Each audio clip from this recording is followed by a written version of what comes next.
It's tepidly technologically charged, but it's scary. It's a musical too, and it's all at once. Well, I want Chris Pratt. I think I could talk to him. It's a story about a LaserDisc collector, a bad guy LaserDisc collector at first, and he's traveling around the country on Pioneer's dime, like that Laserland guy used to. So it's sort of a whimsical, technological, musical horror, but it's got a message on a certain level. And anyway, he has an accident and he gains powers, like psychokinetic powers. So it's kind of like a psychokinetic, technological, musical horror with a message. Not unlike Modern Problems meets autofocus. Anyways, he can start to teleport people's LD collections. And when he gets a Moikie's collection, every disc is completely rotted. Completely rotted. Of course, someone gets killed at the end. They always do in technological musicals.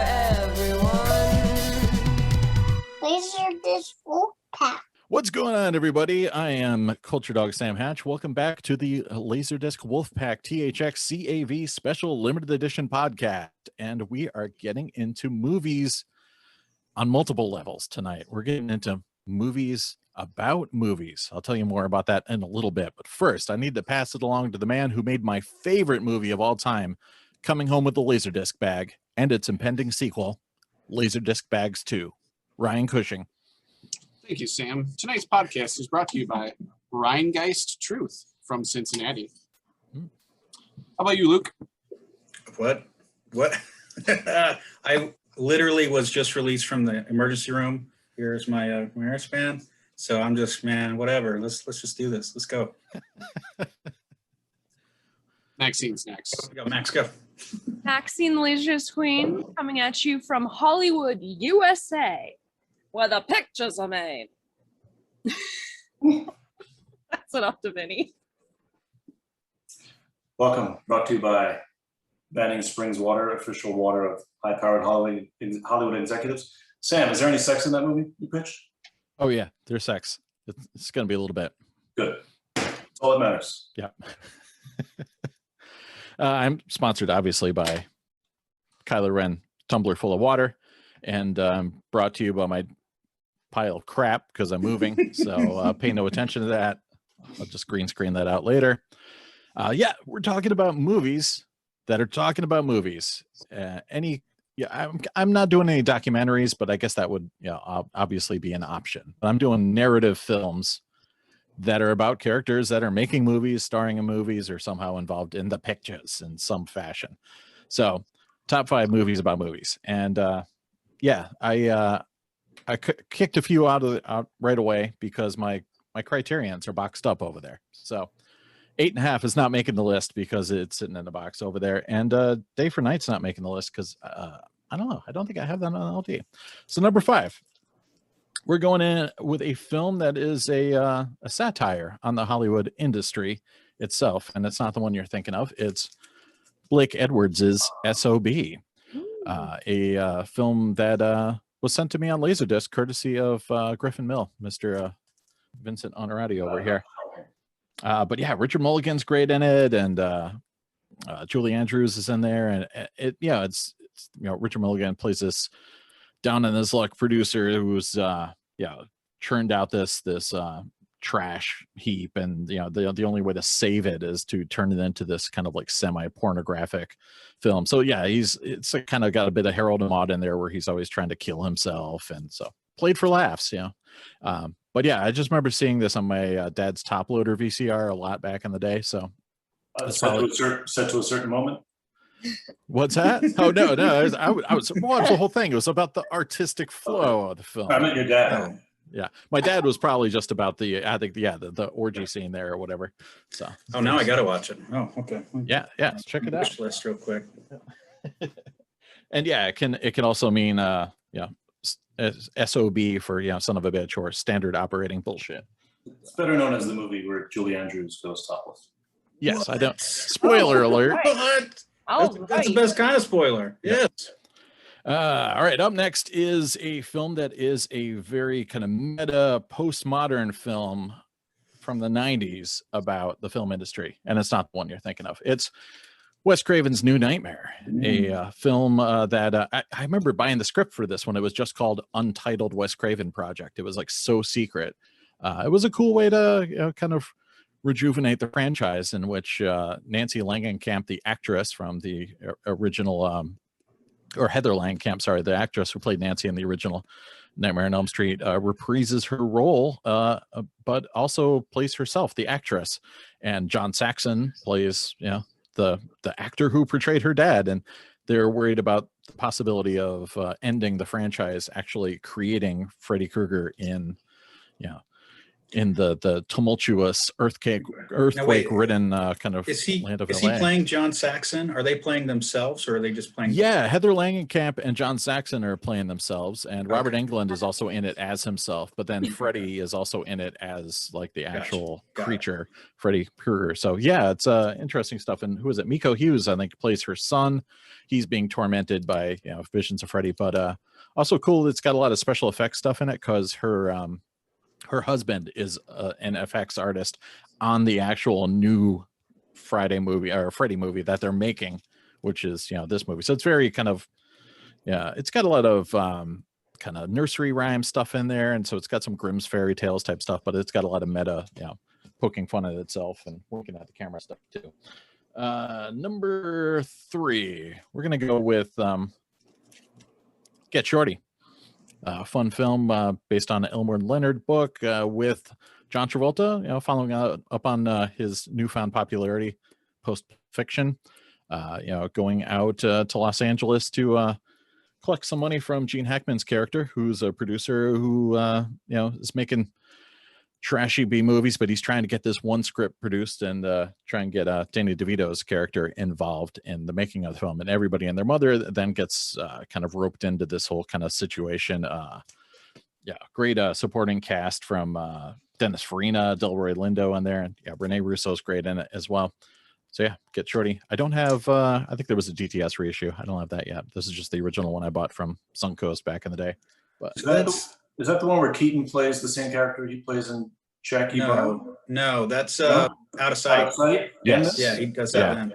Yeah. This is the one Barry Sonnenfeld directed. I've never seen Get Shorty. That's one of Sonnenfeld directed. Yeah, it's good. It's breezy. It's what? Good movie. Yeah, it's under 2 hours. What's the sequel?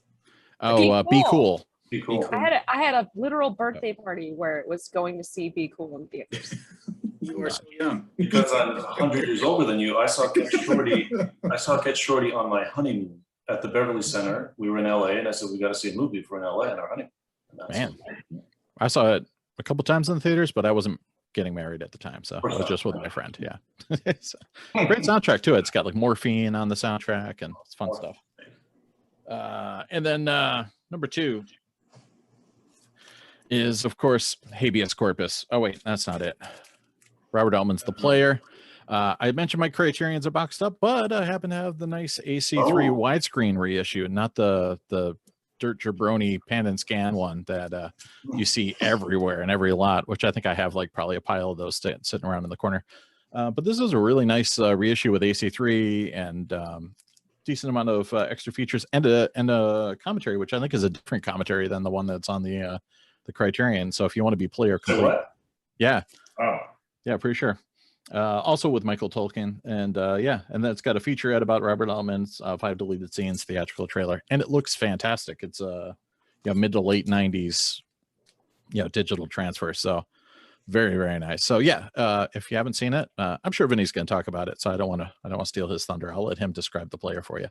But yeah, still holds up. And number 1, Ed Wood. Sorry, the Obi's it might actually be in there. Sorry. Yeah, but it's one of my favorite Japanese jackets too. This I actually ordered with Fight Club back in 2000, and Fight Club got canceled, and this one still came all the way from Japan, from CD Japan, back when it was like, I don't know, it was probably like, I don't even want to know how much this was, even though it was discounted. But back in the day, yeah, there was. I think it was. There's a DTS, or there's just one Disney release of this, or Touchstone release of this. So I never had that, but this one's really nice. It's got LD graphics, and yeah, Johnny Depp, and man, just great Tim Burton film. It's really inspirational for. I think the only reason I put this above the player is because this just gave me that inspirational kick in the pants. Both featuring Vincent D'Onofrio as well too. But it's not only just kind of making fun of Hollywood and all these B movie or Z grade movie, players, but it's got a lot of love in its look at Edward D. Wood Jr., played by Johnny Depp there, and fantastic Howard Shore score, and yeah, it just made me want to go and make bad pictures with my friends. So after seeing it, so that's my number one. What do you got, Ryan? Well, first off, I have to say the greatest movie about making a movie is not on LaserDisc. It is True. Bummer. So I did watch this in honor of the podcast. It still holds up. Good for you. Wholly inappropriate, but Yeah. I would. Best military movie, best movie Yeah. about movies, best blackface movie. Fuck it, yeah, they're all. Best Tom Cruise movie. Okay, there you Tom go. Cruise's Everyone. Hands movie. And, yep. Best panda murder movie. All right, so Hey. number 5, Get Shorty. Very entertaining. Seth has my DTS copy. Shout out to Seth. So Yeah. eventually it will come across the pond. But I settled for a THX letterbox edition that I watched on a Raw Dog connection. So, Slumming it. oh yeah, it was great. Moving along, I cheated. I don't care. This is a really, really good movie. Just not about a movie. It's a TV show. Look at you pushing the. I figured I would cheat a little bit because I That couldn't. was going to be a whole nother episode. Yeah, movies about TV shows. I didn't know. No. Then I just cheat and throw in something else. Moving on. Number 3, I watched a couple Criterions preparing for this, which was more than my quota for the month. But this one Luke would love for the ending sequence. There it is. Yeah. It's quite a good film. It's entertaining. And does a good job of capturing the era of making smutty movies, which Luke's a big fan of. Is he? Does he hang dong in that movie? He definitely hangs dong.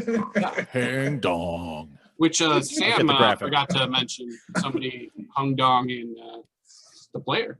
Oh yeah, there's some dong hangage there. Yeah. Moving on to number 2. Again, Sam, we should have compared notes, but This is weird. yeah, I know, but it's a good movie. It's a nice modern, 1990 modern take on a franchise, and it was like, okay, this is kind of cool. Yep. But Sam did not pick my number 1 because Sam does not like Burt Reynolds. Ooh, Dude, So all I- right, one of us saw that 3 times in the theater. that's cool. That would be Oh. me. Yeah, but I was hoping that you would not get this one. Hooper Is that a- widescreen? Is that stealth widescreen? It is. So Shit, I'm going to eBay right now. No, it's not. All It's- right, phew. You almost had me. I'm like, wait a second. No, I did not zoom anything. Yeah. So I realized I didn't have this. I thought I had it, but I didn't. And so I quick ordered it, and it got here before the podcast. And then Sam had a little bit of a cocaine mishap, so I didn't have to rush and watch it. But Water mishap.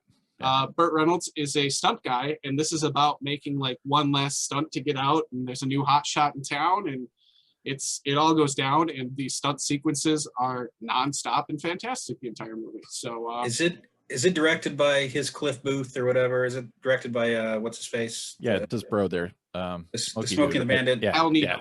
Hal Needham. Here it Yep. is. Here I am, yeah. I read that this made $80 million on a $6 million budget or something ridiculous like that. Talk about ROI. So if you're into the ROI of Laserdiscs, Cooper. It's got a solid bar fight in there. Great movie. Yeah. Everything. It punches all the right things. So yep. So that's Did he my hang top dong? 5. No, thankfully, there was no dong hanging in that. I was all right. quite happy. I Thankfully. found that that happens mostly in Criterions. Okay. All right, Luke. Yeah. Okay. So I thought, first off, I did, for prosperity's sake, I did go to the ER today. I have a hernia. That's fun. And that's taken care of, and I'll be fine. But I thought a lot about these. And after the week that I was thinking about them, I was fucking done thinking about movies. I'll be honest with you. But here are, I tried to, my top 5 rotated a lot, but I think this is a solid 5. And I think Vinny's going to have the ones I took out anyway. So let's see what we got.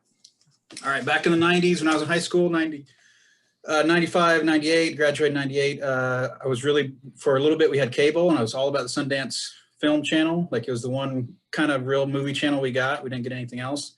And this one came on, and I just kind of fell in love with it.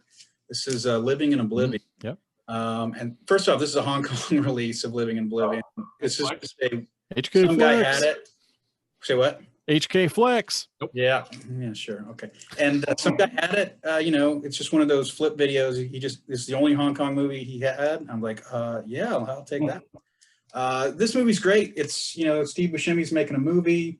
I don't really want to go into it, but it has a lot of flashbacks. It has a lot of dream sequences, and it really, there's one scene where, you know, everything happens in like that 2 seconds where you wake up and you go to sleep for a few minutes, and it happens all in there. And it's just, as a high schooler, I was like, that's great. I love it. So this is a great movie about next one. All right, getting more into the Spencer crowd here, maybe the classic. This is one I did not have, but I ordered it real quick and it came in. Sullivan's Travels. Yeah. So this was Preston Surges. It's all about Sullivan. He's a director, a very famous movie director. He wants to make a movie for the people. He's like, I want to make a movie that matters. It's really, you know, really great. And they're like, what do you know about suffering? They're like, well, nothing. And so he's like, he goes out to suffer, basically.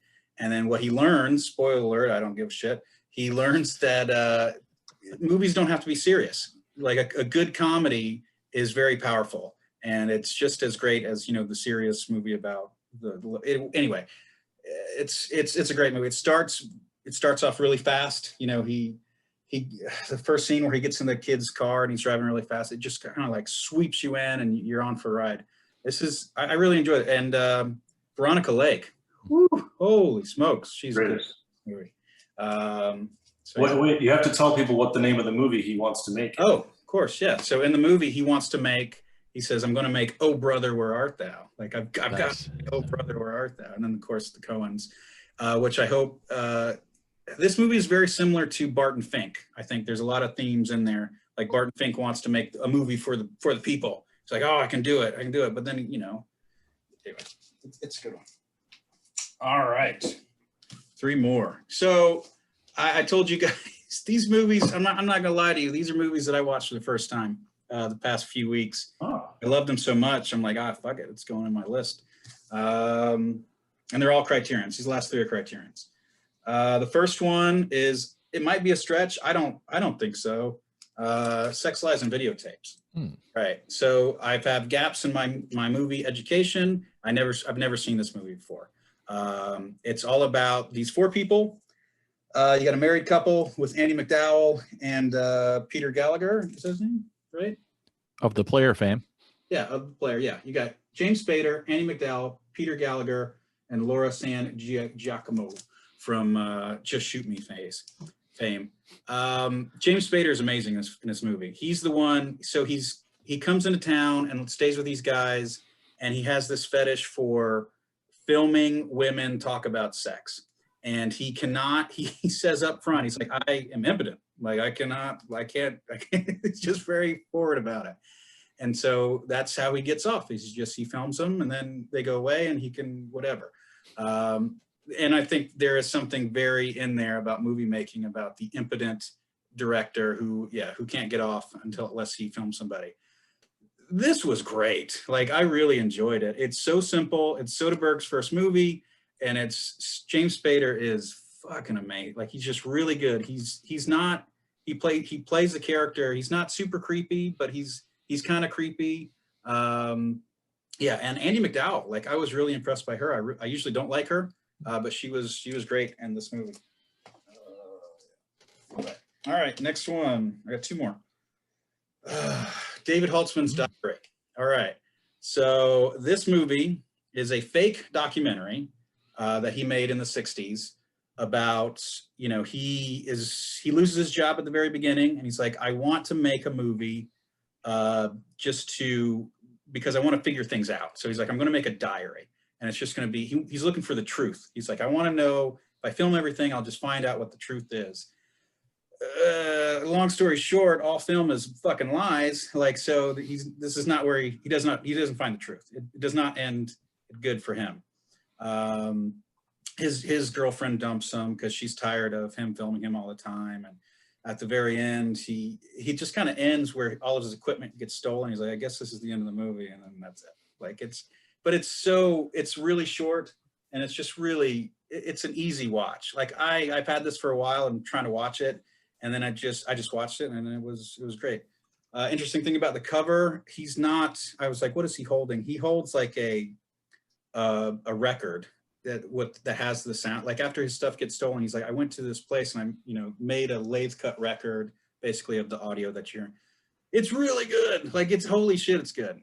Yeah, David Holtzman's there. All right. I've not seen it. I've seen that cover a million times. You gotta watch 74 it. minutes. That is appealing. That's Yeah. Proletarian. I guess I always thought of it as Voyager, but I guess it is not Voyager. No. Next one. So this movie was a surprise for me. I was just looking through, like, first thing I do is I when you guys, this is what we're doing, I say, okay, I look at best whatever, movies about movies. I look it up and see what, get ideas. This one came up, and I had, I was surprised that I liked it.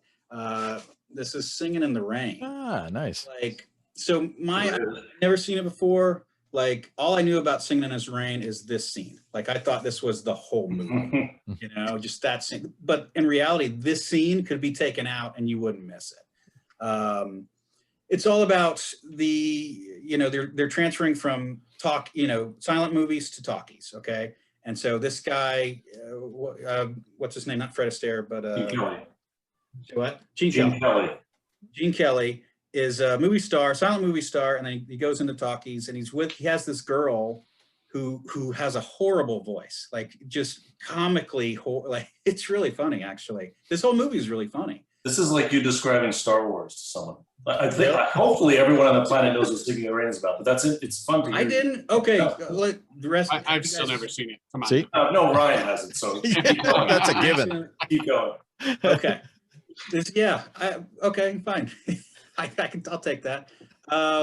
It's great. I love it. Like, I hate musicals. Like, I typically do not like musicals, but this one was really good. And the things that really stood out for me was Gene Kelly is a beefy dude. Like, he is a very muscular guy. Like, if you saw him, he looks like George Clooney or somebody, but what if George Clooney could dance really well?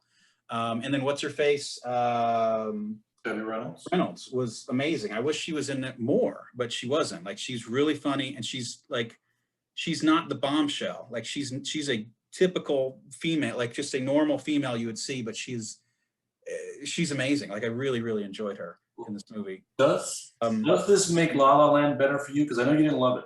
Do you see it differently now? I don't want to see La La Land. I wouldn't want to. I don't want to see it again. Like, I don't watch it and say, man, I need to watch La La Land again. No, I'm good with this.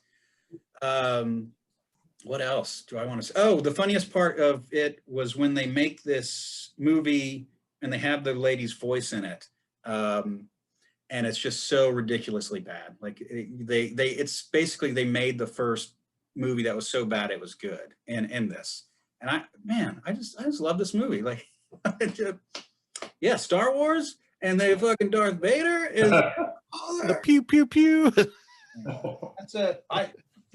Those are my 5. I had a good. I actually watched all. I didn't watch Living in Oblivion again. I watched the other 4. Like, I legit watched all of those. Nice. Yeah, that's it. Max, what do you got?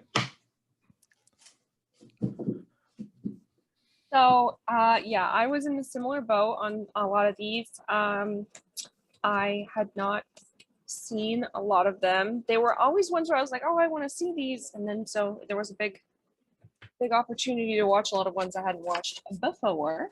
So my number 5 is Ed Wood. Nice. I had seen pieces of this before, but I had never seen the whole thing, and this was so good. But Yeah. honestly, this started high on my list, and then as I kind of like was trying to interpret the topic more, like I was trying to think like how much of the film is the topic, and that's kind of what I tried to organize the order by, is like how much of the film's percentage is literally the film that they're making in the movie. So this one, I loved everything about it. I loved the whole drama. I loved freaking Patricia Arquette. Like, I just loved it. Oh, yeah. I loved it. I loved it. And I loved getting to know more about just Ed Wood, because I've seen a lot of Ed Wood stuff, and I didn't really know a lot about the background info on him. So that was actually really cool. And then number 4 is Nice. There we go. this was great. Yeah. I loved this. I loved freaking the Mant and just the kids, and just everyone's getting so scared because it's just like, you know, the bomb's coming, and just Yeah, that's fun. and I had a good time with both of those, because those are LDW1 material, because they're 3 sides. So I had my player working hard. Just kick back. Yeah. Oh, nice. This is the big picture. Ooh, this is kind of having a effect. Yeah, look at that. Here, this is amazing. Wow. All right, cool. So this one I feel like has been on my shelf for like a ridiculous number of years, and I was like, oh, I'll get around to it. But this was great too. Yeah, it's fun. This was like there. So Kevin Bacon is he's like a film school graduate who wins an award, and then everyone wants to know what he's going to do next, and then all these people are just basically trying to change his entire thing that he literally won. Like, he's doing like a black and white, like serious, like film, like art film. And they're like, but wait, it's not in color? Wait, it doesn't have a happy ending? Wait, what? Like, they don't get his vision at all, yet he's like going to the studio. And he basically has to just like find himself again. And then like, he does that kind of through music video, which is really freaking cool. But I like these moments where you get to see kind of like in his mind, in a sense, like he's looking at these thimbles that are on the table of the executive's office that he's in, and he's looking at them, and he's seeing in his mind them doing this little like do-si-do dance, because he just sees like inspiration and things around him. And by the end of it, I like that you get to see the movie that he wanted to make finally getting made, and you're seeing it both like because it's being filmed and you're seeing the actual color of it, and then you're seeing it through the black and white of him the way he wants to do it. So this was just overall, this was really good. I would actually highly recommend that. And number 3. Ah, I really, Nice. really, There it really like is. this. Really like this. I had never seen this before, and I was just way into this. This totally fit the bill for me, because there's like the whole film this was at my number 1 spot until the next one knocked off a bit. But the whole film from start to finish is about making a movie. And Yeah. I liked getting to see it from all these different perspectives. And I like that they just keep, like, I like that he has an eye patch for no reason. Like, I like that she's just like fed up with everything. And like, I liked the moment when they were just like, okay, just like do it like a rehearsal. And then she like, the other character like touches her face, and it like brings this moment to her mind that she like was traumatic, and she like feels it. And it's like the best possible acting she could have done, and they're not filming it. And then she can't like recreate it, and he's just losing his shit, and he's just like, you know, oh, she's just in the shower scene in the Richard Gere movie, just like Was she just- naked or she? they just talk about it. They never actually show it. It's so silly. And then like the other like supposed like, you know, handsome actor guy, like he wants to wear the eye patch. Like there's just It's a so really many- funny movie. Yeah, It's really it good. works really well. It was so good. And I loved Steve Buscemi's whole vibe in it. Like he's perfect in this role. But totally, I feel like I don't know, I hardly ever hear about this. I don't think I've known even anybody that's heard of it, even let alone seen it. So this was like really exciting to see, and I really, really liked it. And so the number one. What's his face? Peter Dinklage steals the show. Like Oh yeah. Oh yeah. You know, have you ever had a dream with the? What does he say? Have you ever had a dream with the? I couldn't. Oh my gosh! Oh gosh! Okay, so that scene is so good. Oh, I love. Okay, so I love that they have all the set design for that dream sequence. They have the kind of the weird door, and they have the guy walking through, and he's a midget, like, or a small person, or however you want to Whatever he refer to it. says. Yeah.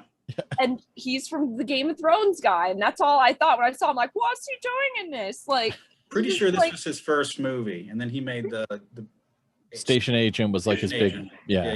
Gosh. He is the cover of the DVDs now, needless to say. Yeah. Is he Not really just up for everything, Living yeah. in Oblivion? Oh my gosh! He's Of pretty course. prominent on there now. Or Buscemi.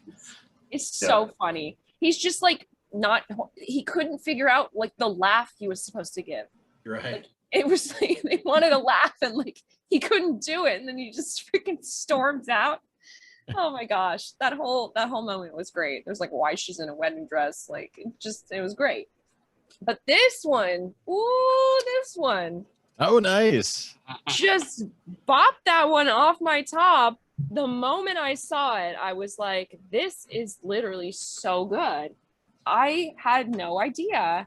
And freaking mega shout out to Ryan for this one.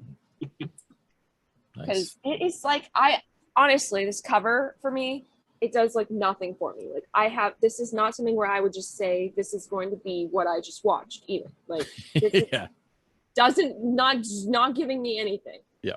But this movie, I mean, like realistically, like if this had a Japanese release, there would be personages on the front of it. Mhm. Like there would be crazy, like freaking camera angles and freaking Heather Graham. Like where is Heather Graham? Like on this cover, she's like, so it's freaking so good. And the person just stole my heart. Like the second I saw that was so funny. But the whole thing, start to finish, I loved.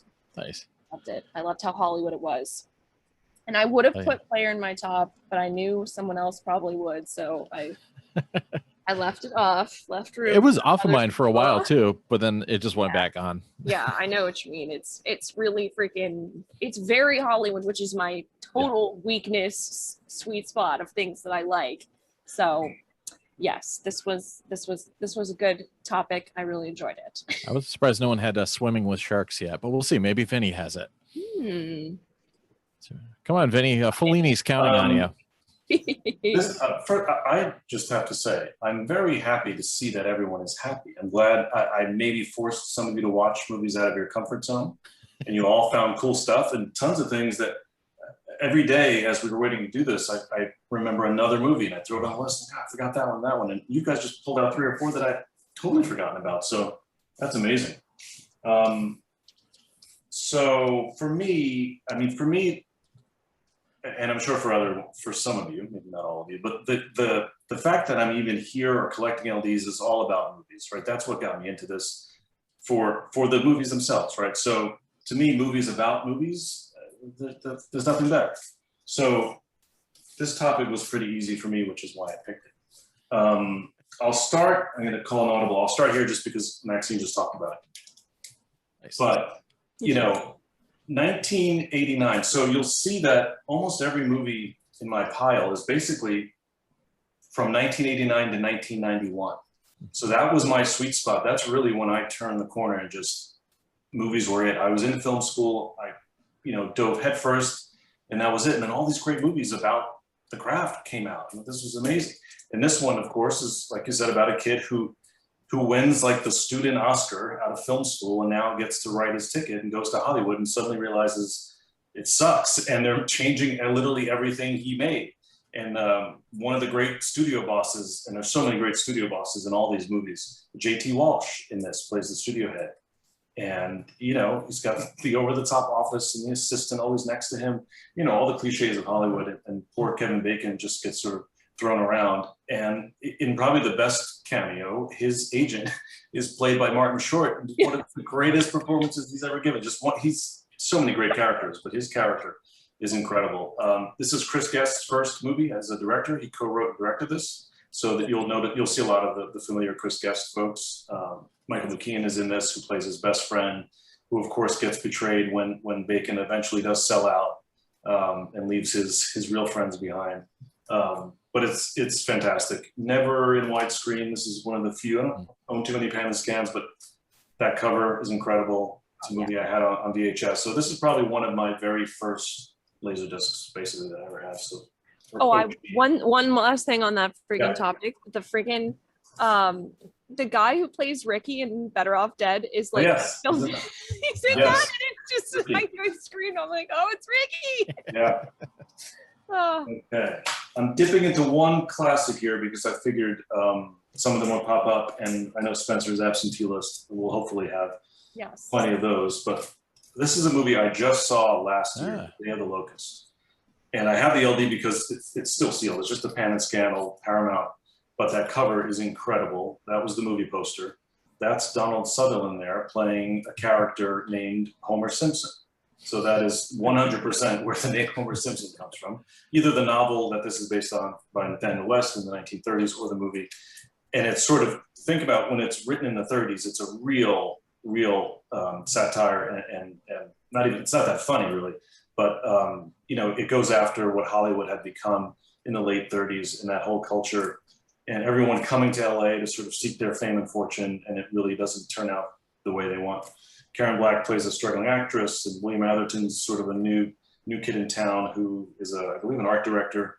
And it's got these real surrealist touches. There's also a dwarf in this. Billy Barty is in it. Burgess Meredith. The photography is incredible. Conrad Hall shot it. Got 4 Oscar nominations. It wasn't a huge hit, but it was sort of a cult hit at the time. And it has one of the craziest endings you'll ever see in a movie.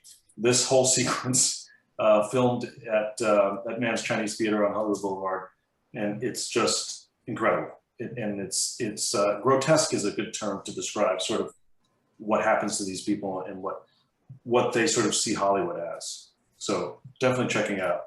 There's no US Blu-ray. There's like an indicator region B Australian blue that, one day I'll get a region free player just to get that. Check that out. Pretty sure that Homer was Matt Groening's dad's name, but I don't know. But it wasn't Homer Simpson. Yeah, right. Yeah. No, but anyway, we'll look that up. Get a fact checker. We'll do it. There's one other doc. So this is the other documentary on the list because Jesus, there's really no better movie about making movies. Yeah, it Talk about Tropic Thunder. I mean, Tropic Thunder is essentially this fictionalized. There's, the opening line, I quote it all the time. I'm going to do it. The very first line of the film is this interview that Coppola's giving at Cannes, and he's got a translator next to him. So he has to say everything and stop, and it makes it even more dramatic. And he's comparing making the movie to Vietnam. And much like Vietnam, there were too many of us. We had access to too much equipment, too much money, and little by little we went insane.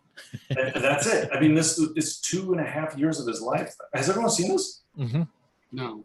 Luke, Many times. You can leave, go watch this, and come back. All right, I'll be back. It's incredible. This one I rewatched. I just put it on to get that opening line, and then I just kept watching it. It's unbelievable. I just watched that again recently too. It would have been on my list if I hadn't did the kick off the documentaries. Yeah. Thing, so yeah, it's incredible. I mean, what happens to these? It's all legend at this point. But Coppola's wife Eleanor shot this, dragged his kids there. Yeah, to the Philippines. They're using helicopters. They're borrowing helicopters from the army, and sometimes they have to take them back because they needed them to fight. Yeah, they're actually using them. Larry Fishburne is 14 years old. Yep. On the set of this movie. Brando's a handful. Martin Sheen, of course, has a complete breakdown on camera. What you see in that movie happened to him. He had a heart attack at 36 years old. They were going to pull him out. They shot 2 weeks with Keitel and fired him. Brando came in overweight, wouldn't remember a line. It's incredible. Characters were using drugs in scenes where they were supposed to be using drugs. Oh, yeah. And Coppola, of course, puts all his own money up. Yep. And it's just incredible. And such a well-made documentary, cutting between Orson Welles' narration of Joseph Conrad's Heart of Darkness. It's incredible. Dennis Hopper, I'm just looking at the back. Duvall. It's amazing. It's a movie in and of itself. You can just enjoy it as a roller coaster ride. but then knowing that at the end of it, this incredible movie that no one thought would ever even be released, that he thought his career was over and he'd be back on it. And sure enough, it's an amazing movie. Okay. I don't know what number I'm up to. 2? I think so. Yeah. So Luke mentioned it. Finally. Barton Fink. This is only the pan and scan. I know there's a widescreen one. But I've got the Blu-ray. There's no rush to get it. But this is my favorite Coen Brothers movie by far. It's just so funny, yet dark.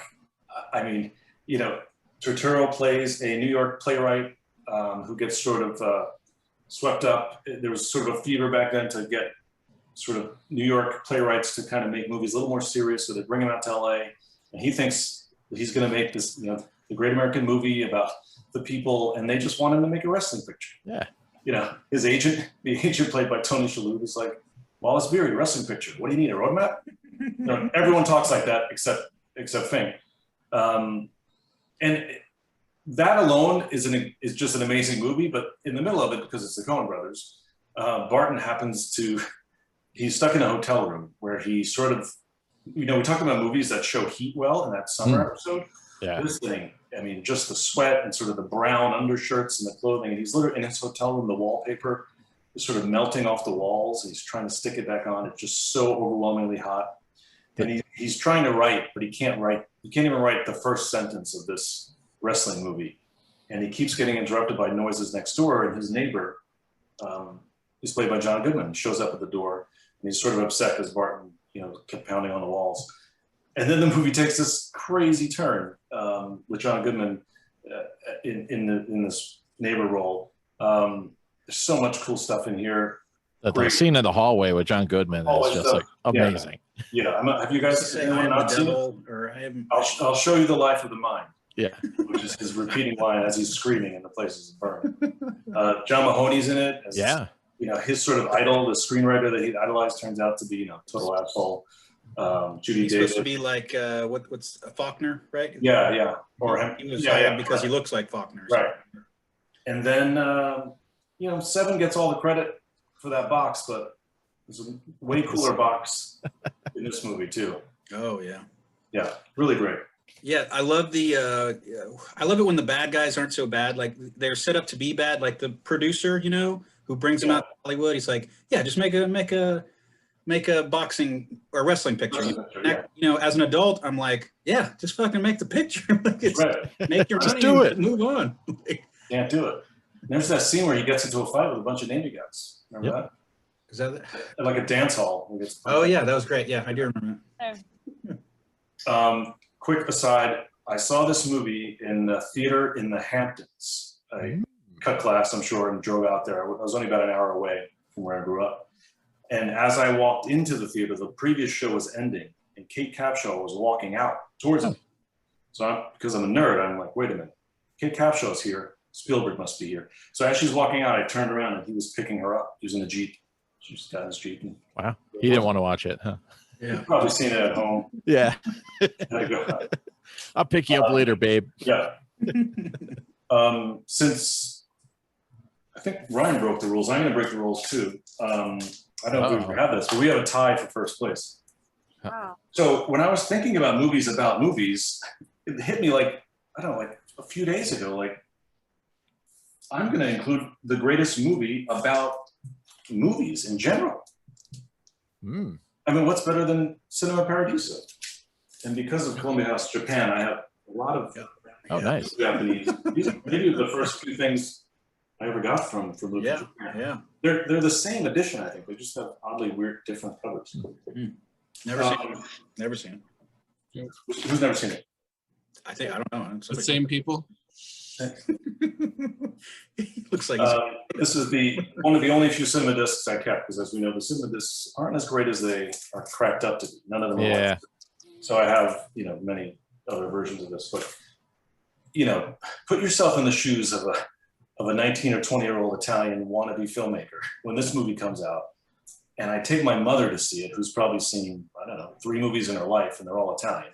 So I'm sitting there, and it's an incredible movie about what movies mean to this small town and this kid who sort of gets sort of the little apprentice to this projectionist in town to the one local theater.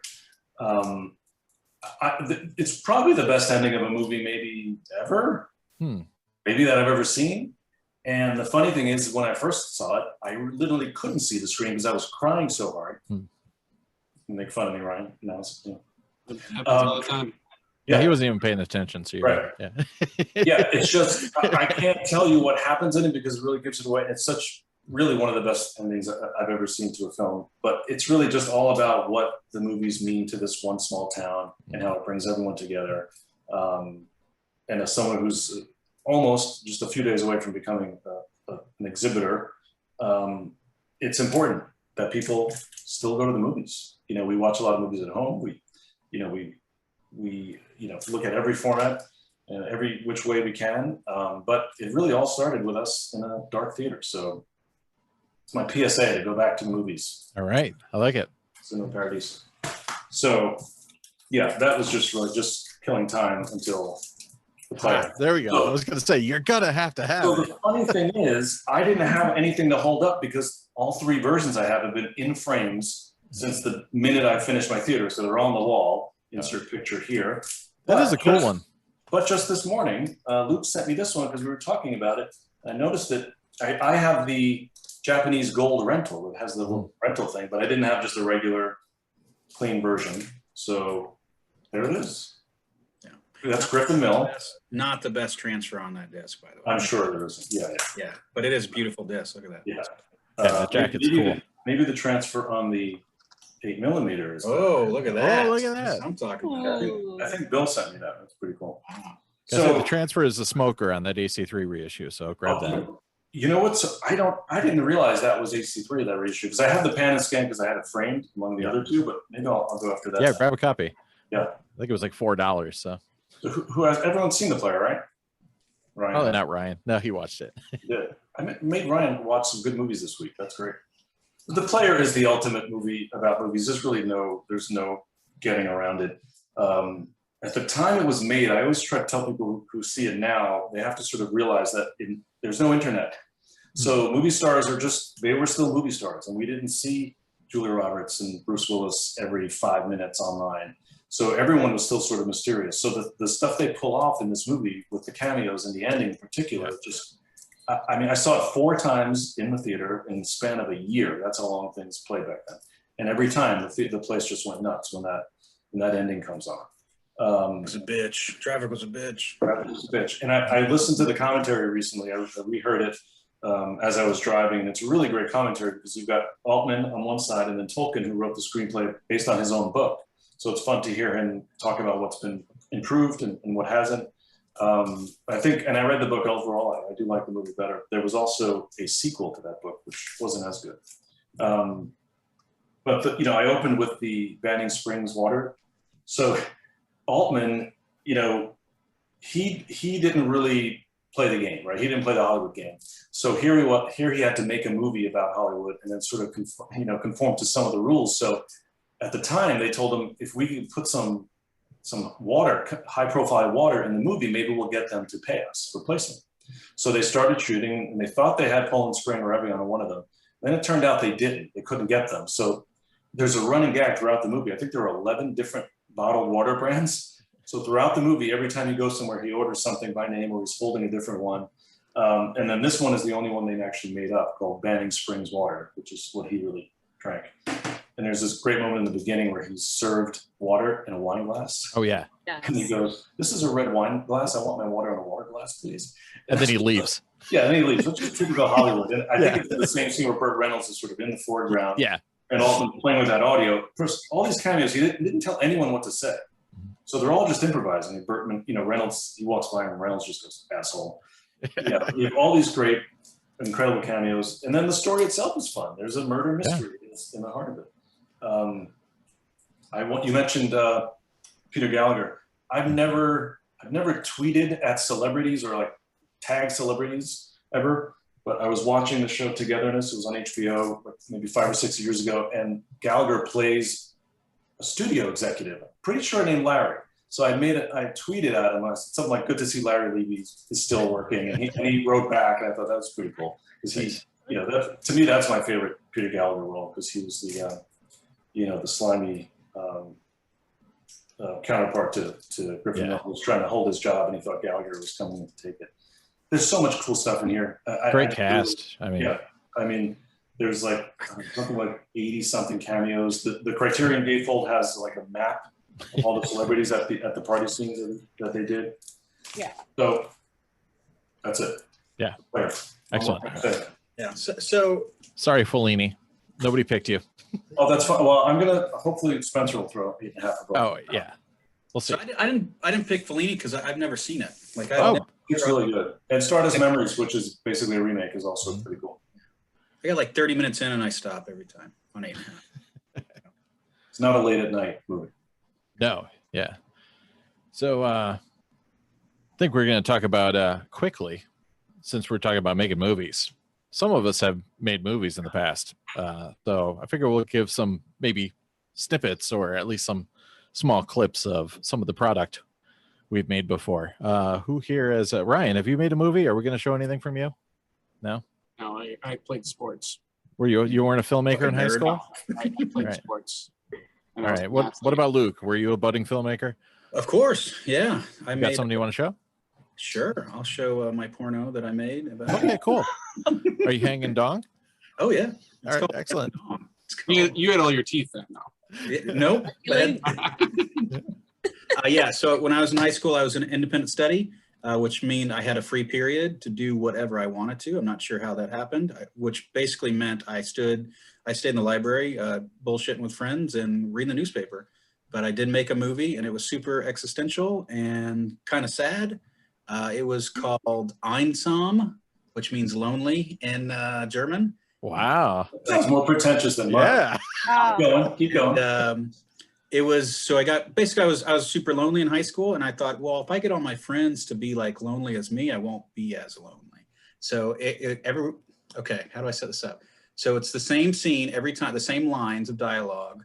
I think there's maybe 20 people or something, and they all say the same lines, and it's just that. They get to pick wherever they wanted to do it, but they just have to say the same stuff. And it ends with them yelling, just yelling at the top of it. And that's it. And here is the clip. I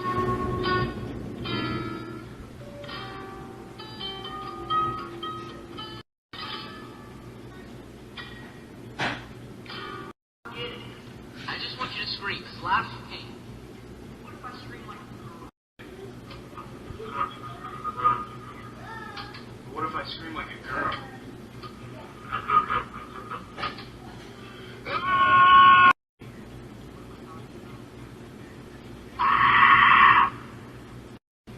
I just want you to scream as loud as you can. What if I scream like a girl? That's okay, that's okay. And that was that. And Man. I'm going to go cry. Get Orson Welles over here.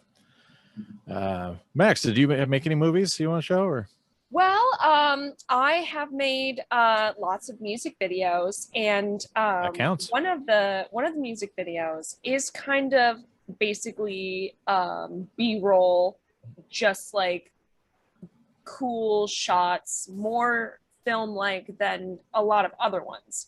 So this one is called Starbright. The music, it starts basically with one piece that's me, and then the other piece is Beardo, and the first piece is on filmed on VHS-C, and it's very like beachy and like and then also there's some like darker scenes, and then it basically cuts to the Fisher-Price black and white Nice.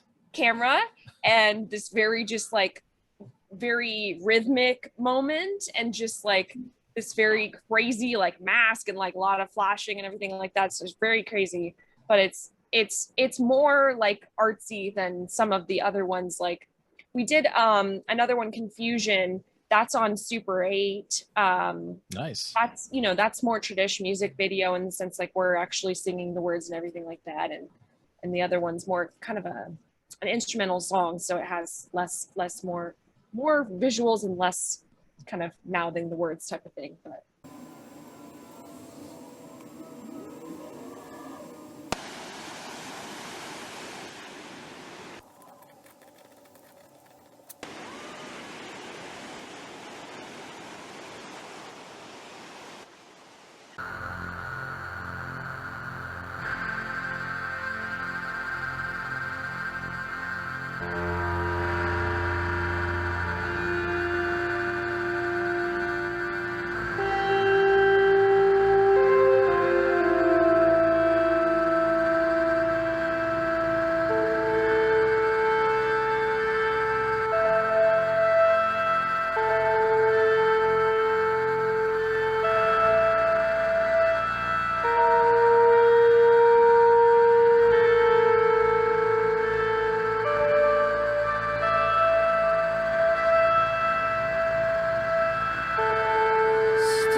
All right, let's see what Mr. Spielberg over here has. What do you got, Griffin Mill?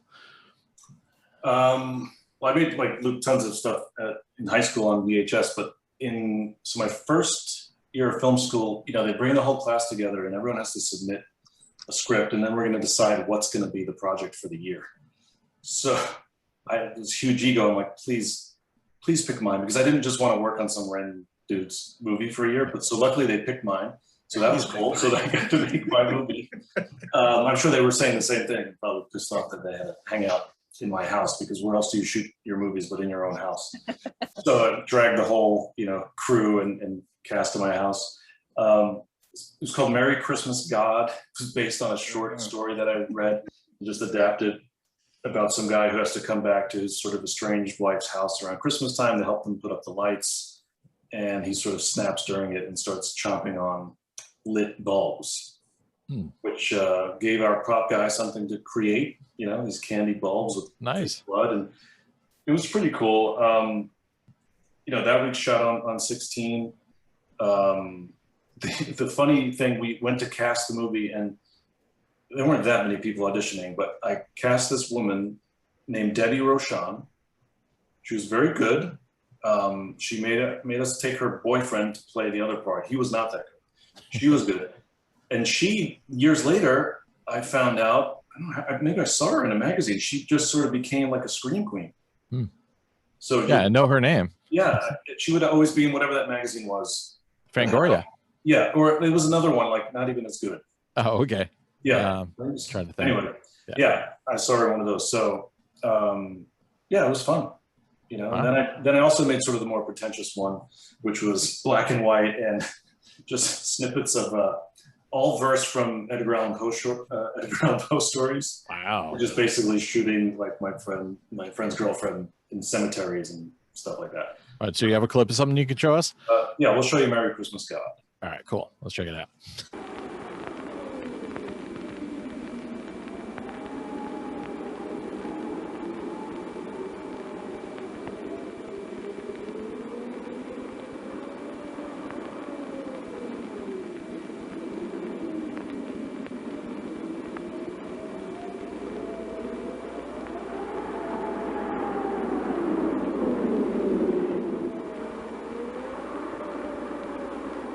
Jim, just do the damn lights.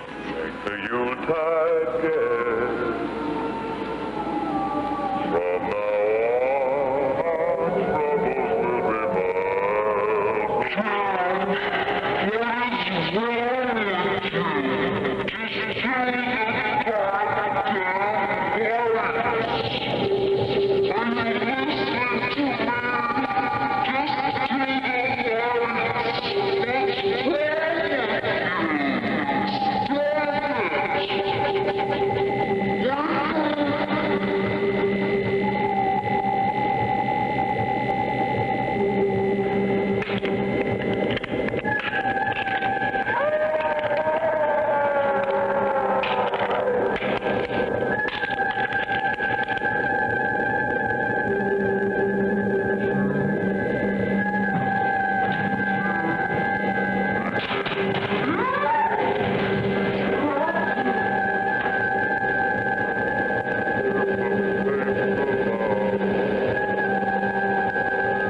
All right.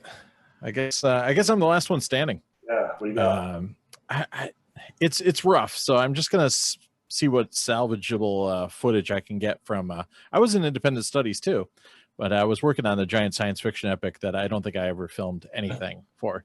But on my own time, I was making an epic of a different sorts in the basement with my cousin called The Adventures of Fuckhead. Sorry for all the swearing that's about to ensue. Fuckhead was a young lad who was, it's kind of like a Boys from Brazil thing, where Dr. Gene Scott, the televangelist who was on a lot of, like small time cable networks and stuff on the East Coast, at least. I don't know if he made it out nationally. He was secretly running a drug and criminal otherwise, like I think he was running guns and stuff. This big empire secretly under the guise of being a televangelist. So he decided to create this super clone, like drug kingpin version of himself, and that's Fuckhead. And so he swaps babies at a hospital, and Fuckhead grows up and rebels against Dr. Gene. There's a lot of conflict there, and a lot of punk music. Me and my cousin decided to write the score with all of our own punk songs, including the classic tune "Get Fucked Up," which has the classic lyric in the chorus of "Get fucked up times 2." Yeah, so I'm going to see what I can salvage from The Adventures of Fuckhead.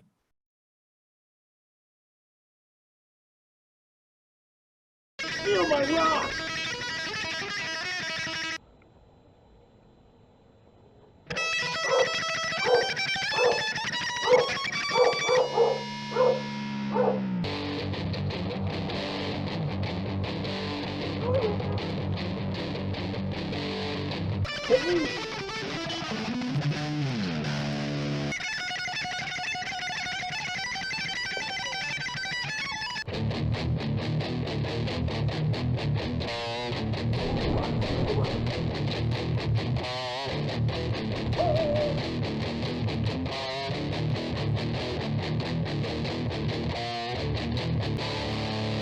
Open mic!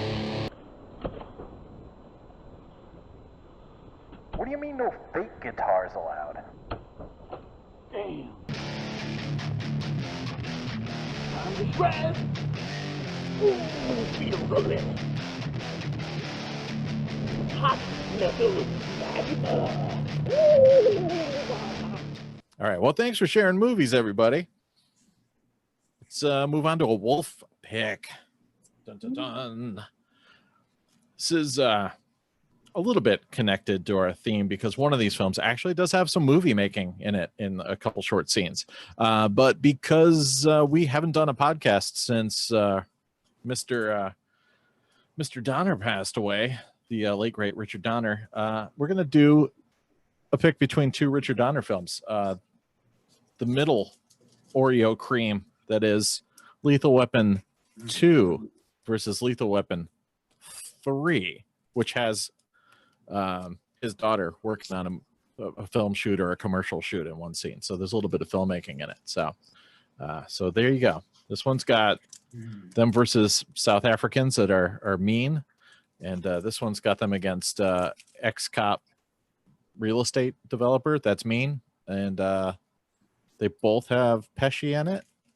Only one of them has Rene Russo in it. So think on that. What do you got, Ryan? Goonies.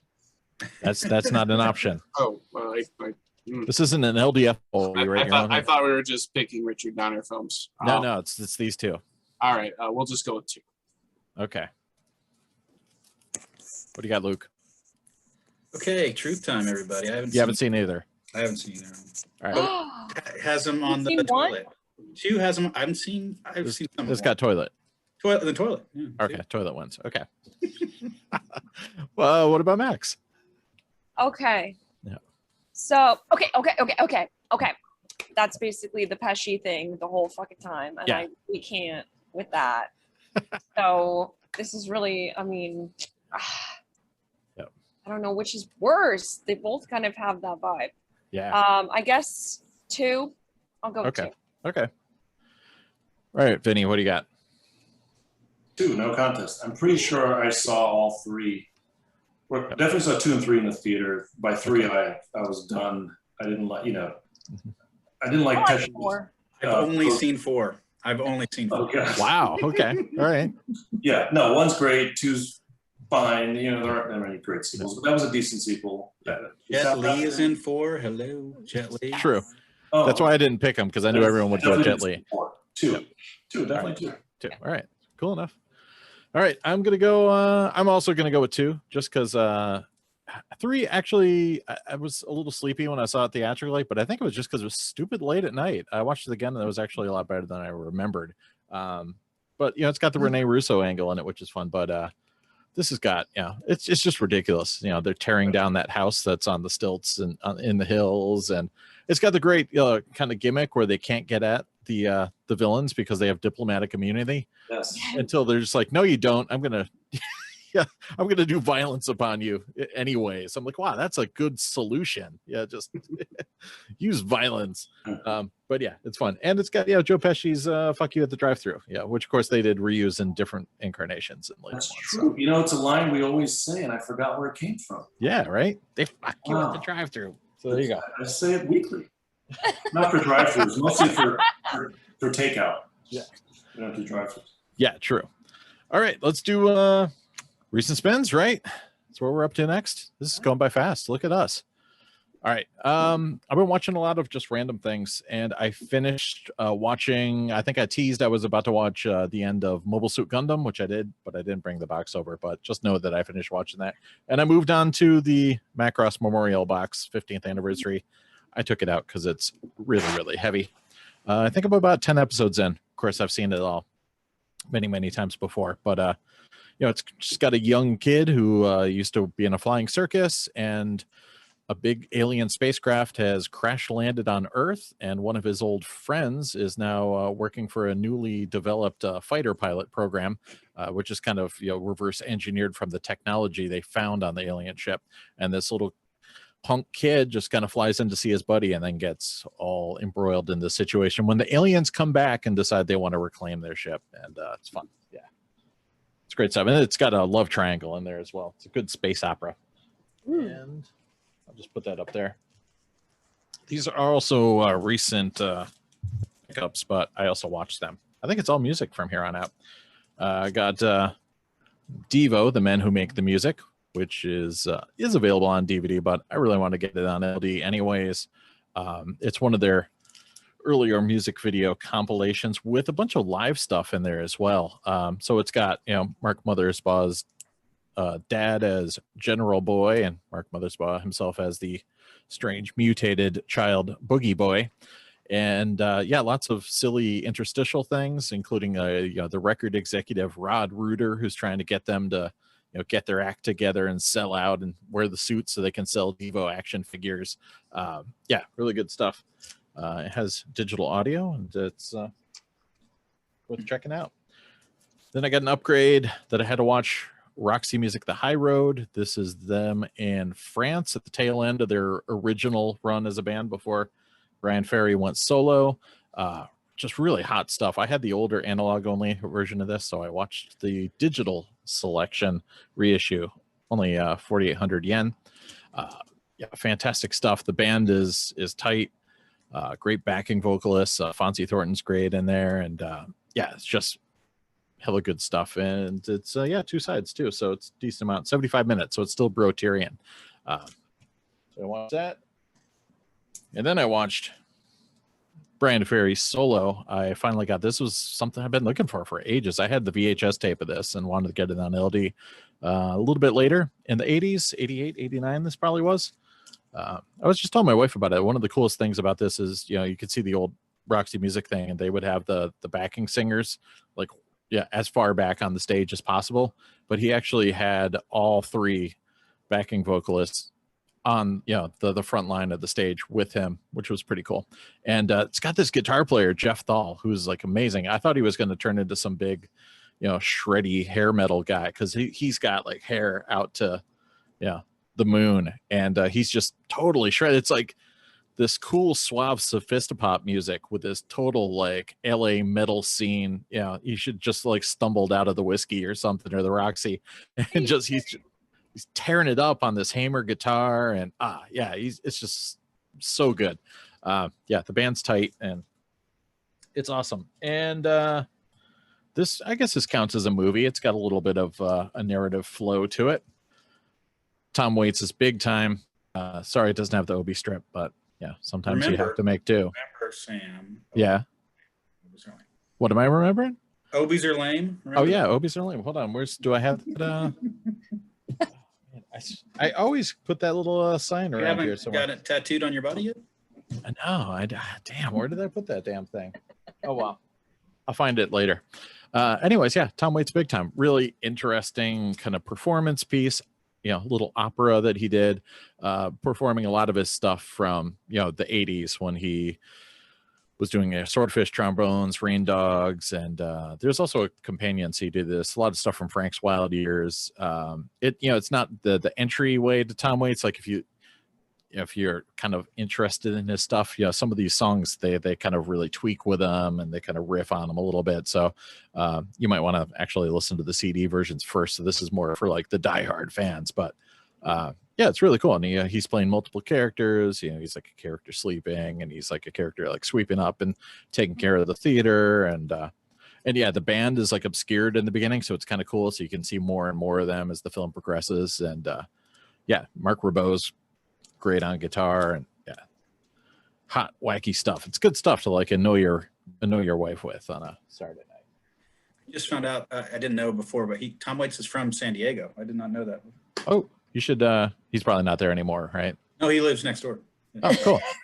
Can I send you my LD to have him autograph it and send it back? Nope, you cannot. Yeah, Nope. damn.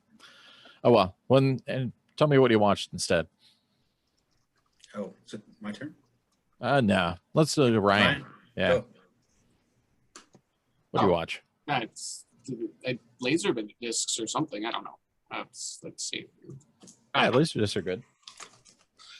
So as I had mentioned, I watched more than one Criterion, so I did watch this, and I hated it. Aw. Sorry. Boo. I don't know. Wait a minute. I did not like Tim Robbins' character. Oh yeah, he's horrible. I don't know. I guess I'm spoiled. So like the cameos and stuff meant nothing to me other than hey, they've got cameos. And yeah, I mean, he basically is a terrible person who gets away with being a terrible person. And welcome to Hollywood. Yeah. Yeah. Again, don't care. I would rather watch amazing movies, like this, where they're not terrible people, but they do a terrible thing. And by the way, this is a smoking transfer. I was quite surprised by its 4x3 greatness. And yeah, this was a much better movie than The Player. And I believe it was, 92 minutes versus, like 140 or some god amount. It's whatever. And they make a video in it, right? Is that the movie connection? No, I just watched it. Oh, okay. All right. Cleanse my palate. It wasn't part of the theme. All right. Yeah. I did watch some anime. Visitor. It's a CG thing. Really cool. I had no clue what was going on. So it's a late 1999 AC3 release. Kind of rare. And then each one, because I still honestly don't have any clue what went on in the first episode, has like a sweet like booklet and other crap. It's nice. It's really cool. And I'm gonna watch the next two, but I don't remember what happened in the first one. But I've got them, so that was kind of cool. Nice. Yeah. If you're looking for weird, obscure anime, it's not in English. That's a recommendation. Maybe there's a synopsis on some nerd site or something. Oh, I'm sure there was. I was packing boxes or something and moving stuff, so it was good background noise. And then I watched this, but I had to fake spin it because this was heavily rotted, unfortunately. What's it called? Night of the Wilding with Eric Estrada. Wow. Basically, he's a lawyer, and he takes a case against his ex-wife, and hijinks ensue because the people that he's defending are complete scumbags, and the one just starts killing people. So man, conflict of interest there. Yeah. But Eric Estrada saves the day because, I mean, why wouldn't Eric Estrada save the day? It's so if you like Eric Estrada, find this on DVD or something. Because the one release I had was, definitely rotted. Yep. Yeah. So, I'm surprised you couldn't find a Criterion that featured filmmaking. I did actually. It was called Oh, Dudikoff doesn't play a director somewhere or something. He plays everything. He is everything. Like an alpha omega kind of thing. It's just too much. So Luke, what'd you All right. What do you watch? So I have a few half watches. I don't care. I want to talk about it. First one, of course, is The Player. I kind of half watched. I knew Vinnie was going to talk about it, so I stopped. And I even wrote him. I said, I don't think The Player counts. It's not about a movie making a movie. And then I saw the ending. I'm like, oh, wait a minute. Yes, it is. Maybe it's purpose, baby. And in all terms, they really do make the movie in the anyway. And it's about the making of the movie The Player too. Right. And then yes. Yeah. So the one thing I do want to talk about the actual disc. So with the Criterions, they're really kind of hit or miss on special features. You know, they're not all amazing, but this one is. There's one. They have video interviews with 20 screenwriters about The Player, and what they do is they have like four different video feeds going at the same time, and then you switch between, you know, left, right, digital, left, right, analog to hear who's talking. And it's just like, holy smokes, like they just crammed as much as they could on the LaserDisc at the time. I'm like, they're really going for it. It was great. yeah, the movie were good. This was on my top 5 originally, but then I decided against it. It is the Muppet movie, where it starts with them in the movie theater and they're going to watch the movie, and then it kind of flashes back to how they made the movie. I took it off the list. I bought this version because I thought it had the open mat. Yeah. What's the right word to say, Sam? It's just the 4:3 version. That yeah, there you go, 4:3 version. It's what I was going to say. Yeah. Where you could see the hands going up the puppets. Yeah. But this is the American magnet video, so I think it's the Japanese version that has it, according to LDVB. Oh, interesting. I do want to get that one. Another one that, of course, let's see. I watched Barton Fink. I watched some of this. I'm not going to talk about the movie, but this is the Japanese version. It has, you know, Japanese and everything. Oh, yeah. It is a horrible transfer, like really dark, really bad. And then I put on the just American version, which is just like night and day, just so great. And it just, you know, usually it's the other way around, right? The Japanese versions are better, but not for this guy. All right. These are no real particular order. This one. All right. So I'll talk like I'm very close to Criterion Complete. Like just holy shit. Oh, really? Yes, they're in my grasp. It's within reach. They're on the way. So I'm not looking for any more. They are en route. Okay. Even the variants. Say what? Those obscure variant. Like, yeah, God. Oh, well, I don't want to get too nerdy. Okay, I really don't. Oh. Yeah, like the 2 versions of Shine, and you need all that. All right. Got the 2 versions of Shine. All right. Oh, you know what? Fuck it. All right, motherfuckers. We'll talk about it. So the 2 that I'm missing are The Great Escape has a second pressing, which has the digital audio on the trailer. Okay, I need that one. If anyone's listening, of course.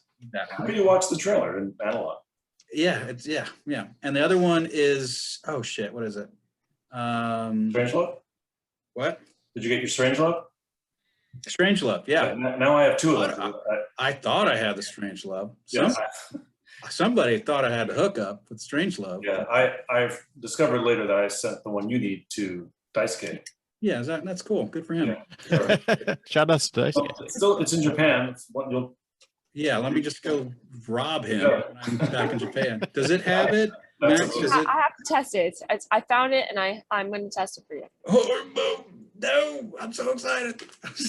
My nerdiness is peaking. Max sent me one. I don't know which one it was, though. I can't remember. The special features does not have. We'll talk.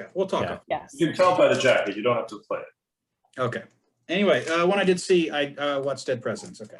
Oh, nice. I watched all of this movie. Ryan, listen up. This is one for you. I remember when this movie came out. I didn't see it. I've never seen this movie. The title's terrible. The title makes you think that it's a modern story. This is a story set in Vietnam era. He gets out of Vietnam and he I don't want to go into it, but it is really good, except for like Chris Tucker's in it as a Vietnam Special Forces guy. I'm like, no, being Chris Tucker, and he's still the same character. But no, I really did enjoy this movie. It's funny you say that about the title, because it is a movie I have never seen, and that's Oh wow. and I didn't know I didn't realize until recently what it was about, because it was they were comparing it to Spike Lee's movie, The Five Bloods, and now I really want to see this.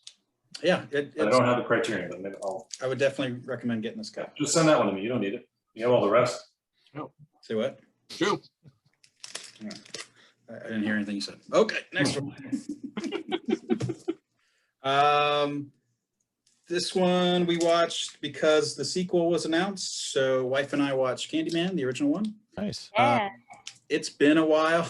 You know, when I was in 4th grade or whatever, when I saw this for the first time, it scared the shit out of me. But watching it as a 41-year-old man, it's like, there's not much going on in this movie.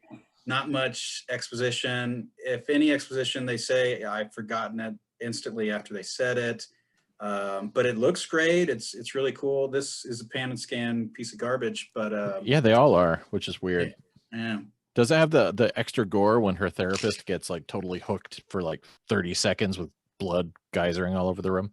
I don't remember. Yeah. I don't think so. I'll check. The funny thing about this movie that we were having a good time joking about, there's Candyman has the baby for a while, for like a solid month. Okay. In the movie, the baby is gone, and we were just joking, Candyman going to CVS, getting formula, and like trying to tell the baby to go to sleep. He's like, believe in me. I'm Candyman. Go to sleep. Oh God, go to sleep. I'll hook you. I'm surprised the new one is Candyman 2 and not a like reboot. You know what I mean? There was never another Candyman after that? Yes, there is. Yeah, there were that's sequels. right, there were. But this new movie coming out is called Candyman 2. They're picking it up from where that one left off. Yeah, I guess. which is interesting because Candyman 2 pick up from where that one left off. That's what it's called. Yeah. Next one I watched for the first time ever, Starman. nice. Before Ryan, I think you talked about this one before. There's nothing going on in this movie. Like absolutely nothing going on. Man, Wow. he's And just then killing what's his all our face? favorites. Yeah, things you like are terrible. What's his face? Oh, because we talked That's about the Jeff side Bridges. podcast. Jeff Bridges movies. Yep. He's just like, I am. What is love? I am an. Oh, I am Jeff Bridges. Like, oh my gosh, shut up. Wow. Anyway, yep, that's it. Next one. This was a random pick, a blind view that I just kind of picked from the stack here, and I kind of read what it was about, and I was like, okay, I can do it. This is Letters from an Unknown Woman. Okay, this is Max. It's black and white. Max, what's his face? Ophüls. There you go. This is a super sad story about a lady that is super infatuated with the guy, and just like it was a great watch. I really enjoyed watching this movie. I don't usually watch movies like this, but like I read the synopsis, and that helped a lot to just, okay, I know what's going to happen. It reminded me a lot of my high school days of being a sad guy watching sad movies about sad guys, Like the one you made. Yeah. you know, High Fidelity and all this shit. It was almost like it was just happening at the time. But no, I feel like I was just attracted to movies like that. But this was flipped, and it had the female version really attracted to this guy. I doubt any of you will ever watch it. Maybe Vincent, but it's really good. I think it is a LaserDisc only. I don't think they've made a DVD release of it. It's a silly one. It's Frankenhooker. Yes. Nice. Like this movie is exactly what you want it to be. Like it's same director as Basket Case, and it's just like, I was thinking this is what all trauma movies should be like, but they're not. And it's just like, it was so, I have to finish it up. Good. It's too much. It was too, I was like, oh my God. Super crack. Like he was giving the girls super cocaine or something. Oh, I was like, I love it so much. I can't keep going. Too bad it doesn't have the VHS tape had the little gimmick, right? Where it had like a little button you pushed or something, and it had a scream or she said something. Want a date? Want a date? Yeah, that's it. Yeah. And then the Japanese one has the amazing like giant poster that folds out. Yeah. All right. What, you got more? No. You going to the bathroom? Hernia or something. I don't know what's Oh, going yeah. should we Whatever. I move? was going to pull a Japanese one out. I don't know. Oh, okay. That's it. That's all I got. Let's go. All right. All right. What'd you spend, Max? Oh my gosh. Okay. Well, I had to watch Blu-rays. Oh, yeah. And I mean, what is there to say? It's a fabulous movie. Hang song. Set in LA. Yeah. Set in LA. Yeah. Set during of just peak LA too. And like specifically like getting so small that you're in like Reseda. Yeah. You know? Nice. You know? It's just I just I get the Reseda vibe. I like that. The rest of it is all just very enjoyable because it's just they just want to make real movies about real things. Yeah, people can connect with. Yeah. Yeah. Like it. So this was one where I was just like, nice. You're gonna fit the topic, maybe. And it was just this was so friggin' funny. Oh my gosh. Like everything was like a trailer, but it was actually just like the whole friggin' film basically. Mm-hmm. Just like in this little piece of it though, like, and then there was little segments of like news little of it, you know, just kind of running through the whole thing. It was just, I mean, I had no idea what to expect with this, and highly recommended it. I was laughing so hard at so many of these. I wish I took notes because there were some that were like really stood out to me, but it's been a little bit now since I last watched this, and I've watched many movies since then, and I don't remember the ones that stood out. But okay, for some reason, this one I thought might be part of the topic, and was completely like not remembering what this was about, and then basically just was like, there's a video store. I know, but it was nothing even remotely close to movies about making movies, and I was just like, what the heck? Why did I watch this right now? I could have watched something else. Not that this wasn't good, but I was just completely confused how I thought this had anything to do with Maybe you're thinking of Be Kind, Rewind? Maybe, I don't know. I don't know how I got confused, but I got confused. Well, everyone just talked about how he made this cheap indie movie, and so it feels like it's a movie about making cheap indie movies. Yeah, it must be that. I really enjoyed it though. I was glad I watched it at least. But okay, here we go. So all right, I'll show this one first. Right. Since this was on some of you guys' lists, I did not make it through this. Oh wow, you pooped out, huh? Was it rotted or just didn't like it? The child, I couldn't stand Miko? him. He's kind of annoying.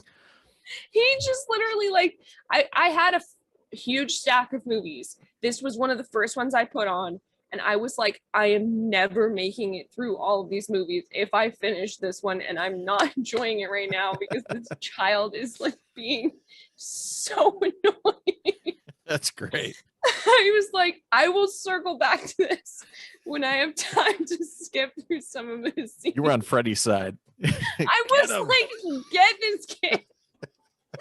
It was just like, I mean, she was great. I really liked her character, and I liked the meta thing. Mm-hmm. But like, he would come and he's like, 1, 2, Freddy's coming for you, and he's doing this stupid voice. I'm like, what is this child? But like everything else. Cool. I was like, what is this kid? So I mean, literally, if this doesn't just give you that exact vibe of this child, like, I don't know what can. And then he's like, is Rex gonna be okay? Like, he's got this like toy dinosaur. I was like, you're on Team Dino, right? I'm totally feeling for you. Why is Freddy going after your dinosaur? Then when he was just like, this whiny voice, I couldn't. But I will watch it again because I don't think I've ever made it through that all the way.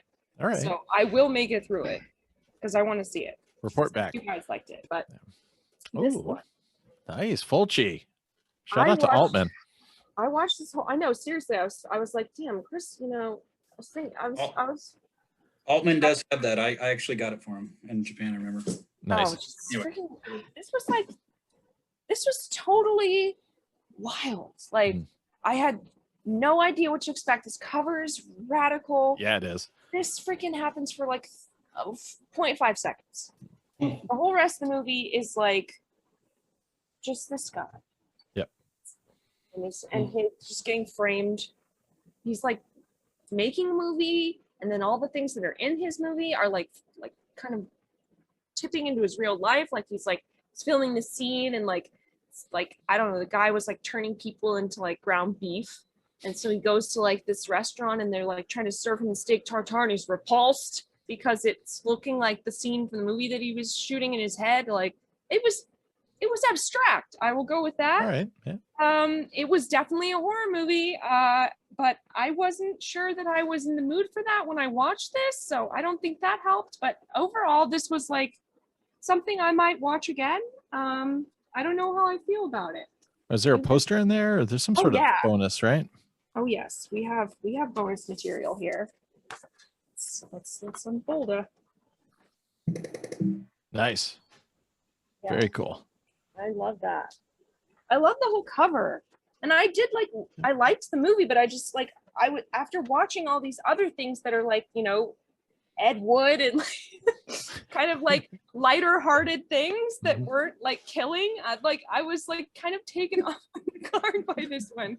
So yeah, I don't know how I fully felt about it, but I will probably watch that again, maybe in October when it's more the mindset for More it. in the vibe, yeah. Yeah, because I was like, you know, like you just watched Kevin Bacon and then you put that on. It's like that was my mindset. Bacon to Fulci. Yeah, you know what I mean? Yeah. Like it's just like I don't know where, but I feel like there's got to be more Argento and Fulci movies about movies that we missed. I think so. I felt like I had a harder time with ones that just came to mind for this topic. Like there were some like where I just immediately was like, okay, I thought of Matinee, and I thought of like maybe The Big Picture. I didn't know like a lot of the plots of some of these ones, but just based on the names of certain things, I knew of the player. Yeah. And like a lot of these ones. So I was like, okay, well, what are ones that like, you know, like Spencer or Vinnie are gonna already pick? And I'm like, okay, we'll just move those aside and like pick some maybe ones everyone's gonna pick. So yeah, like Popcorn was almost on mine too, because I was thinking, you know, there is a character in it that is making creepy movies and stuff like that. But yeah, I know. I thought of Popcorn also. There were several where it was like, but like even like Clerks, I don't know why I thought of it, but I did. And then I was like totally disappointed. I was like, the whole movie was over, and I'm like getting to the credits, and I'm just like, where was the scene where they're like filming something? Yeah, even in my head, I can almost imagine a scene with them filming them playing street hockey, but it's probably Kevin Smith filmed them playing street hockey for the movie. But in my head, it's just a movie. It's just, it made me laugh when I got to the end. And I'm just like, what did I do? Okay, moving on. Yeah. All right, what'd you spend, Vinny? Oh, not much. All right, you make us some time here. My receiver crapped out on me, so there was a couple I was ready to spin. But I didn't. But I did. We talked about Hearts of Darkness, so watch that. Nice. It's funny. Two movie. You know, they would have been real stretches. But Blowout. I thought about Blowout and FX because they're both about. Yeah. FX was almost in mine too. Yeah. I watched this probably a month ago now, but I hadn't talked about it. So I had never seen this, Mouth of Madness. Wow. Blasphemy. Yeah, it's good. It's not great. No, you had that backwards. Yeah, it's great. It's not good. I'm not sure. Has Carpenter made a great movie in the 90s? Yeah, that one. It was solid. I mean, there's lots of great scares, and there's some really cool stuff going on. The people on the bike, and there's all these cool little moments. I'm not sure it all came together well for me, but the first half I think is really cool. I thought it was going in a different direction. It didn't go there. So I just kept expecting it to go there, and it didn't. But it was cool because I really didn't know anything. This cover never did anything for me. I didn't even realize it was about publishing, which made it a little more fun for me. And they do make a movie at the end. They do, that's right. Yeah, so it counts. Yeah, it does count. Yeah, that sequence in the restaurant, you know, all that stuff's going down. It's pretty cool. Yeah, it was neat. I mean, I think that's all I watched. All right. Yeah, I watched.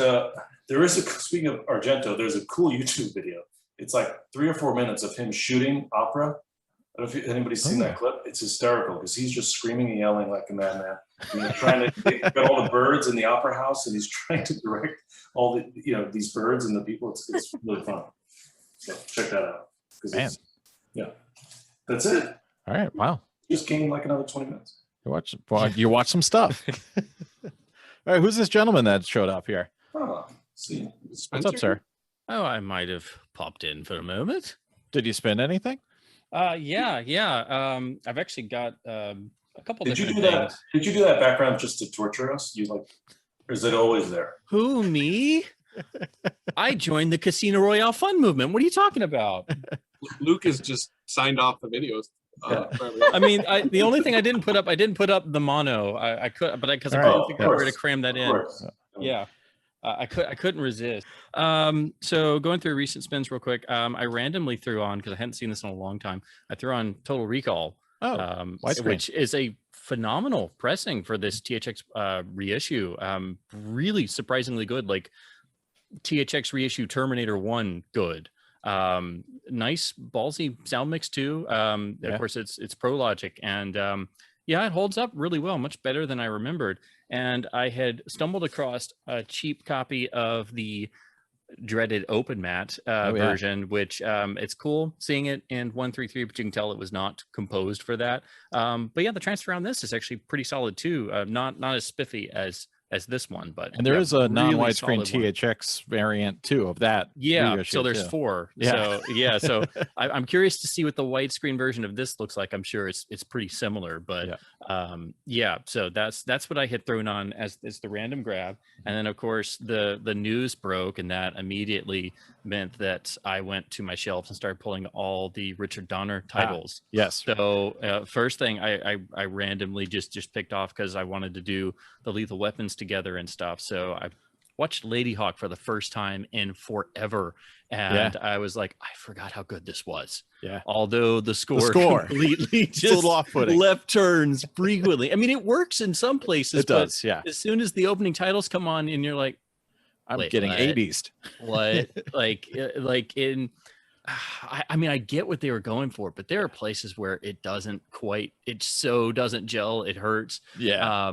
But the factor that makes this, it's Rutger's movie. He steals every scene he's in. But it's so well done, and it's got such a great heart. And for me, this is the most underrated Richard Donner picture of them all, hands down. I forgot how good it was. And again, it's got a real heart to it. And then another one I hadn't seen in years, but I had on LD. I ran Maverick, which of course is the adaptation of the classic series. And I forgot it tries to do some different stuff with it, and I forgot that William Goldman wrote it. And so there's a lot of little things scattered throughout that sort of have like elements of a revisionist Western, and it's kind of like tilting things on its head a little bit here and there. And so I forgot how good this was. It's got some good stuff in it. It's not perfect, and it's a little long, but and I have to say transfer on here was pretty solid, early 90s Warner Brothers, and the sound mix was pretty boomy. And I gotta say, I forgot to mention, the transfer on Lady Hawk is actually really good. Like the color timing is really nice on the master, and the sound is really great when you're not wincing at the parts of the score that are like way too iffy. Yeah, is that the same transfer that they ended up dropping on the Snapper Case DVD? I'm pretty sure. Yeah. Maverick, it totally is. Like I do have the snapper of that, and I threw it on, and it basically just imagine the LD with like some edge enhancement and some like early DVD nastiness. So that's what I've been spinning recently in terms of LD. I haven't had as much time to watch stuff, so I've still got my other Donner LDs I haven't got to watch yet. Nice. Yeah, we did have a Wolfpick too. If you had to choose between Lethal Weapon 2 and Lethal Weapon 3, which would you choose? I mean, it's not a choice, it's 2. I mean, all right. The choice would be between 3 and 4. That would be the hard one, because that's where you start to get, they're kind of sort of. I didn't do 4 because I figured everyone would just be like, Jet Li's in it, that wins. Yeah, because I flipped on it. I used to be 3 is the weakest, and then I rewatched the last time I rewatched them. I'm like, no, 4 is the weakest. I actually did the same thing. Yeah, I used to be 3 is the weakest too. But yeah, I flipped. like some of the extra scenes in those director's cuts that aren't director's cuts. Yeah. Like the extra stuff in 1, I can't live without. Like the school sniper scene, and my favorite bit is when Riggs picks up the prostitute to go home and watch Three Stooges.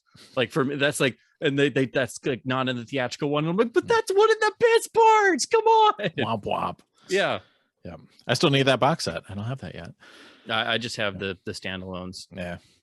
All right. Well, let's do some. We did Killed Spins. Let's do some recent pickups. LD pickups. See what I have. I have a stash here. Probably nothing I have here is going to be too much of a surprise to the cast because they sent most of this stuff to me. But going back a little ways, Ryan sent me Zoo Warriors from the Magic Mountain. Yeah. The special widescreen edition that Tai Seng put out, but classic Shoei Hawk layout. This is like one of the things that kicked off the whole kind of wuxia super action adventure wire fu stuff from the 80s. So got that. He also sent me, speaking of Jet Li, High Risk with Jet Li and Jackie Chung. So yeah, can't wait to spin. I haven't actually spun this up yet, so I'm looking forward to grabbing that guy in the player. And I also watched these. They're delightful. The checking Dolby surround disc with the cool, this OB is lame, but it does have a kind of cool thing, a diagonal extra cut there. I know a guy who collected diagonal corner obis. Yeah, it's like the next step of just only the corner obi. This one has the corner obi, and then it connects and goes down all the way down the spine.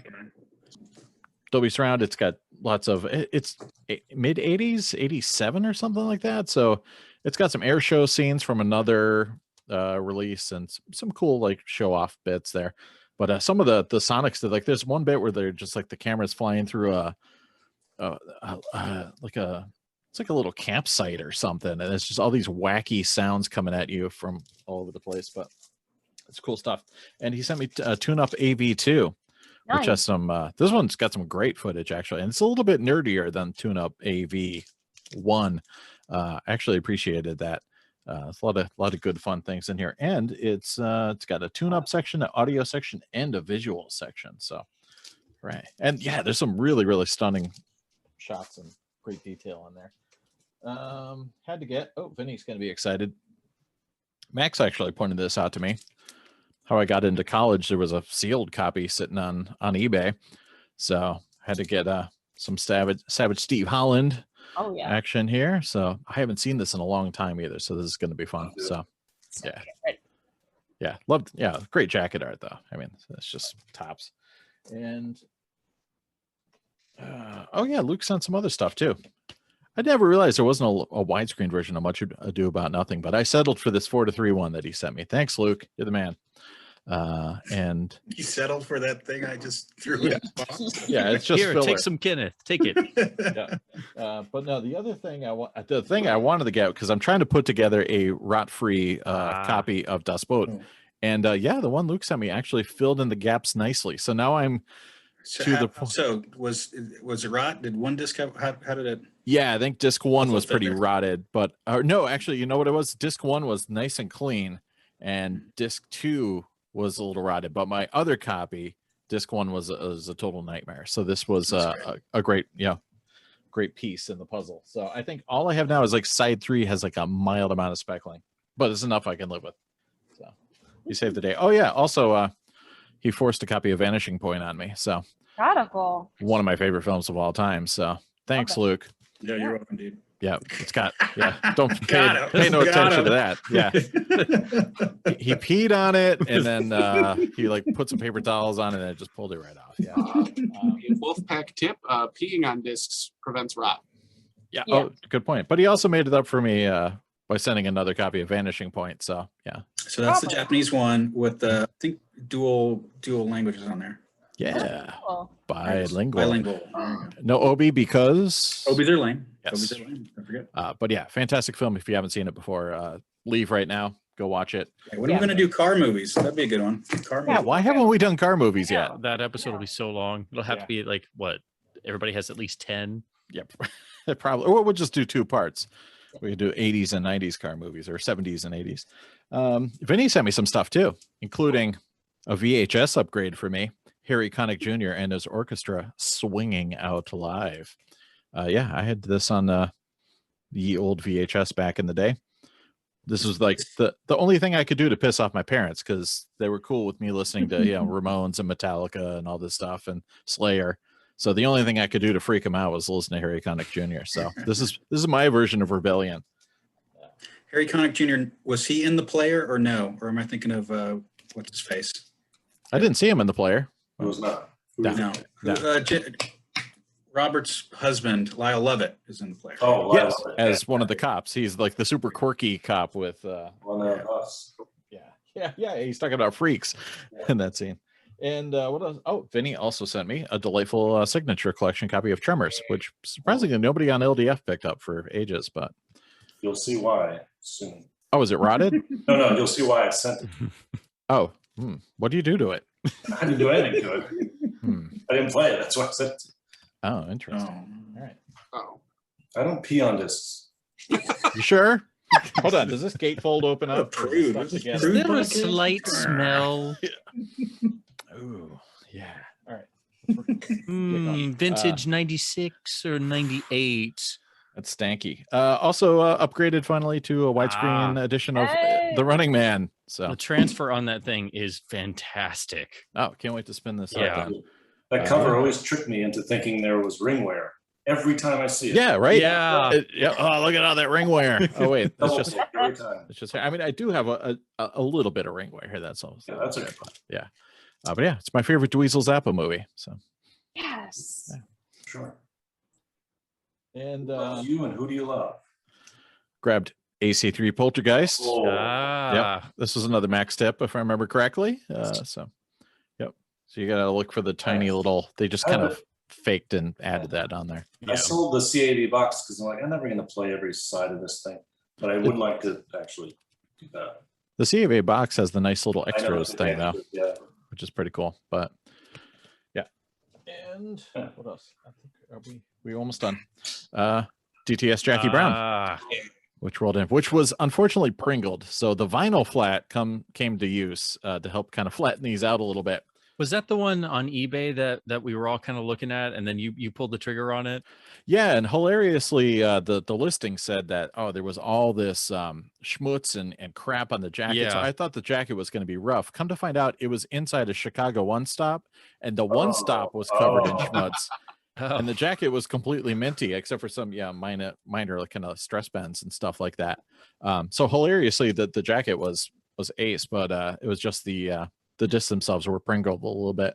I don't know. Yeah, they probably had it, stuck in a pile somewhere in a garage. And just a couple of quick final LD related things. I was packing and digging through some magazines, including this old issue of Relics magazine with Jim Morrison. He's not dead, man. I swear. Is he in Africa, or where is he supposed to be now? Yeah, I don't know. Volume 8, number 3. What year is this? It's got to be 1981, maybe. Yeah, 81. But in the back here, there's a huge thing about the video disc wars, and they even talk about VHD in here, if I remember correctly. Yeah, the LaserVision and CED. It's a war when no one was really fighting. Yeah, right. I think LaserVision is going to come out on top. LaserVision will succeed even if it fails. That's a quote from here. So how right they were. How true. Yeah, They were on so true. And finally, I've been looking for this thing for ages. I finally snagged a copy. It is referenced in, there's this great piece in the Widescreen Review 1998, like huge concordance of like all their previous reviews and everything. And there's this one guy who does a history of Laserdisc, and he talks about this. Like basically they decided to make an encyclopedia about Laserdisc every single year, and they only did it once in 1984. They're supposed to make one of these every single year to talk about all the new up and coming things. And this is like in the weeds, like super nerdy stuff. Max should get a copy of this. And the thing that was cool is the auction didn't even have a picture of it. But it said like it's definitely not from a library. It's definitely got no markings. But of course it came with the sticker from the library, and it even says on the top, it's got the you probably can't see, it's blown out, but it says the David Sarnoff Research Center, which I actually think it's cool because I actually like that this is a library copy. Yeah. That's And, happened to me so many times. Yeah, and then right here, definitely not a library copy, but Well, you said it came from a research center, so Yeah, it's technically not a library.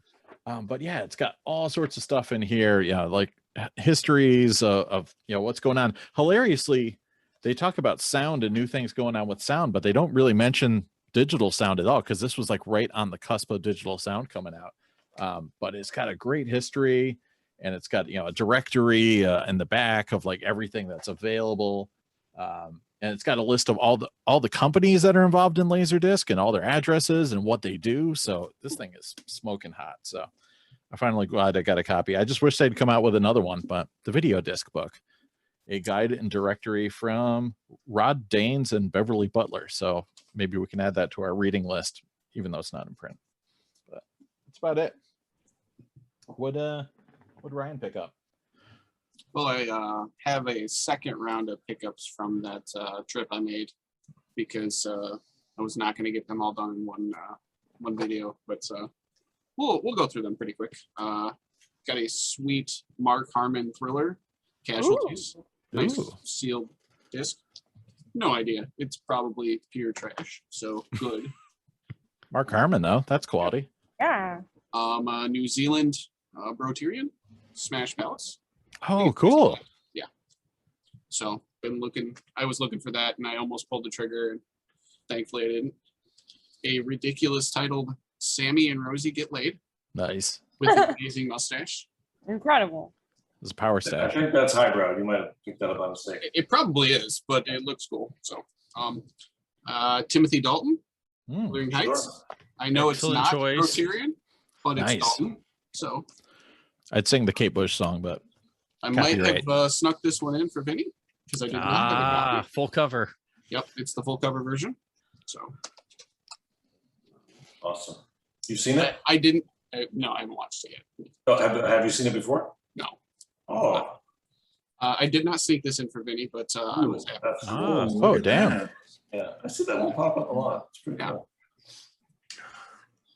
A really nice reissue that kinda wow. sought after.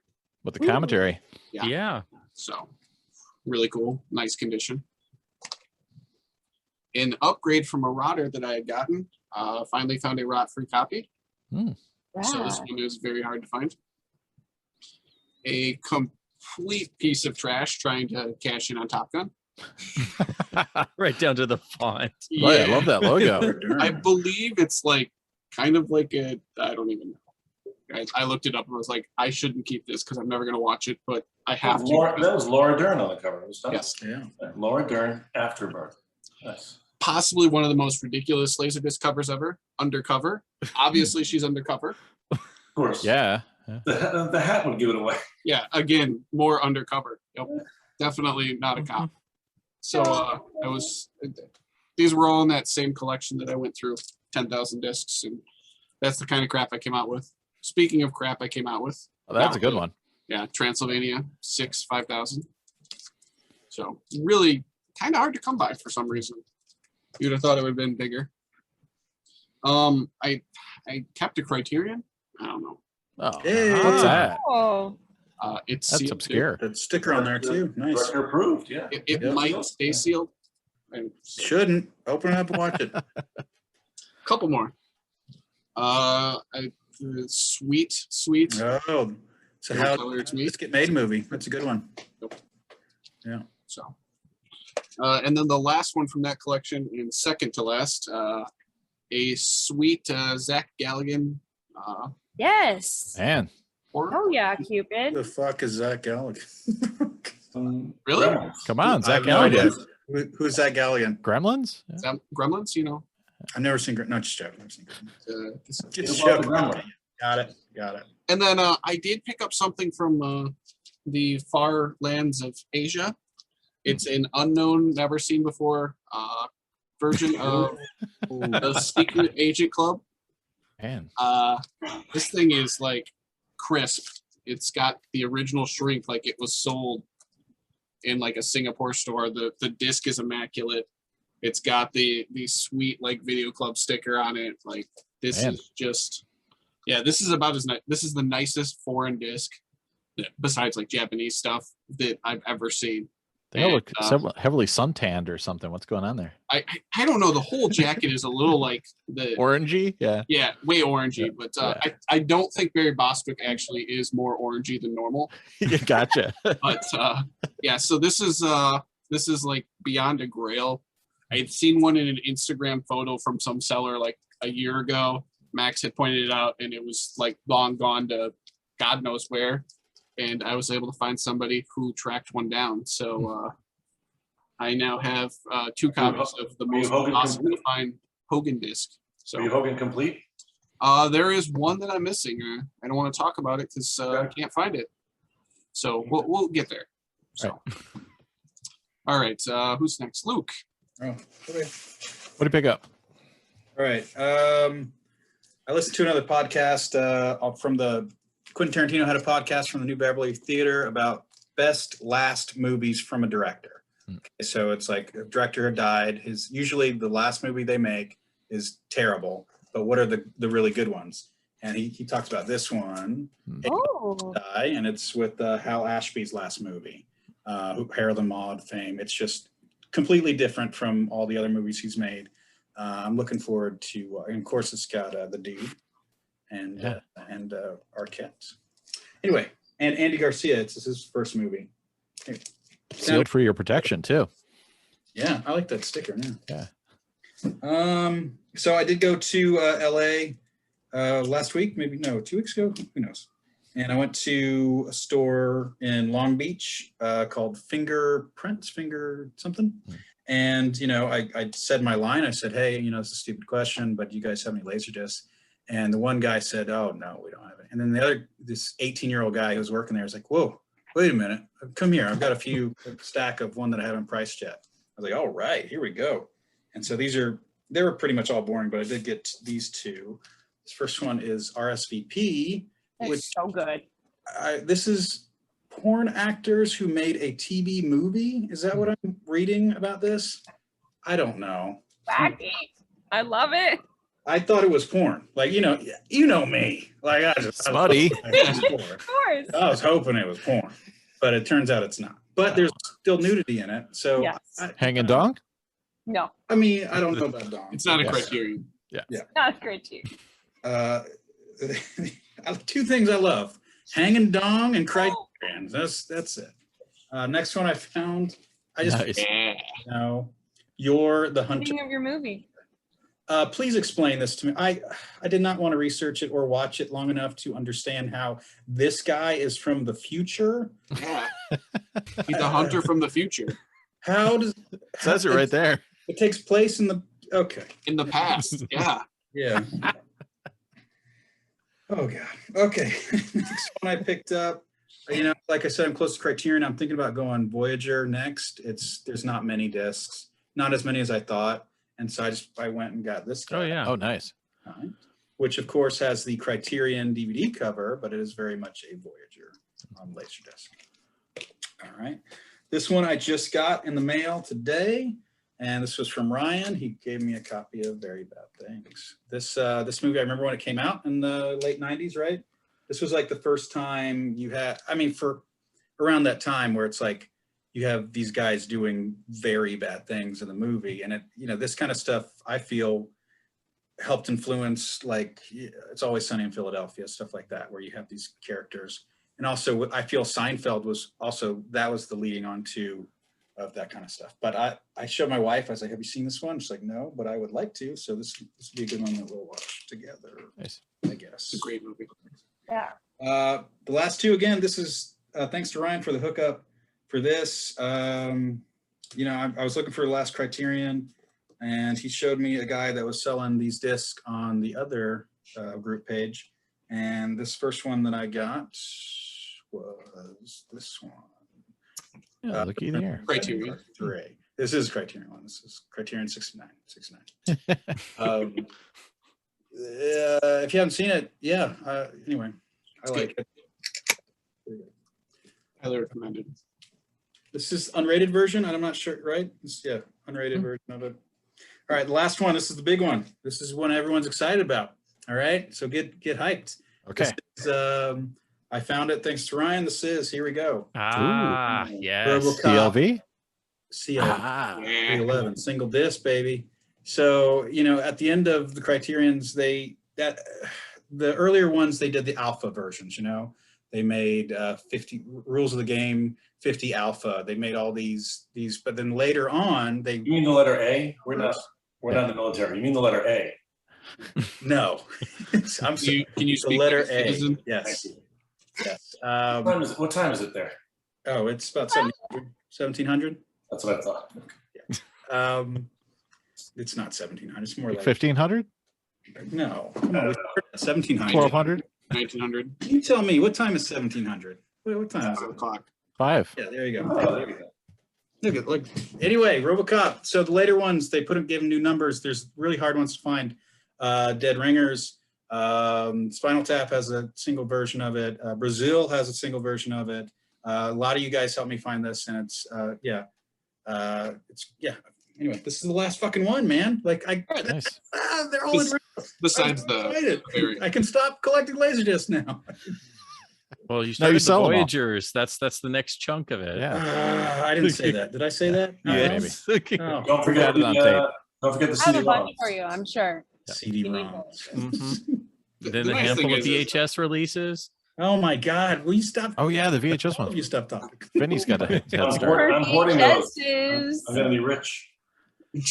No, yes, no. Anyway, that's it. All right, cool. Who's up, Max? Ooh, all right. I got so many freaking things that I was so excited about. Okay, let me see if I can subtly get a stack into my easy access here. So a bunch of stuff's from Japan. And okay, I'm excited already. All right. Whew. Start with this big guy first. Oh, sick. Oh, That is great. Ah. The OG Dino Man kicking butt everywhere he goes. So I have no idea. I've seen this cover lots of times. I saw the SF, so I'm hoping that it's just a bunch of just scenes of just Godzilla and nothing else. It's But basically, yeah, it's like all the cool scenes from every Toho. It's even beyond Godzilla. It's like every Toho movie from like the 50s to the mid 70s, maybe something like that. Yeah. so good. Oh my Yeah. god. Yeah. It's all killer, no filler. What I wanted. Okay, I have been on a Hanoi Rocks kick. Nice. And so I just got every Hanoi Rocks. Oh, damn. So I didn't even that know they had that many LDs. I'm Hanoi Rocks complete. Man. One, and they're just like there's a freaking poster in this one. Man. Oh, but just freaking Hanoi Rocks, literally rocks. And just, I mean, Tragedy is on one of my metal mixtapes that I listen to all the time. And so I've just been rocking that a lot. And then there's just, I mean, so many good songs they have. Nice. Obviously, like, Don't You Never Leave Me is just incredible. So, freaking all the Hanoi Rocks. Nice. And then I got Oh, sick. Nice. which I believe this may be widescreen. Hmm. I'm not Yeah, I haven't seen that version before. No, I've got the other. There's another one. Yes, I'm not sure. Something. That's One of them- PILF, then yes. Yes, yes, it is. It's PILF 1052. I like the little face on the Obi strip. He's just like chilling there. He's so cute. Yeah. This is just like I watch this every Halloween, and it is just a spooky, crazy movie, and I feel like everyone needs to watch that. It's freaking a great kiddish, not kiddish movie. Yeah. It freaked everyone out when it came out. Yeah, the heads. Oh, whew, Yeah. oh, so good. Lewis Lewis and and Clark. Clark and George. Wow. With Rose McGowan. Yes, never heard of this. I just needed it. I love her. So we'll see if this is terrible or what. Looks, yeah, 90s indie movie all over. This is a got a festival credit. Tarantino-esque edge of your seat, shoot 'em up gem. Yeah, I knew Tarantino had to be dropped somewhere in the Yeah. description. So it's there got, Step aside, Pulp Fiction. right? Oh my gosh. I love this just like This Dodge really looks like my Dodge that I Oh, have nice. as well. So this just like sold me a little bit on the cover too. I was like, all right. Has any movie that's been described as Tarantino-esque ever been good? Ooh, that's a No, not really. good question. Yeah, maybe, or maybe guess so. watchable. Yeah, watch. I mean, Get Shorty, I would say was a They were pimping that because of the Travolta connection. Yeah, I Right. could see that. Yeah, right. And it had the fast-paced, Elmore Leonard dialogue. Getting it.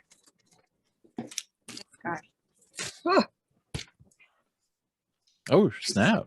Wow. We got 1 out of 3. Well, this looks But fun. This should be freaking cool because the Space Invaders. So I love Space Invaders. Really big fan of Space Invaders. So. Yeah, it's like all OG stuff, huh? Yeah. So I guess because it's Taito, So- it's nothing but Taito games then. I'm gonna guess. I'm not really sure. I haven't Yeah. seen it. Yeah. Yeah, the other ones are Namco and Capcom. So Oh, okay. Oh, cool. Okay.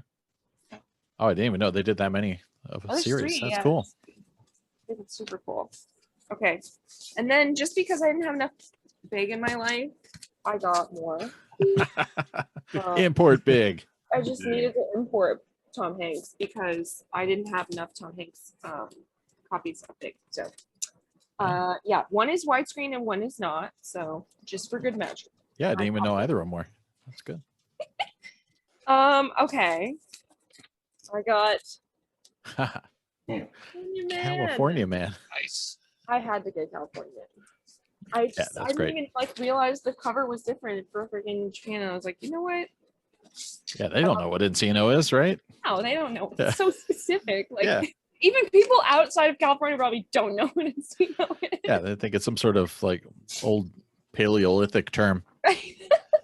Yeah. It's so silly. I love that movie. Ooh. Spirits, no idea. Just looked crazy. I saw the back, and I was just like sold. I don't know. Oh, wow. Anybody good in there? It looked like Michael Berryman. Karen Black, yeah, Michael Berryman, Karen Nice. Black, Virginia Mayo. So looked interesting. Oh, House of... Love it. This was so highly reviewed by Ryan and Criterion. Bill. It is crazy. It's Yeah, crazy. it's just such good such good vibes there. And this has like inner sheets inside. Oh, sick. Here it's crazy. But there's no OB, so But Throw it away. I- Throw it away. that's what I mean. So I didn't pay the OB price, but basically now I can see it and see what all the hype is about. And then also I got this. ooh. And this was another one where it doesn't have the OB, so I didn't have to have the OB hype. But this, I love this movie. This is literally Renee Zellweger and freaking Matthew McConaughey in a Texas Chainsaw movie. And it is just absolutely ridiculous. I watched this I think it was last Halloween I streamed this and I was like, damn, I really want the freaking LD now because I actually really liked it. It was so wacky. His character basically Matthew McConaughey has this weird leg brace and it's just so weird and bizarre and just oh my god, it's worth checking out. I feel like I'd never heard of it before Ryan showed it and I really like Texas Chainsaw. So Yeah, that gets a bum rap from Chainsaw fans, but I actually liked that a lot more than I thought I was going to when I saw it. I Yeah. know. I was like, that was really good. I don't know if I could say it was I feel like it was better than Texas Chainsaw 3. Yeah, maybe. Two's great. Two's great. Two's Yeah. totally different whole world. Yeah, it's its own thing. Fisting in, yeah. And one you can't even touch one, but this is just this is more from the realm of, well, you made a sequel, one you can keep, this is totally on that same train ride as 2 gives you. So okay, so we have It's excellent. a little French in here. I have basic Spanish my video, so Okay. if there are any other languages in this series, I'm going to find them. But Oh, maybe this is a Japanese one. this is the sister series to the rainbows. Oh. Howl. So that was pretty freaking exciting. Okay. Is it CAV or is it? Ooh, let's see. It says it's master version. See if it gives you any goodies on the back. No, it's so just like it's Just basic. text. They don't Yeah. even have like an image of who your teacher is going to be. Huh. I know, But the right? rainbows are so nice. The rainbows give you a little like Little glimpse into your amazing tutorial leader. got this little guy. Oh, check Ooh. that out. Dolby surround. Perfect setting. Perfect setting. And he's got a little baby on me. Oh That's my awesome. gosh. Is it the LD single logo? Love that. Yeah, LD single logo, which is cool. And it's just like a little six something's going in here. I Nice. haven't opened it up yet to find out, but it's got backwards UV meters or whatever. It's just Oh yeah. UV meters, but look freaking super cool. So, last but not least, I am fully complete. Yes. Crash and burn even. Complete. This is it. This did it. It took a long time Yep. for this to happen, and I can't believe it because there was a day when I sold Oblivion 2 and said, "Oh, I'm never going to go full moon complete," and then that was like the second to last one. Flash that I forward. completed. So how many are there? 80 Too something? many. Yeah. Take up a whole shelf. But I love 40. these. How many? It was like 40 some. Oh, that's less than I thought. It's not too bad. It's not terrible. Yeah. But it's just I have everything sorted all together on one shelf.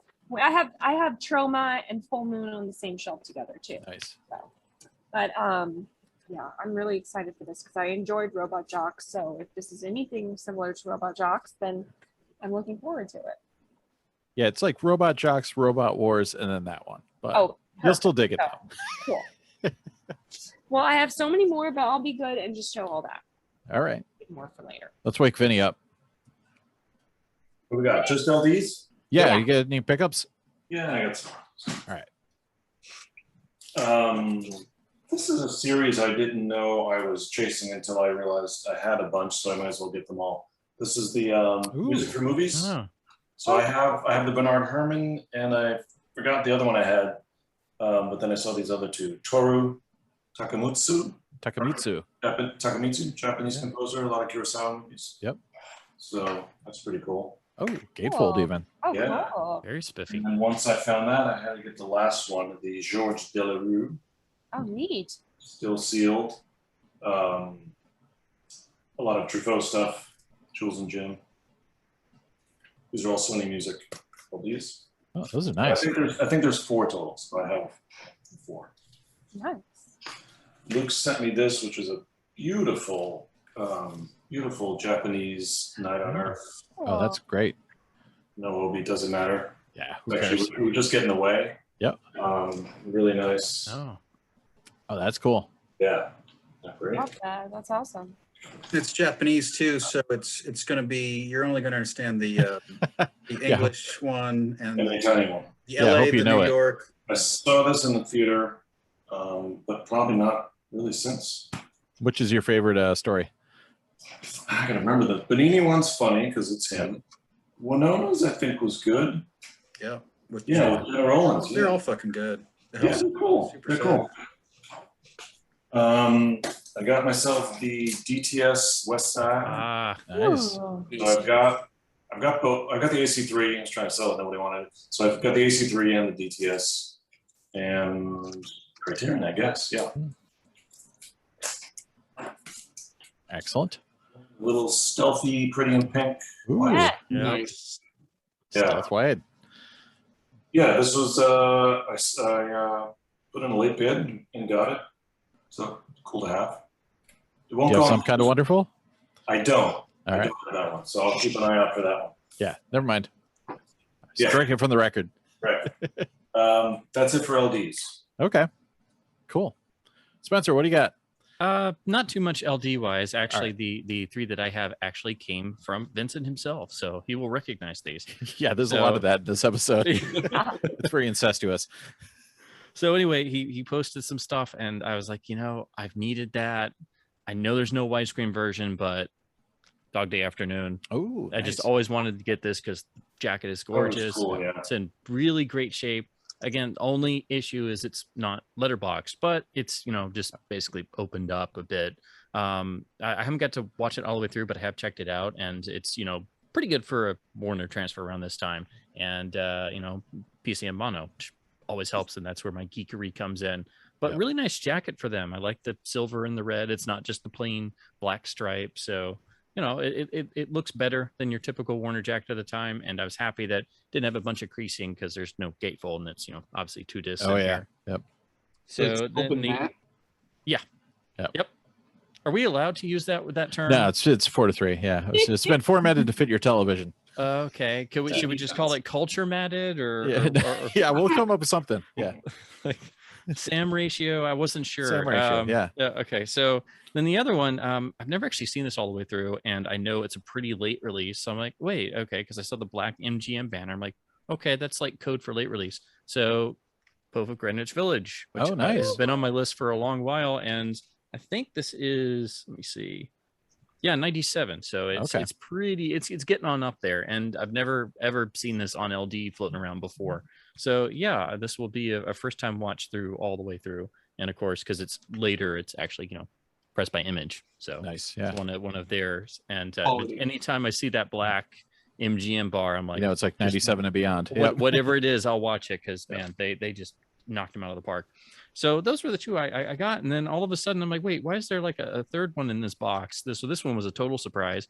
Been trying to get this for ages, even though probably won't ever watch it that much because of the audio mixes on here. But Vinnie very graciously threw in the immortal 1979 Mad Max on or Orion letterbox with the US poster art, and it looks fantastic. Have to try and get the sticker off, but still, it really nice shape. The only problem is, of course, this has the infamous US dub on it. So they're not after their classic Gozoline, you know, it's and with this one, because it is so much rawer, and as soon as I was finally able to hear the Australian mix when that DVD came out, it was like a godsend. Because this is still my favorite Mad Max film. Like this is the one. I love Road Warrior. I came around on Thunderdome, but this is the special one for me.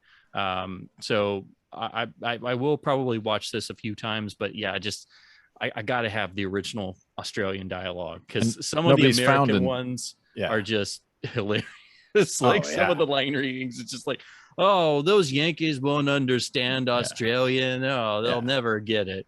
But yeah, some of it's pretty good. You know, most of it's not bad, but there's some of the characters in the American dub are just, oh my god. Yeah, his boss is pretty bad, and oh man.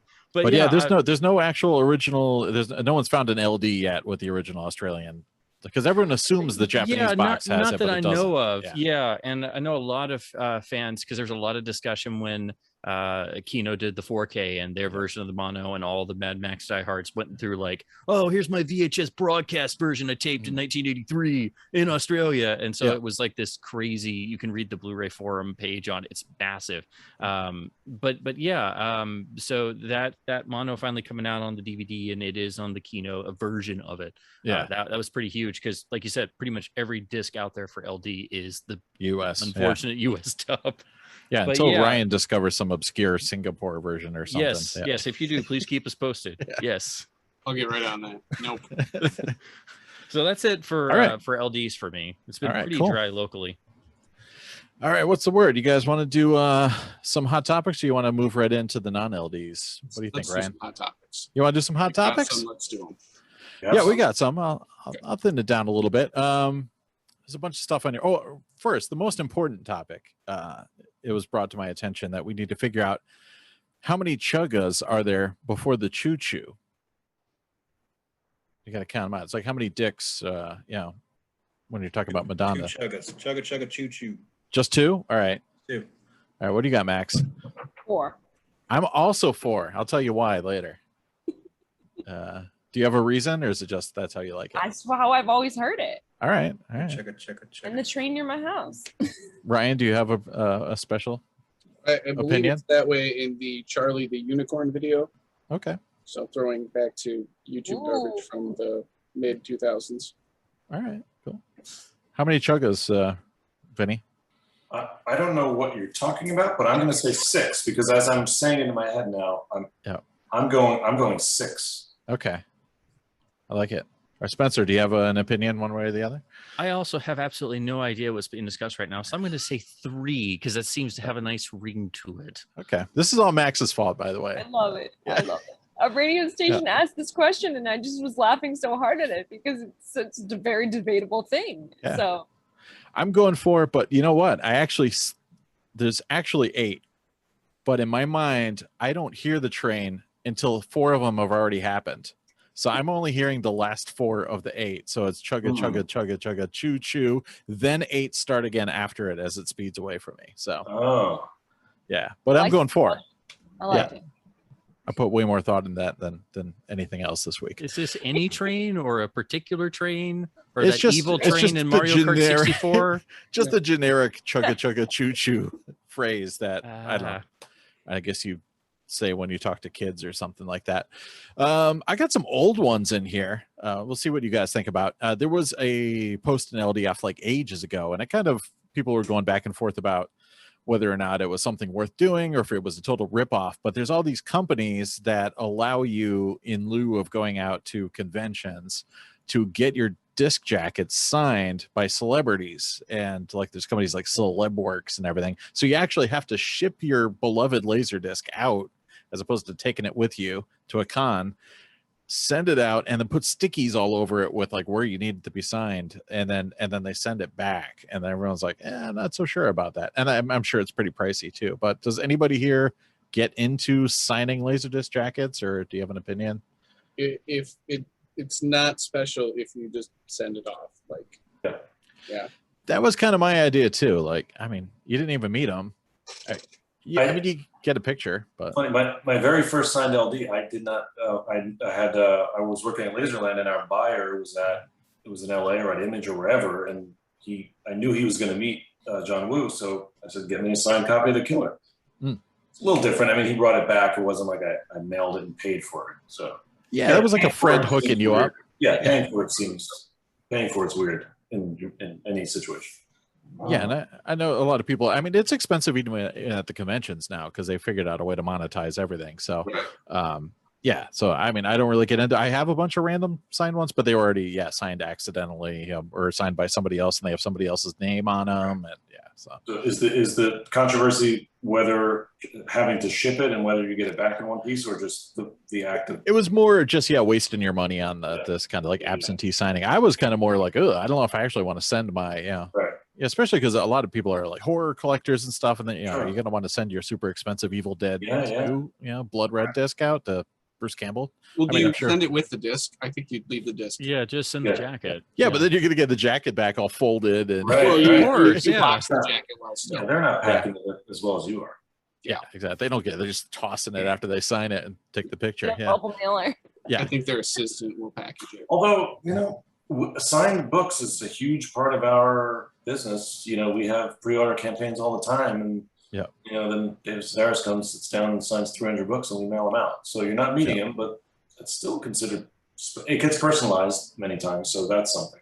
Yeah, it's like they do that with a lot of music releases too, like especially vinyl special editions from like a band website or something. So that's like sort of like a one-way scenario. Mm-hmm. All right. So what wasn't this the post from? You're talking about horror disc, but wasn't the post the guy had a Bambi disc? It was. He was collecting all the surviving Bambi voice artists. Yeah. Well, he did have a picture of him signing it. But then the company slammed their logo all over it too. Yeah. It's like Celebworks. Yeah. I guess if I needed one, like to complete something, maybe, but if you make a habit of that, it's kind of like. Yeah. Not personally, I don't care about signatures. I would never do anything like that. But if I'm going and somebody happens to be there, I'm not going to go out of my way. Oh, yeah. I don't know. I do like signed books. It's the reason I keep a lot of like pan and scan versions. Really, just like maybe I'll run into whoever one day, so I'll just keep this. That full cover, yeah, that's pretty cool. But say anything, right? I think I have the blu-ray in my stack, so it's like, why am I keeping this pan and scan Fox LaserDisc? But someday Cameron will sign it, or one of anyone Cusack, yeah. So, all right, cool. So nobody is here collecting signed stuff really. So, but yeah. But I mean, if you want to send your disc to us, we'll sign it and we'll send it back. That's true. Absolutely. Yes, Yeah. We do offer that service. Good Minimum question. fee. What disc would you want us to defile? That's a good question for That'll people. be an image disc. Probably. There's a lot of room on the sides for us. Yeah. Luke will hang dong in it. It'll get a custom VHS Plus logo on it. Yeah, I'm gonna put that in every single one. What else is in? I will sign Photoshop straight stories. For anyone who wants, I'll print those out. So. Excellent. And then speaking of this, kind of ties in with another collection thing that kind of blew up. Joseph in the LDF kind of went on a tirade against people that collect rare discs in general and people who care about rare discs in general. It seemed like a little bit of a, I don't know, a non-starter, because I mean, obviously, people are going to find the rare things in any given. Yeah. Well, but it was because so many people were saying, "Hey, tell me the rarest discs in this." Yeah. There's been a lot of fishing. Yeah. It's like you don't have it. Get into this hobby first. Like you figure it out yourself, and you just want to do the easy way around. I kind of agreed with them, but. Yeah. I learned the hard way of selling off a bunch of things that turned out to be, early on I didn't know. I like gummo and some other random stuff that I would just sell for nothing. But I didn't ask. Yeah, there's a lot of fishing, just general, like, hey, tell me everything interesting or important that I need to think about. I'm super lazy. That's just not obvious, is it? Did I we just talk got about here. laser active Tell me pro? everything. Yeah. Read the FAQ. Now I'm gonna leave. Yeah. So, but I mean, obviously, yeah, if there's some sort of rarity within the collectors, if you've been a long time collector, that's going to eventually come to light and somebody's going to be after it. So, yeah. And the tools are out there, it's not like you can't look these up. You just put the time in and you can it's like, guys, I have this collection. I want to know if something's rare in there. Well, look them up and you can figure that out. Like, it's not hard. You look eBay or LDDB. There you go. Yeah. What is this eBay? Is this new? Yes, it's started yesterday. I think it's on the eBay killed LaserDiscs because then they realized they weren't rare or something. It came out. I'm still all about DBay, but eBay's taking over. So all right. You got to get your overpriced LDs on Facebook Marketplace, where all LDs are $900. Oh my God, yeah. I just see the same listings that have been on there for 2 years in my local area. It's just Box of Opera, $3,000. Yep. Yeah, there was a disc that I was like, oh, I'm mildly interested in this. I'm gonna ask the guy if he's tested it. No, I don't have a way of testing it. You're asking $100 for something that's somewhat rare, and you have no way of testing it. You can keep it. Yeah, I'm good. I feel bad. There's a guy in LDF who's trying to hustle in my neck of the woods, the Wings of Onimise, the great Japanese anime film, but it's like a box set, doesn't have the obi, but it's like he's been sitting there forever. But yeah, that one you gotta put on eBay because anime is one of those things. If there's not a person who's in your 100-mile radius, it's not gonna happen. Yeah, but there could be 50 in the 250-mile radius that are missing it. Yeah. Also, did Maxeene ever find her haunted record player movie that you were asking about? No. Oh, No. yeah. No. Wasn't the one that what's his face suggested? Everyone said it was like the Ghost of Mrs. Muir, Okay. and I will dispute that one immediately because that has been suggested to me for 10 years and it's not it. yeah, I thought about The Uninvited, but I don't remember a record player in that. I started getting really obscure. Like I tried to come up with all kinds of things. I know I was really hoping you were going to come through for me on this because I was like, finally someone who like has watched a lot of things and they're not just going to suggest Ghost of Mrs. Muir. Like, all right, let's throw it out to like, YouTube. Okay, and then there were none because that's what I think of. And then they've made it like 10 different ways after that. I'm like, well, no, that's not quite it. Yeah. All right, so what's the deal? That I will set the scene. Okay. This had to be when I was between 12 and 15 when I saw this. Okay. It was on the family television on TCM. I'm sitting there. We do not have a DVR. There's no way to record it. And I don't have a cell phone. I don't have any of these things at the time where I could take a photo of the screen, remember it in any way. And then here I am sitting on this. I'm really enjoying it. My mom's like, oh, we're going to go to dinner now. And I'm like, but I'm watching this thing. And what if I forget what it is? And I'm like, okay, it shouldn't be that hard. It's a movie from the 30s. And so I put that in my brain. And it's got Ghost in the title. And so I put that in my brain. And that's all I've got. And then I'm like, okay, I can remember a couple of scenes that are like, were the ones that I saw. Like there's a couple people, I'm remembering it. My memory is it's a man and a woman. They're standing at a window with shutters, and it's a black and white film. So it's white shutters and it's a dark colored house. And they're talking about something, or they're like trying to get in the window. Don't fully remember because it's been a long time, 29. Yep. So it's been a lot of years trying to find this damn movie. But the most vivid memory I have is the record player. It's on this very small table. It's a crowd of people, probably somewhere between like 5 and 9 people standing around there, basically learning information from what's being played on the record player. It's a gramophone style record player. Okay. I'll give it that. And this movie, again, what was pictured on the screen when I was watching it, and I know for sure that, you know, cable didn't always match up what the name was with what you were watching. So the main thing I'm trying to hold on to is the fact that I remember the white shutters and the house. The record player is the most vivid memory, and the only secondary clues is that Ghost was in the name and that it was from like 34 or 43. And I have dyslexia on that, so not sure. That's a lot of detail. I know. That's we could data mine that maybe, right? I was already trying to do that. Okay. Look up old TCM air dates. Let's get Todd. I was going nuts. It never happened. Luke, this reminds me of that podcast, the guy who remembered the song, but he couldn't figure out what it was, and then they actually recreated and re-recorded the song for him, so he could Shazam it and try to figure it out. So. Was it real or no? It was real. It was, spoiler, yes, it was real, and they eventually found the song. I thought that guy Lance Bangs gave you something that was. I thought that was. wasn't really following your story there, Max. But so the one that so I had seen one that I think it was either Karloff or I think it was Lugosi was in it, and it's like Ghosts on the Loose or something like that. I forget the name of it now because I watched so many things with Ghosts and now they're all blending together. But it had like the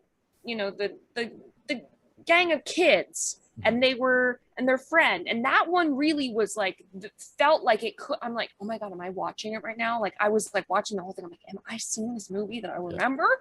And it didn't have the record player scene. I was crushed because a lot of the little aspects of it were kind of checking some boxes for me where I was like, this kind of feels like maybe, but like, is it? And like, like the episode of How I Met Your Mother when they're trying to find the burger joint in New York and they're going to every burger joint. Like, this is the burger. No, it's not the burger. I know. And that's been like literally like every time I get my hopes up, like, oh my God, is this it? Is this it? And it's like, if it doesn't have the thing to just crush all the other information is that record player scene, because I have never yet seen that scene that jogs that memory for me that just would be like, I don't even know what I would do. Like, it's been so many years. It's such a weird thing to like, it's like, we're in 2021. Like, we can do this, guys. Like, I just keep feeling like that. Like, why haven't I found it yet? And do you even think it's a full feature, or do you think it's like a short or something like that? I want to say that I probably came into the film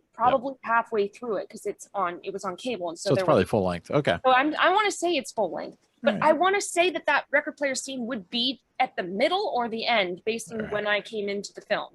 Was it comedic at all, or do you remember anything? Yeah. I'm struggling on I want to say it's comedy, but I feel like I'm going to end up with phantom memories on things. Yeah. Was Kevin Smith there filming anything? You know what I mean? Because I'm like really trying to scrutinize now. Yeah. Like, I'm like, okay, IMDb custom search. The record player scene is the scene. And it's, and I can almost like picture the tape and where that movie that was like with the kids and the one that was the closest one, it had this table that was like jogging the memory of the table for me.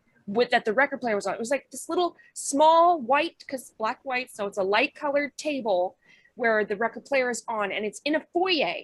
The room is a big room and the people are all in it. And it's a pivotal moment in this scene where they're listening to it, and it's like, and I remember the voice being just a very monotone voice, like on the record player. like giving like some sort of clues or information or something was Like the being Evil Dead solved. tape or something, Yeah, like giving you the info. All right. Totally. Yeah. So it was like I had to leave at that moment. So I've never figured out what the heck it was that was happening. And now it's like I'm just trying to hold that in my brain because I have a photographic memory. And so I can keep things if I just keep trying to bring them up again, then I will keep it there. So when I do see it, it will be so glorious. It's gonna be amazing. All right. Yes. So it's maybe the Vincent, YouTubers. Hey, Vincent, what was the name of that podcast? That really was good. I mean, I didn't. Anyway, that is very. Yeah, I'll send it to Sam. I don't remember the exact. Okay. title. It's pop it up. There it is. Yeah, check it out. Let's see what else. The news. Peter got an anamorphic lens. Are you gonna get one now, Vinny? No. Okay. The further Peter's going so far down this rabbit hole. He that makes me drool so badly. Yeah, I was following along for quite a while, but now Farujas and yeah, but now I'm out. And now that I for a minute there, I thought I was going to move, so I was sending everyone this. But now I don't think I am. So so I don't have the room now to do the. Actually, I probably could do the scope. Everyone's doing 2-3-5 screens now. Yeah, I got one on. I'd be happy to just do the masking and the curtains, so I don't have to. Yeah, but it's cool. It's cool as hell. But what's his goal ultimately? I still can't figure it out. It's like, oh, I'm know when he finds it. and this better. There is no goal. You can't, the goal is to keep like a shark. You can't stop. Yeah, keep on swimming. Nothing's ever gonna bring speaking me of- down. Shark Week was recently, so shout out to Altman again. So hopefully Yes. we'll get him back for an I episode. know. I miss his shark ways. And I guess the most important impact on LDF lately was the world discovering the term flexing. Yeah.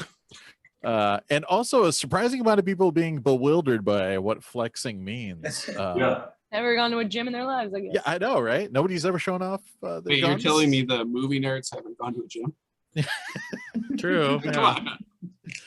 So yeah, it really was. What is this flexing you're talking about? Like, come on, guys. I like how it's never stopped either, because it started as like Flex Thursday and it carried over into Friday. And everyone's like, "Is this a flex?" I love the one where the guy asked that, and I looked at the picture, and it was Cameron titles, and I'm like, well, it's just and then all of a sudden at the end, I'm like, wait a minute, and I saw the bar, and I'm like, is that the director's Pan and Scan True Lies? And he had no idea, and he looked at it, he's like, yeah, it is. I'm like, well, there you go, that's your flex. Yeah. That's your flex. Yeah, the others other are good pretty one common. was the guy who had 4 whatever discs, and he had Existenz like underneath one of those discs. Oh, nice. Little surprise flex in there.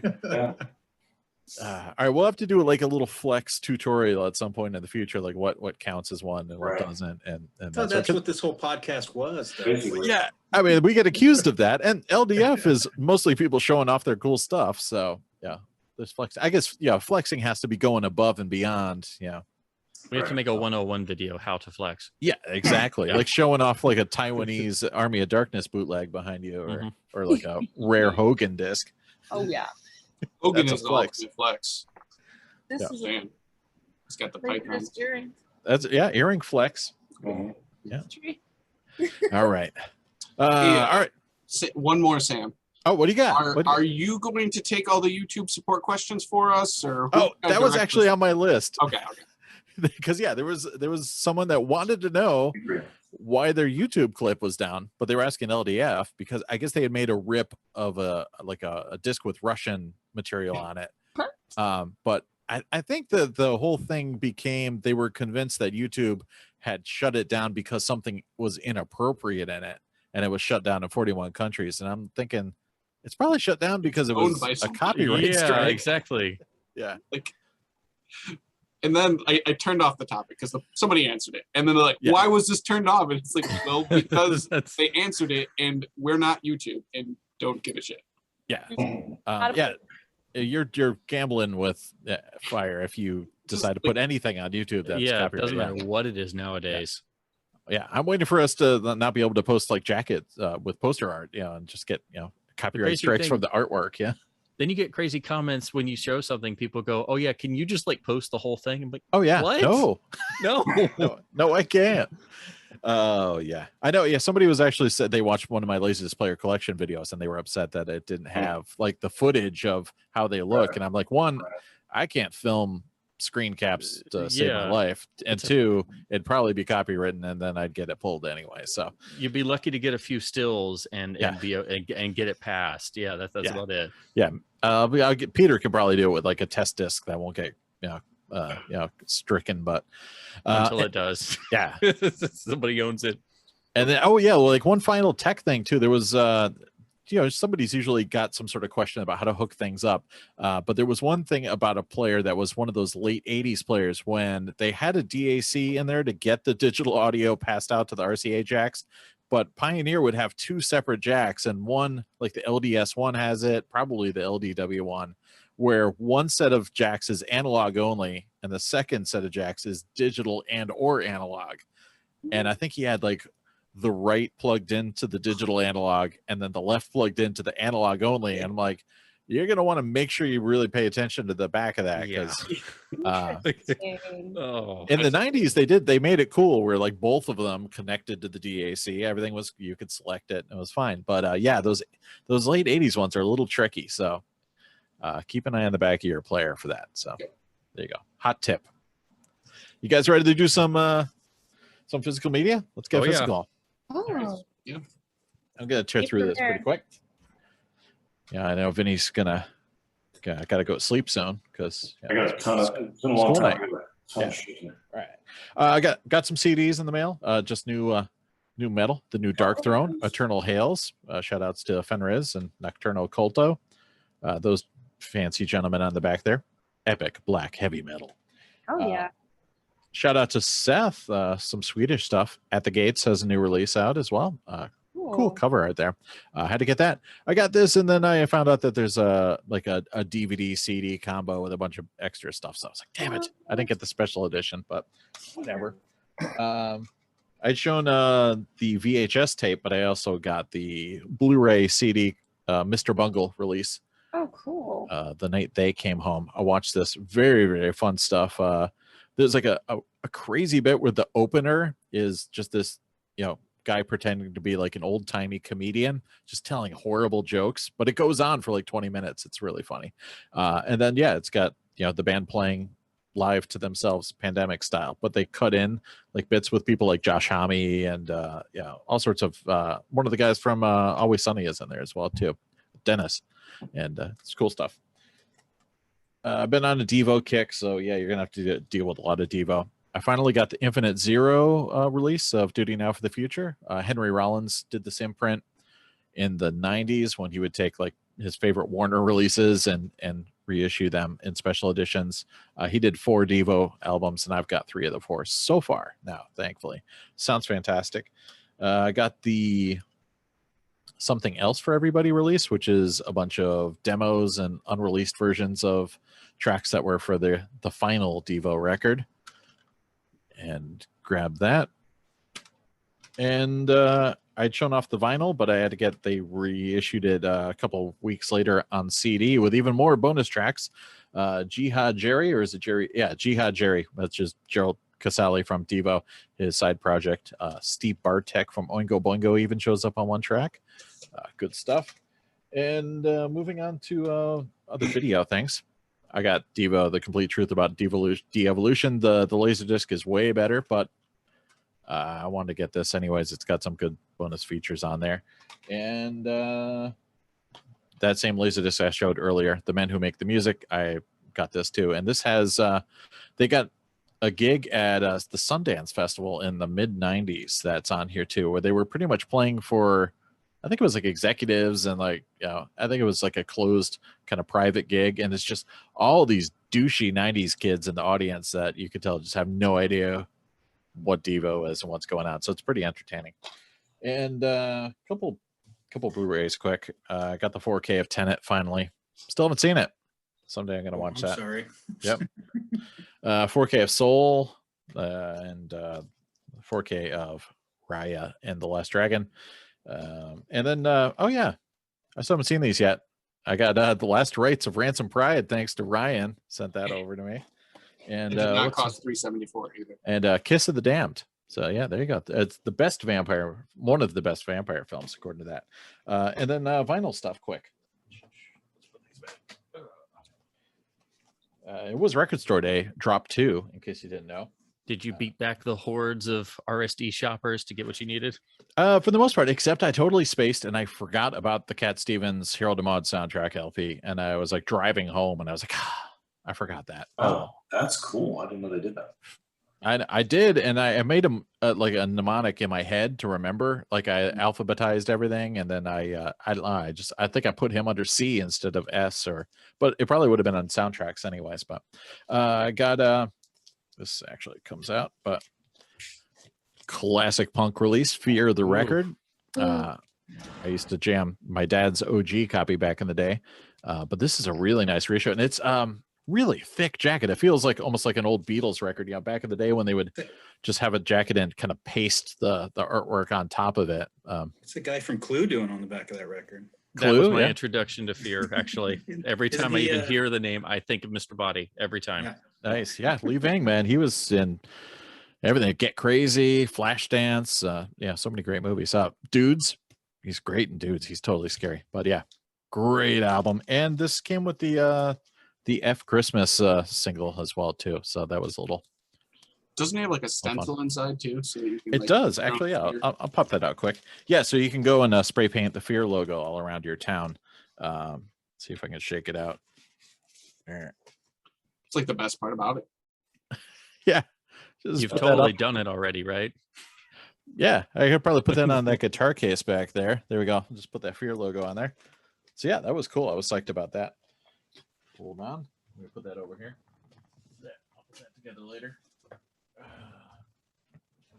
Like many people, I had to get a copy of Hail Satin by the DGs, which I was talking with Spencer about, has already shot up ridiculously in price, even though they made, what, like 11,000 of these things, supposedly? They just put it out on streaming today. There's a bunch of news articles saying, well, if you didn't get it at RSD, it's now on Spotify. It is a whole lot of fun. Yeah, I just like the fact that he sang it, straight ahead, full falsetto, and then realized he could do it, and then it was like, oh, I should have been doing that a long time ago. That's fun. And yeah, the second side is Foo Fighters tracks from it's like live in studio tracks from the most recent record, and then the first side is all Bee Gees tracks. So it's great.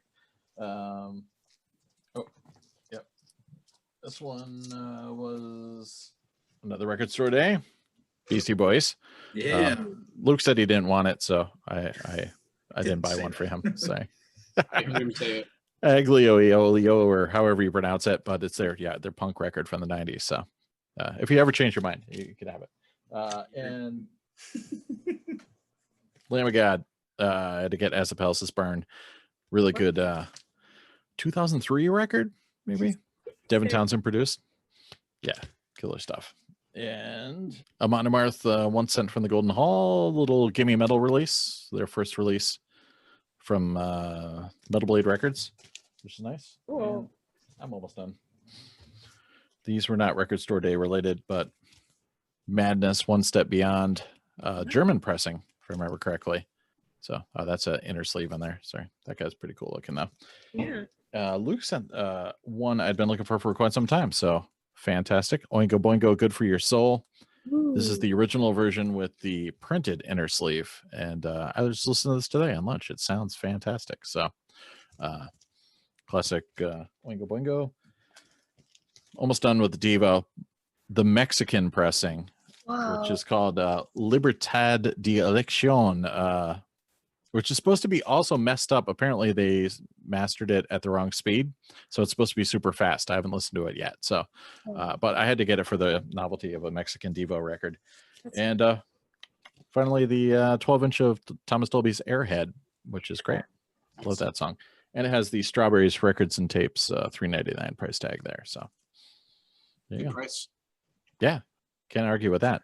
I think it's important. You're talking a lot about Devo. It's important that Mark Mothersbaugh had an interview. It's on the Life Aquatic DVD, where he says that LaserDisc coming out made him make Devo. Like it was very inspired. LaserDisc really inspired the Devo, whatever that is. Yeah, one of these. Like, here's the future. This is what it is. And yeah. One of these DVDs has an interview with Chuck Statler, I think his name was, the guy who did the films, The Complete Truth About De-Evolution. And yeah, he said the same thing. He said he read about, it must have been in Popular Mechanics or something like that in the mid 70s, that laser just wasn't even out yet. But he was like, we should start getting ready for this and creating these films and getting this new media. Yeah. And so like the whole kind of concept of this visual musical crossover thing was like with the LaserDisc in mind. And he even said, oh, so it was sick, when the Voyager, release came out in the 90s, that we finally got, a proper awesome LaserDisc release. And so, yeah, he was psyched that there was Devo on LaserDisc. Yeah. Good point. All right, what do you get, Ryan?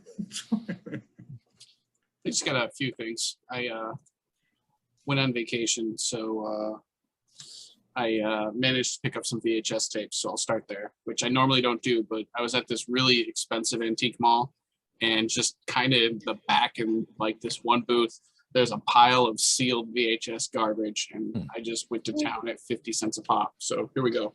Oh, all right. The Capitol Conspiracy with Don the Dragon Wilson. Nice. They had your name on it, right? Yeah, pretty much. It said The Ryan on Visit it. with Billy D. Williams. Oh my gosh. Fred Williamson in The Messenger. Wow. Just smoking a stogie. I mean, incredible. Mr. T and Corbin Burnson in Judgment. What? Yeah. Is that an LA Law spinoff? I have no idea, but it was 50 cents, and I was not walking away without it. We got Armand Asante in Partners in Action. It says Armand Ass. Yeah, it does say Armand Ass. And the stickers are so sticky that they don't come off the shrink, so I'm just leaving them. We got one of the Baldwins in Desert Thunder. Daniel. Yeah, the good one, obviously. He was on Homicide. That was his high point. We've got Kevin Dillon in Hidden Agenda. Oh my god. Wow. Almost done with the VHS. I don't normally buy this many, but I couldn't not. This was the only non-sealed one I got, and it was Deuces Wild with Frankie Muniz and Feruza Balk and Brad. Okay. Renfro. I have no idea. Oh, Renfro. Okay. Yep. Back to the sealed ones. Undercurrent with Lorenzo Lamas. Oh my It's a god. red tape. Too. Oh my Oh, cool. That's baller right there. Yeah, it is. We got the Jeff Stearns. You know Jeff Stearns in Fire Over Afghanistan. Oh, he's great. Oh yeah, totally. The highlight of the bunch, not that the rest aren't highlights, but Born Bad with Corey Feldman. Oh my god, stop. So we've got Corey Feldman, James Remar, Justin Walker, Heidi Nicole Leonard, and Taylor Nichols. Really, it's James Remar and Corey Feldman, as far as I'm concerned. Amazing. Of course, sealed. New Horizons, so you know it's good. Oh, you know it's good. Jeff Wincott, When the Bullet Hits the Bone. All right. This one was previously viewed. I don't think the rest were, but that one was definitely used. Whatever. We got a sweet Ice-T and Dennis Hopper, Luck of the Draw. My god. Definitely original seal. And last but not least, I picked up one other VHS because I couldn't help myself. I was at a video game place that happened to have some tapes because they just buy whatever's cool that might sell. And I picked up Female Mercenaries 2. Obviously, there's an original, no idea, but it's sealed, so I get to find out how good of mercenaries they are. Wow. So that does it for my random amount of VHS, which I never buy, but when they're 50 cents a piece and almost all new, I couldn't resist. I stopped at one Dollar Tree and found a disc. This is nice. Jackie Chan's Robin B. Hood. Yep. Dollar Tree. Can't go wrong. I did find a valuable DVD. Haggard, the Bam Margera and Ryan Dunn movie. It's now so I actually love that movie. It's great. It really is. Like no shit, really good. I guess I had one other Dollar Tree. Treasure Hunters. It's got two extra movies. It's got Seawolf and there's a Chuck Connors movie, The Legend of Seawolf, and Pacific Inferno, which is a Jim Brown movie. So you can't go wrong for a dollar. And then I stopped in this amazing garbage record store. Like, I mean, it's not garbage. It's in like this old part of town, and you almost miss it if you didn't know it was there. And I found this masterpiece. It's called Snoop Dogg's Hood of Horrors. Nice. Not only does it have Snoop Dogg, Danny Trejo, Ernie Hudson, Billy D. Williams, but it also has Diamond Dallas Page, the wrestler, and I think that might be Jason Alexander there. Oh wow. But yeah, needless to say, yes, it is. Needless to say, with a cast like this, it can't be bad. Well, no, of course not. But yeah, so this is apparently not a print and impossible to find. Wow. And then my wife did get me a 4K. Nice. Whoa. So Super 8, really cool. And then I got a couple of records if we'll go through Your those. wife buys you movies. That's so I don't know why that's love right there. If you like she buys you movies. Oh yeah, like she likes that movie too. So like Okay, good. every once in a Yeah. while, like she'll pick me up something off my Amazon list. I did get a 3-inch Oh, you got the Weird Al. Nice. Weird Al. Cute. Beat on the Brat. I Don't have you no need like way a to little play this. Crossley player, right? Yeah, Yeah. I will probably never be able to play. So those I have- won't so those won't play on regular players at all? If you No, have I don't think a so. player that will let you track all the way in, Yeah, You mine can. does. but you need certain players will only do it. Hmm. I picked up the Sweets Platinum Rare. Nice. Sweet. Really cool, like 1500 or 2000. So picked up the Hawkwind release, the Greasy Truckers Party with Lemmy. So Lemmy's on this one. Score. Yeah, exactly. Like later Hawkwind, I'm like, I can leave it. But Lemmy stuff, that's when they really kicked. I also got the Bee Gees. Yeah. Rad. Of I'm course. glad to hear that it shot up in price because You gonna flip it? no. And then I got the Matthew Bellamy Cryo Sleep, which is Oh, the yeah. guy from Muse. And this was also super limited, so this one will probably be stupid. But my store only got like one of the Matthew Bellamy and the Suite, so I had to get them. And then I picked up a couple things before Record Store Day. I traded in, my cousin dropped off a box or like a giant tote of records because he does property management, and the person had just left them. So I pulled out some stuff I haven't listened to yet or haven't checked. And then I traded in the rest after I looked through and threw out the junk. And I got this for free, the Almost Famous soundtrack. Nice. And then one other thing I got heavily discounted from that tote, and that was a Chevelle reissue of Wonder What's Next. Oh my god, I love that band. I'm so happy because I have the SRC vinyl version, which is 2 discs. And so like it's like 10 minutes aside. Yeah. That just drives me nuts. Like I love when they do a double vinyl when it needs it, not just because. So now you got the Lazy Man's version. Yeah. I like it. I picked up a sweet King's X original pressing. Oh, I found great this album. at a store in like Columbus or something. Just Cool. randomly, like they have all this new stuff, and I'm flipping through the used records because when I go into a store, I don't look at the new records. Like Yeah. I have 2 stores in my town and a third one that I order stuff from. So like I don't need to look at what everyone else has new because they all have the same new records. But it's the used bins where you really find the cool stuff. And so I found that. And then I did pick up the Mushroom Head I forgot to get. There's So I've more? got Mushroom Head I complete. love it. All right. For all those Mushroom Head fans that watch the podcast. Oh yeah. They're out there. I picked up the Porky's Revenge soundtrack. Ooh. What's on there? This one has the hidden gem called Philadelphia Baby by the Crawling King Snakes. And they are Robert Plant, Paul Martinez, Phil Collins, and Dave Edmonds. Heard of those guys. And then you've got some Jeff Beck, Fabulous Thunderbirds, bunch of Dave Edmonds, George Harrison, Willie Nelson, Carl Perkins. It's Cool. pretty solid soundtrack. That's cool. I stopped in this one place and I was sending you guys a ton of photos of soundtracks. Like somebody who had collected the most amazing, ridiculous collection of soundtracks had sold them all to this really, really, really good record store. And here's what I got. Code of Silence. Wow. Yeah. If it's Oh a my Chuck God. Norris film and the soundtrack, yeah, definitely. Incredible. Wow. Runaway Train. Nice. Ah. Yeah, nice Canon video. I did get some Thomas Dolby. Yeah, Gothic. Yeah. Hell yeah. Cool. and a little bit of Mark Knopfler. Oh, nice. Yes. And then 2 more, I think. Yeah, 2 more. And then I'm done. We had a long time. We had months, and I went on vacation and went. Yeah, there's a lot going on. Yeah. Guar, the picture disc. Nice. You can't go wrong with Guar. No. That's classic. And then the 90s alt rock band came out with a new EP, Eve 6. Oh my God. It's their Grim Value EP. I ordered both variants because I have a problem. they showed up, so. At least it was just 2, so that's fine. Yeah. That's it. I only got a couple things while I was, between podcasts. Okay. Yeah. So, what do you got, Luke? Next. Okay. Yeah. All right, I'll start with records first, I guess. So I know a few of us have been watching that This Is Pop documentary on Netflix, right? After I watched the country music one, I had to pick up Tanya Tucker's TNT. It's really good. Like I really, smoke it. Ooh, yeah. Whoa, that's a crazy. That's Damn. amazing. So it's, I mean, That's true.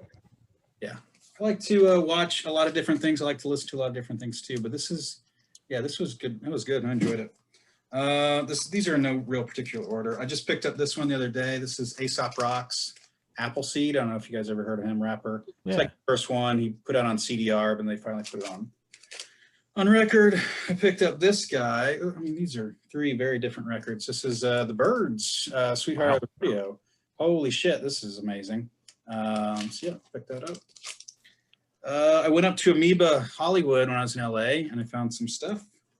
I got this one, the BS 2000, which is Ad Rocks and AWOL, I think. One of somebody's solo from 2000. They just make beats. It's really raw, but it's a lot of fun. Pink vinyl for this guy. Cool. So Sam, I didn't know you had bought it already. I thought you asked me if I wanted to get it, and I said I would buy it myself, and I got. Oh, you did get one though. I did get one. You should keep it because it's amazing. Okay. So I remember when this came out. This was around Ill Communication, and I guess the story is they made too many punk songs for the album, and they just said, okay, let's just put this out. And it was like a CD, a slim CD. It came out, and at the time I was like, oh, this is too much. This is too punk for me. It's too hardcore. And now it's very tame, but it's very listenable and very enjoyable. It has 2. Soba Violence was like, both of these songs I've heard before. They've been released before. And then a cover of Light My Fire with another lady singing it. Really good. I've listened to that a lot. This one I got up in LA as well. This is a great jazz record. This is Weldon Irvin's Liberated Brother. I don't know if you guys ever, but it is fucking amazing. It's really good. I put this on. I bought it, and then I looked it up, and they said, "Oh, this copy is trash. It's bad pressing and whatever." I was like, "Oh no!" When I brought it home, it sounds great. I listened to it like 4 times in a row. Like it's that good. One of those records. I don't know. I think maybe Sam and Vincent might know this band, Miracle Legion. Do you guys know? Oh, nice. Yeah. Yeah. So I like him a lot, like them a lot. So about this one, on Record Store Day, I kind of just, I bought the Beastie Boys and like, what else can I get? Like, let's go all out. So I bought another Miracle Legion. Right? Oh, cool. Spencer, do you know Miracle Legion? They're very REM, kind of the same time frame. No, I don't. I'll add them to my list then. Yeah, it's good. So this one is a weird one. So back in the day when I was in high school, or whatever, I was really into experimental music.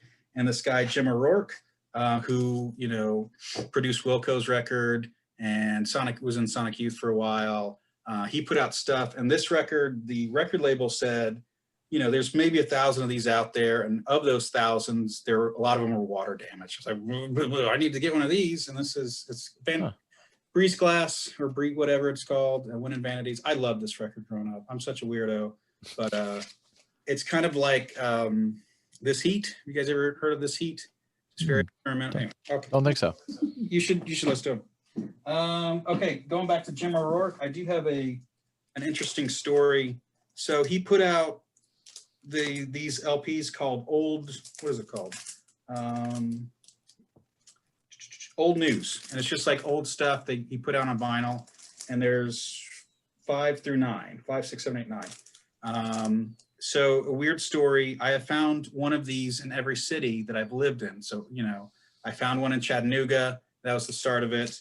And then, so this one I found in Chattanooga. It's got the McKay sticker on there. I just found it. I'm like, okay, I want to get that. Cool.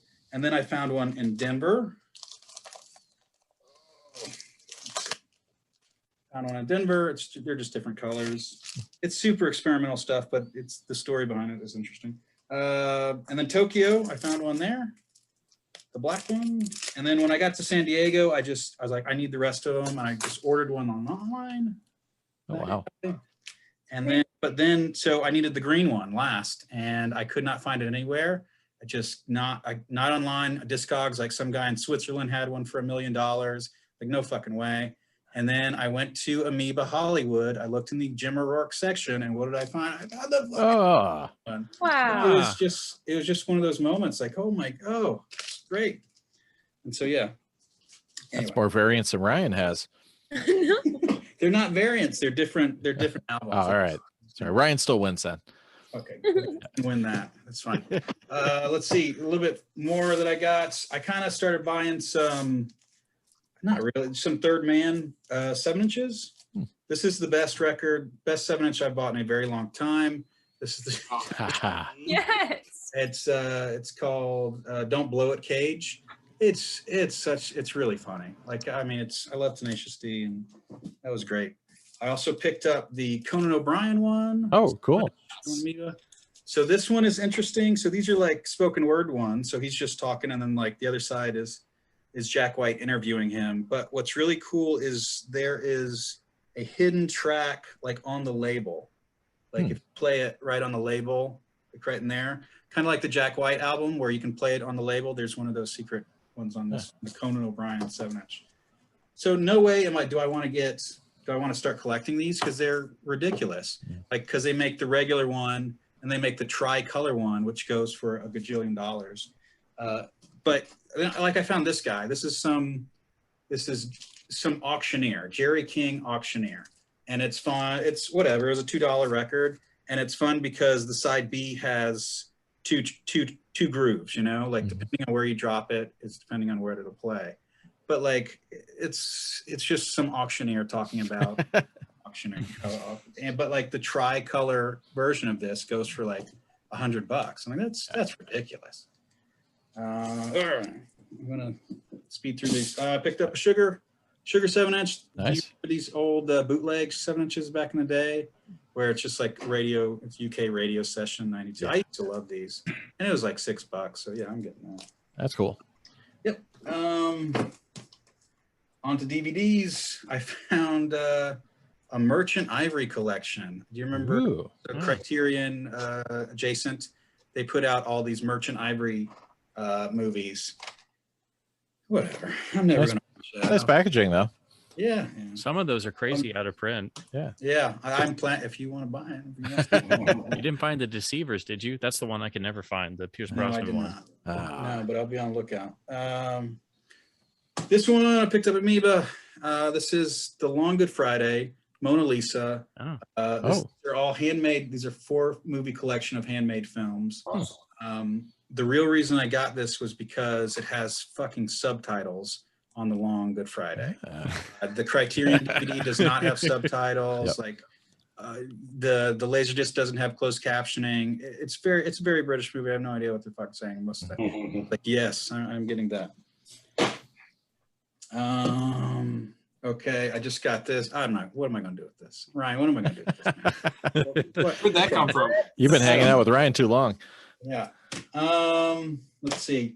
I found a Pavement bootleg at Fingerprints. I'm a big fan of the band Pavement, but this bootleg is terrible. Yeah. Really just Steve Malcolmus's mic. Like, so you just hear it playing over everything else. It's really bad. Let's see, going back to movies about movies, I picked up this one and watched it, Fade to Black. I don't think I've seen this one before. This is a good movie. This guy who really obsessed with movies, he slowly goes insane and starts like killing people, but kind of accidentally. And he kind of goes anyway. Accidentally killing people? Yeah. So what? There's a vinegar Accidentally? version of that. Is it vinegar? No, Yeah. there's a new Vinegar Syndrome that's really nice. Okay. Yeah. Yeah, that seems like a bootleg almost. This guy. So MVD. Like a burnt black Blu-ray. No, maybe not. Maybe. All right, a few more. So I keep buying from these guys, and I never really watch them. I got the Jack Exploitation multi one. Cool. These guys love these guys are on a whole nother level of like loving bad movies. Like these movies are just they're hard to watch. These are all basically like fake Jackie Chan movies, you know, like the fake Bruce Lee movies, but these are Jackie Chan wasn't really in these, but anyway.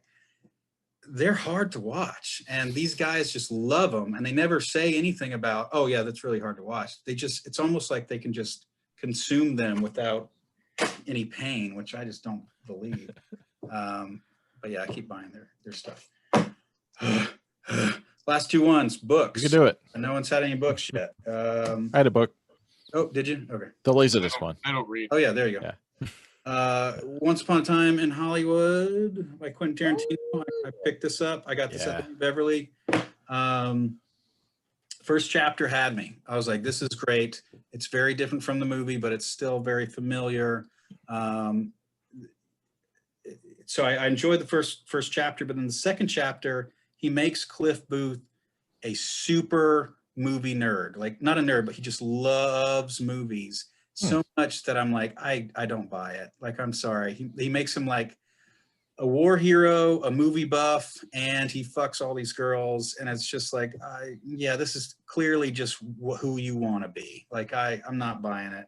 And I kind of stopped. Like at 50 pages, and I was like, I'm done. I probably need to push through. Yeah, I kind of liked in the film that he was part of the business, but it wasn't like he was a movie nerd. Yeah. Right. And I rewatched the movie. I really enjoyed it. I fast forwarded through the part where he goes into the Bruce Dern part because it doesn't work the second viewing. But other than that, I really enjoyed it. But yeah, Cliff in the movie is just, he's a great guy. Like, you want to be that kind of friend. You want to be that kind of dude. But yeah, it's a little too much in the book. Last one I got is The Disaster Artist. Again, movies about movies. The other day, the guy from The Room. So this is about the making of The Room. And what's his face? Greg Sestero was up the street signing copies. And so, yeah. I really enjoy this book. We listened to an audio book where he reads it on a long trip one time, me and my wife, and it was like the best audio book we've ever listened to. So yeah, I wanted to go up there and tell him that. I did, and he was super hungover, obviously, and didn't give two shits. Doesn't remember anything. Yeah, I really should have had him sign a copy of the Patch Adams LaserDisc because he's in there for like a second. Well, we can orchestrate that through Celebworks. You can mail it to him. Yeah. Put a sticky note on there. There you go. That's it. All right. What about Vinny? Oh no, Max. Sorry. Hold on, Vinny. I have 3. I'll be really quick. Oh wow. Wow. Oh, that's good. Great movie. I love this movie so much, and this was one that immediately came to mind for this topic, and so I literally bought this dang DVD, which I was so happy just to see it again, because it's like you couldn't even see it anywhere, so couldn't even stream it. I should get that. I saw that in the theaters, but yeah, I don't have it on video. It's it's cheap. You can have it for like $3. It's with free shipping, no joke. It's like it's really unknown, but it's so good. These are straight boots. Because my Disney fix, I do not have Disney Plus. I don't pay for that, so I instead bought really crappy made version of Xenon because that's awesome. I need my protozoa in my life. And I'm really excited about that. Hey, they should release it. You have a book. Walkie Squawky. It's Walkie Squawky and all his karaoke products. Nice. Circa what, 91? So 91. And so everything in here is so good, but I have to show you the pole dancing television in here. Where's she at? She's hot.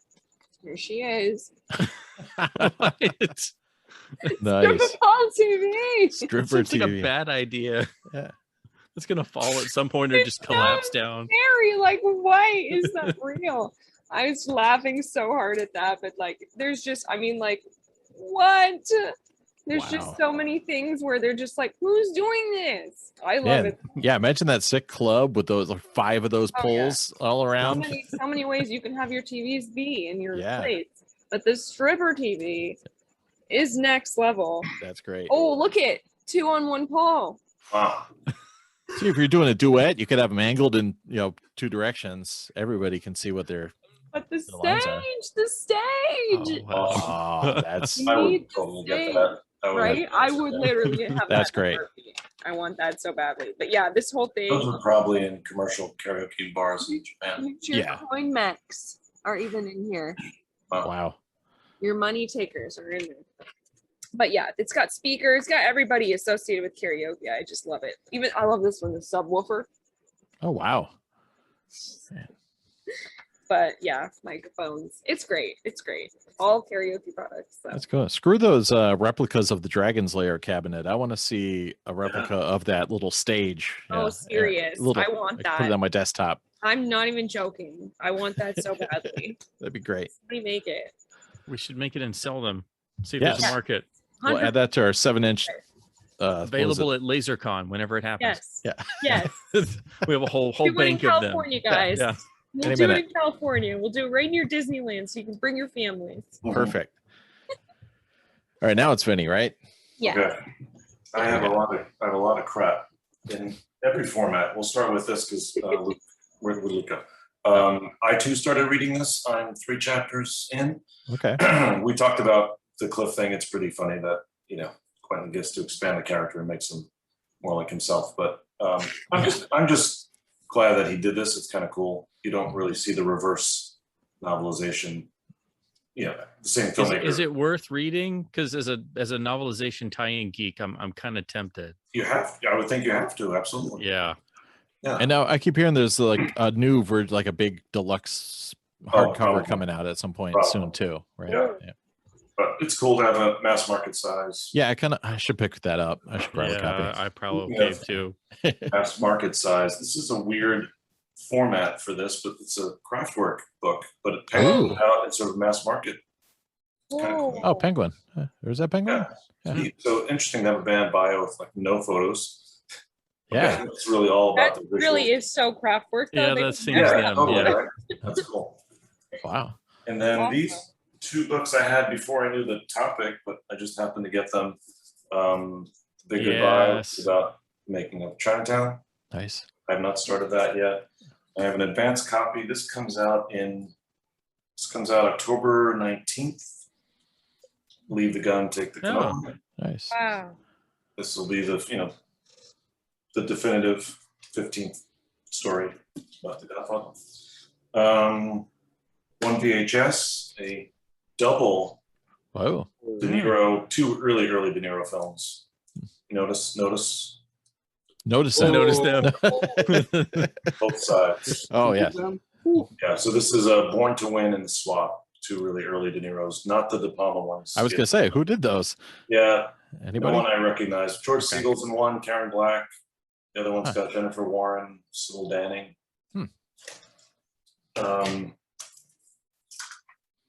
Crossing all formats. Whoa. Grand Royal Sampler Single. Nice.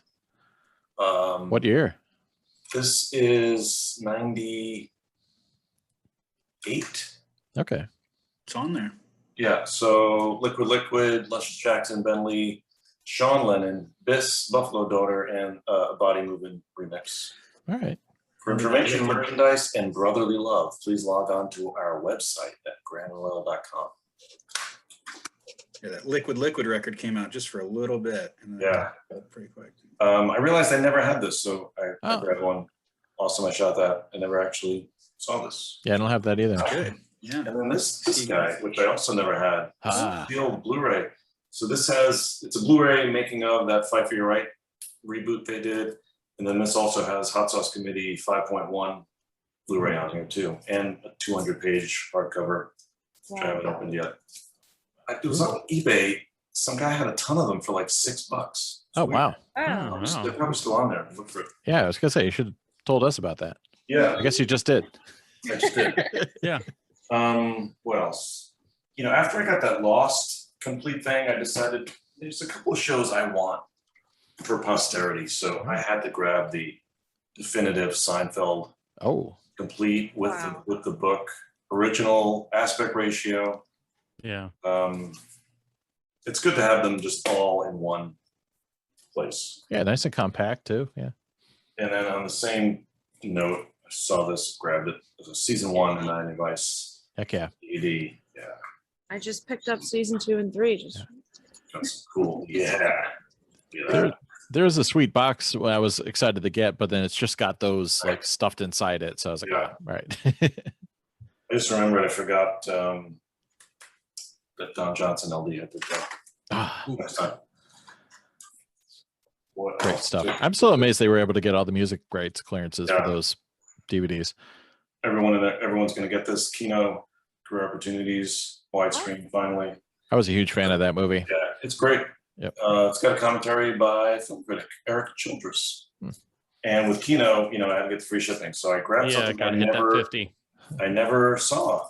Oh, I almost got that this time around. Yeah, They Might Be Giants, a George C. Scott Sherlock Holmes satire.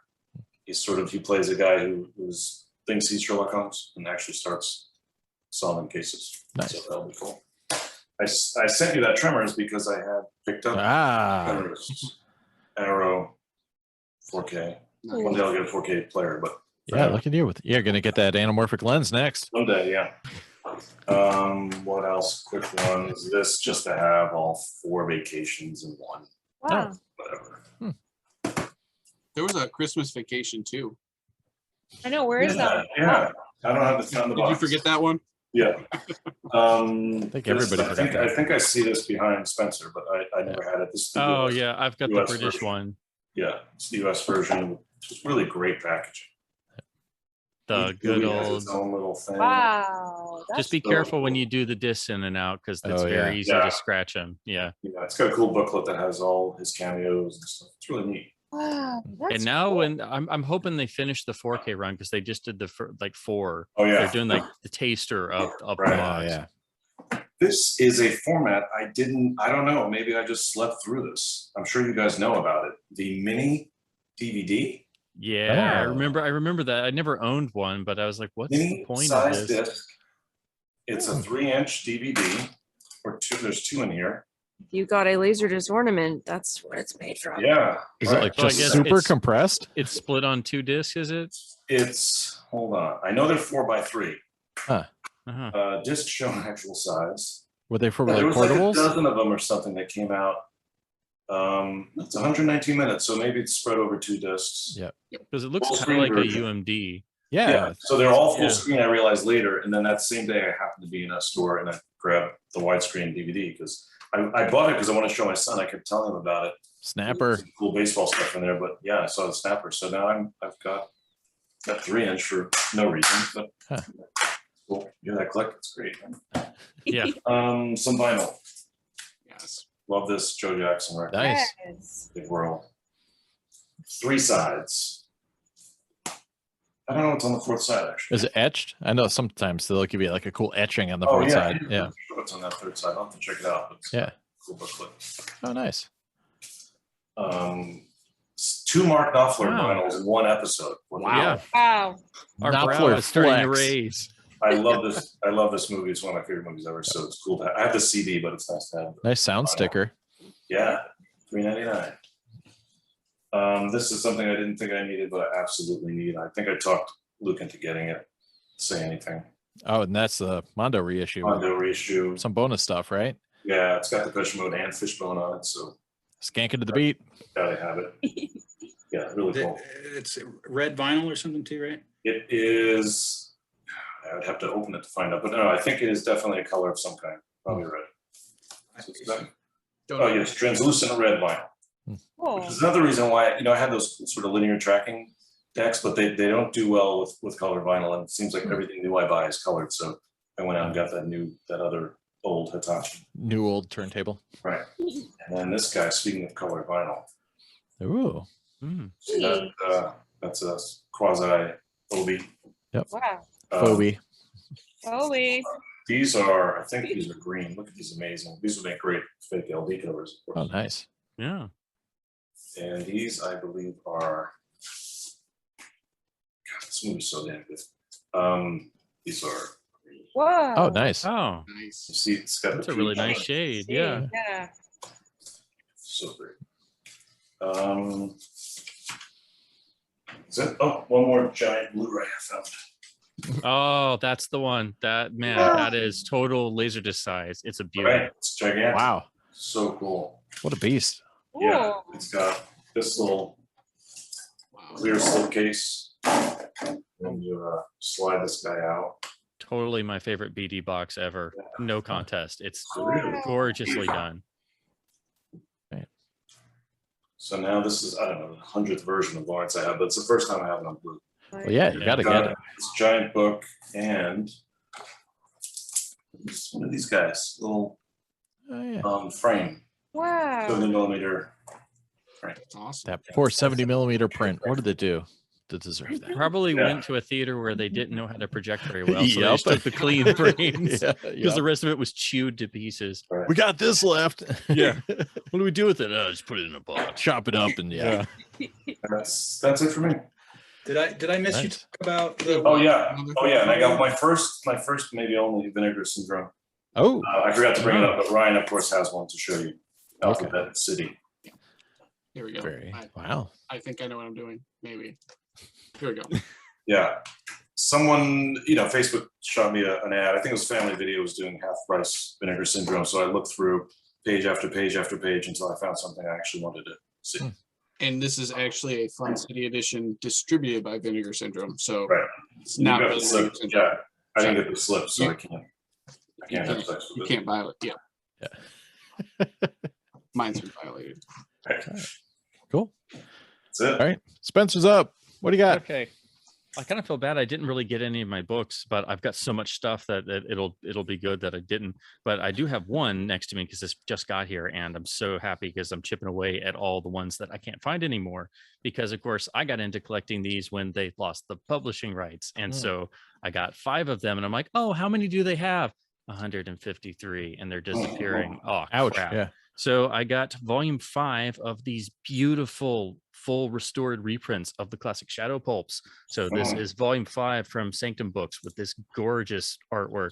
Of course, cool. The Shadows where everything originates from. And they're wonderful to read. But these reprints, I mean, they're beautifully done. They're in the full 2-column format, and they actually restored all of the original illustrations.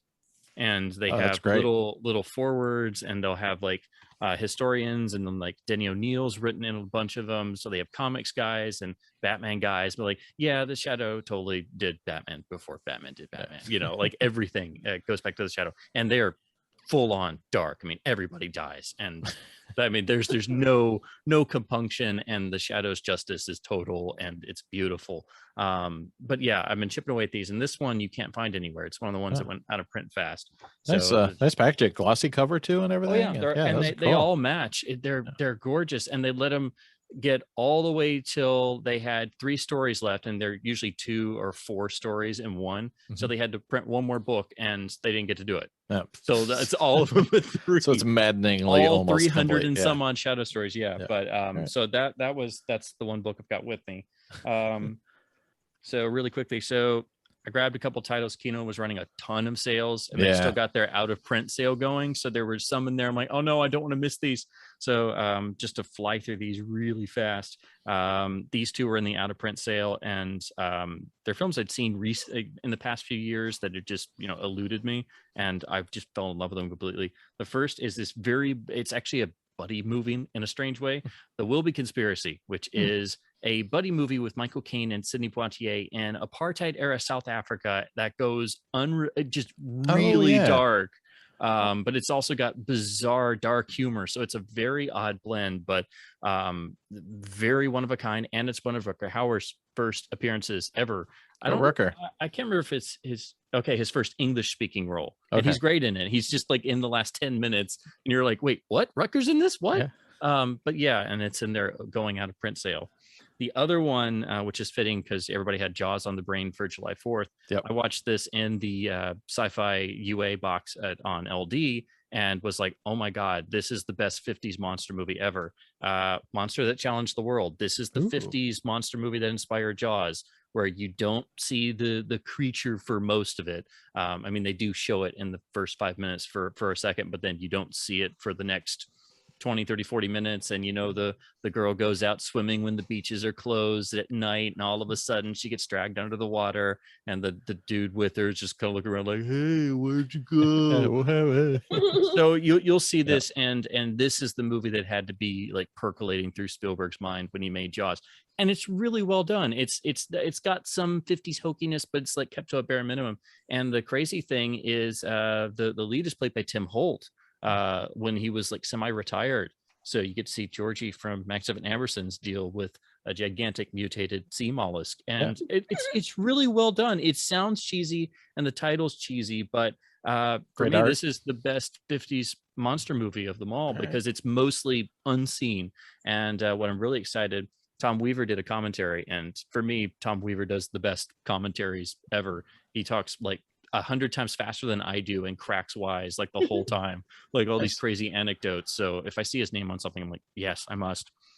So then the others were all in their sale, and so they had some like really hardcore stuff that never goes on sale. So they had Douglas Fairbanks restoration of silent features. So this is the Half-Breed with Good Bad Man, and I've never seen the Half-Breed, and it's really interesting because it's basically a very early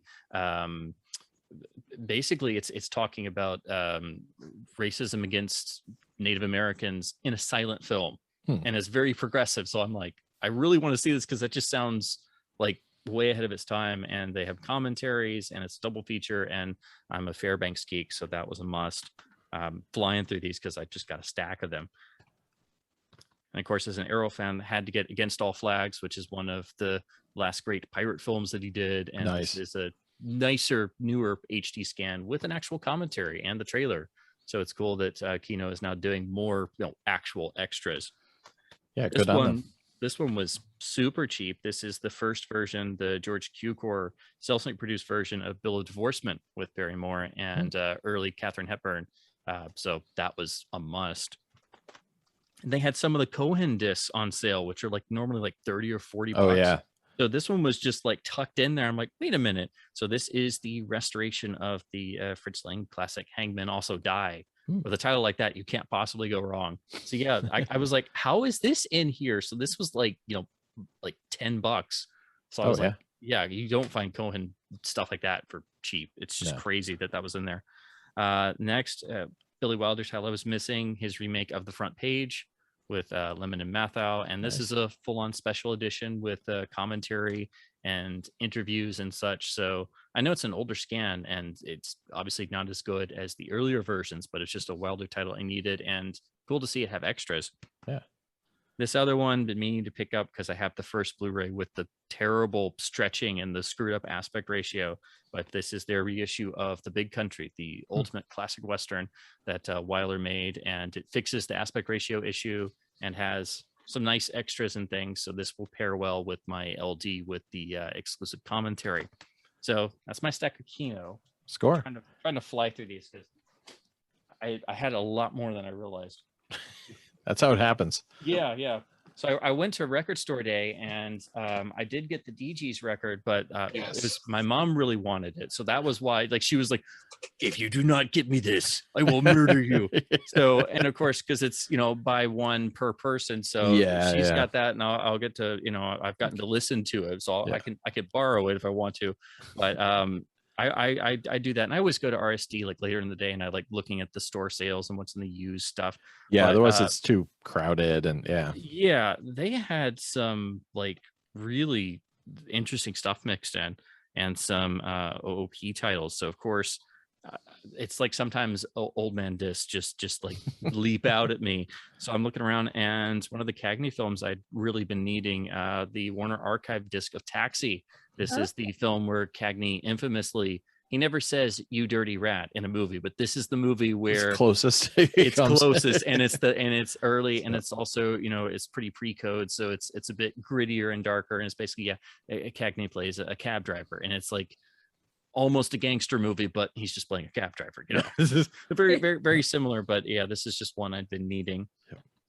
And then just to whittle it down a little bit, wasn't he a cab driver for a bit in Roaring Twenties too, or did I hallucinate that? I'm trying to remember. I want to say, yeah, like when he comes back, When he's like down on his luck or whatever. Yeah, which I'm sure was probably an influence on John Woo in Better Tomorrow. Yeah, when he comes, because when DeLongpre comes back, he's a cab driver. Yeah. So they had two out of print Blu-rays, and I'm like, wait a minute, these are they're not marked up. What am I seeing this? So they had Long Kiss Goodnight, which for some reason has gone out of print. Really? I hadn't got it on Blu-ray, and I'm like, wait a minute, what? And fell in love with it all over again on the DTS LaserDisc. So yeah, I don't know why, but this has been out of print for a little while. And then the other one, I had to do a double take because there's multiple versions, but this is the first one with the extras and the better encoding. They had the first version of the Grifters with the PCM stereo and the commentary and the little like behind the scenes EPK. This went out of print like super quick, and then I don't see that pressing ever. Yeah, it was reissued as just like the budget only. It may have been Mill Creek, but yeah, they got the rights or whatever for it, right? And this is actually Echo Bridge. So yeah, it took me a second because I was like, wait a minute, and apparently I think Paramount is about to put this out again, but it looks like they're just reissuing the same one with like crappy audio. And then in terms of music, this one was same thing, dirt cheap, and I'm like, wait a minute, that's not the standard one. So 2006, they did remasters of the Pete Townsend solo albums, but they all put these exclusive bonus tracks on them, and then they went out of print in like 2 seconds. So these are now pretty pricey, and I know the mastering isn't as good on the tracks, but the bonuses are what you're getting it for. They had the 2006 reissue of White City, which for me is my favorite Pete solo record, and this thing is like 40 plus on Discogs. Like it's crazy money. And yeah, $2. I couldn't believe it, and it's absolutely perfect. So of course I already have this on CD and LP, and the LP just sounds fantastic, so I just got this for the bonuses. I'm not done yet. Told you there was a lot. So I'm trying to fly through these. Yeah, but do you have a mini DVD like Vinnie did? Yes. That's when you win. Or VHS tapes. Yeah. Or a VHD, maybe. I don't know. Yeah. So of course, you know, what do I do when I have spare time? I'm like, hey, I'm kind of by McKay's, and that's when it all goes wrong. Yeah. So of course, I have a stack of books that I didn't have with me. But in terms of video, they had the Olive release of Distant Drums, which is Raoul Walsh and Gary Cooper. I've never gotten to see it, and it's Olive, so it's like you never see Olive stuff. But now their stuff's starting to turn up at Dollar Tree, so I'm starting to worry about them, because I'm like, does that mean? Because that's usually not a good sign. I don't know if they're gonna close or change operations or something, but it's like that's not good. And then this one, I couldn't believe it. I've been trying to find this, and it's like usually crazy expensive on eBay, like $50 to $100 just for the DVD. But they had the VCI DVD of the Buck Rogers serial with Buster Crabbe, which is basically the sort of tie-in to the Flash Gordon serials. It's not technically as good from everything I've read, but I've seen clips, and you know, I rewatched the Flash ones, and I really wanted to see this. Apparently they did reissue it on, because this is just a flipper, and they redid it as like 2 DVDs, but that one's like even rarer. But yeah, you can't even, that's not even on eBay. This one on eBay is like $75 to $100 for some crazy reason. So that was cool. And I've been putting together a list of criterions to maybe hit up the Barnes & Noble sale once more. But of course, new releases are also 50% off. And as soon as this was announced, I had it pre-ordered, and I got Bringing Up Baby. I had to. Nice. This is one of the ultimate desert island films. I have it on LaserDisc, and I have the special edition DVD, and I've been praying for it to come out on Blu-ray. So I'm gonna be comparing this to those two, and the extras package is pretty nice, and carries over the commentary that Bogdanovich did for the DVD, and the art's really well done. So if you haven't gotten this, it's still half off at Barnes and Noble, you know, so that makes it only $20, and it's a must. If you've never seen this, what are you doing with your life? You know, I found my intercostal clavicle. Don't ask me. I have many versions. Ask Ryan. Yeah. I was watching a Hogan film. When's the cutoff date? Is it August 2nd or is it at the end of July? I don't know. I think it's The end of usually July. like, yeah. Okay. Yeah. Okay. So this other one, this one has a kind of long story attached because the original Blu-ray was Twilight Time. That went out of print, and I didn't get it because it didn't have the mono with the extended cut. And I'm like, dude, what are you doing? That's not right. And then it went to like crazy money. So then they finally brought it out on Blu-ray in Germany. Is this crazy awesome media book with extras. COVID happened. I couldn't get it then. Oh yeah, Then Germany was shut down. It came out in Australia on the imprint label in this fancy box, but it was going to cost me like $65 just for this one title. And I heard the encoding wasn't all that great. And I'm like, I just really want to see these extras. Arrow finally announced they're going to do it. And then I made the mistake of ordering it from deep discount because they had a coupon.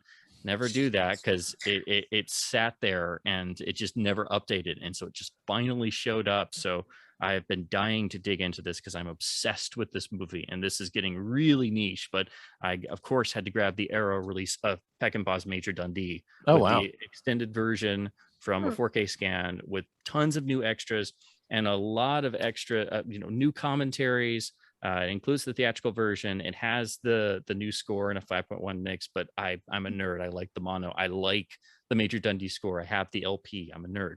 This was the film that Peckinpah was basically, he wasn't fired off of, but they took it away from him. It basically was doing stuff from The Wild Bunch, but like 5 years before in a Civil War movie, and they hacked it to pieces. And so finally Sony was able to put back like 12 minutes. So that's why we have the extended cut, and it is better. I think it's a great film. I am obsessed with this film, but most people just can't get into it because it was just butchered. But it's fascinating, and there are tons of extras on this, and it's the full-on Arrow deluxe box. Yeah, and they went for the super cool little digipacks, and these all look like old paperbacks. Really, I mean, it's really lovingly done. Yeah, nice packaging. Because this is like hardcore Peckinpah nerd, territory where you mentioned this and people just have no idea, or if they've seen it, they go, that piece of junk. Yeah. No, you don't understand. Really nice booklet. For me, I think this is Heston's best performance in any movie ever. He's the most miserable son of a bitch bastard you've ever seen in your life. It is ridiculously complex. It's one of the great Civil War films, and it's not even in a major theater of the Civil War, and it is just unrepentingly dark. And just, again, a lot of the seeds of the Wild Bunch to come. And what was also cool is they actually did a full-on poster, double-sided. So nice. And see if I can get this without, which I didn't expect. So you have the new art and then the vintage US art here. So yeah, Nice. I'm so happy this finally got here, because I've been dying to check out some of these extras since the German Blu-ray came out, literally right before COVID started. And I've just been like, well, I'll get to hear that commentary one day. And take this region locked or no, this is region A. Oh, is it region A? Okay, yeah, cool. yeah. So they actually did this here and in the UK too. Oh, okay. So it was a double, yeah.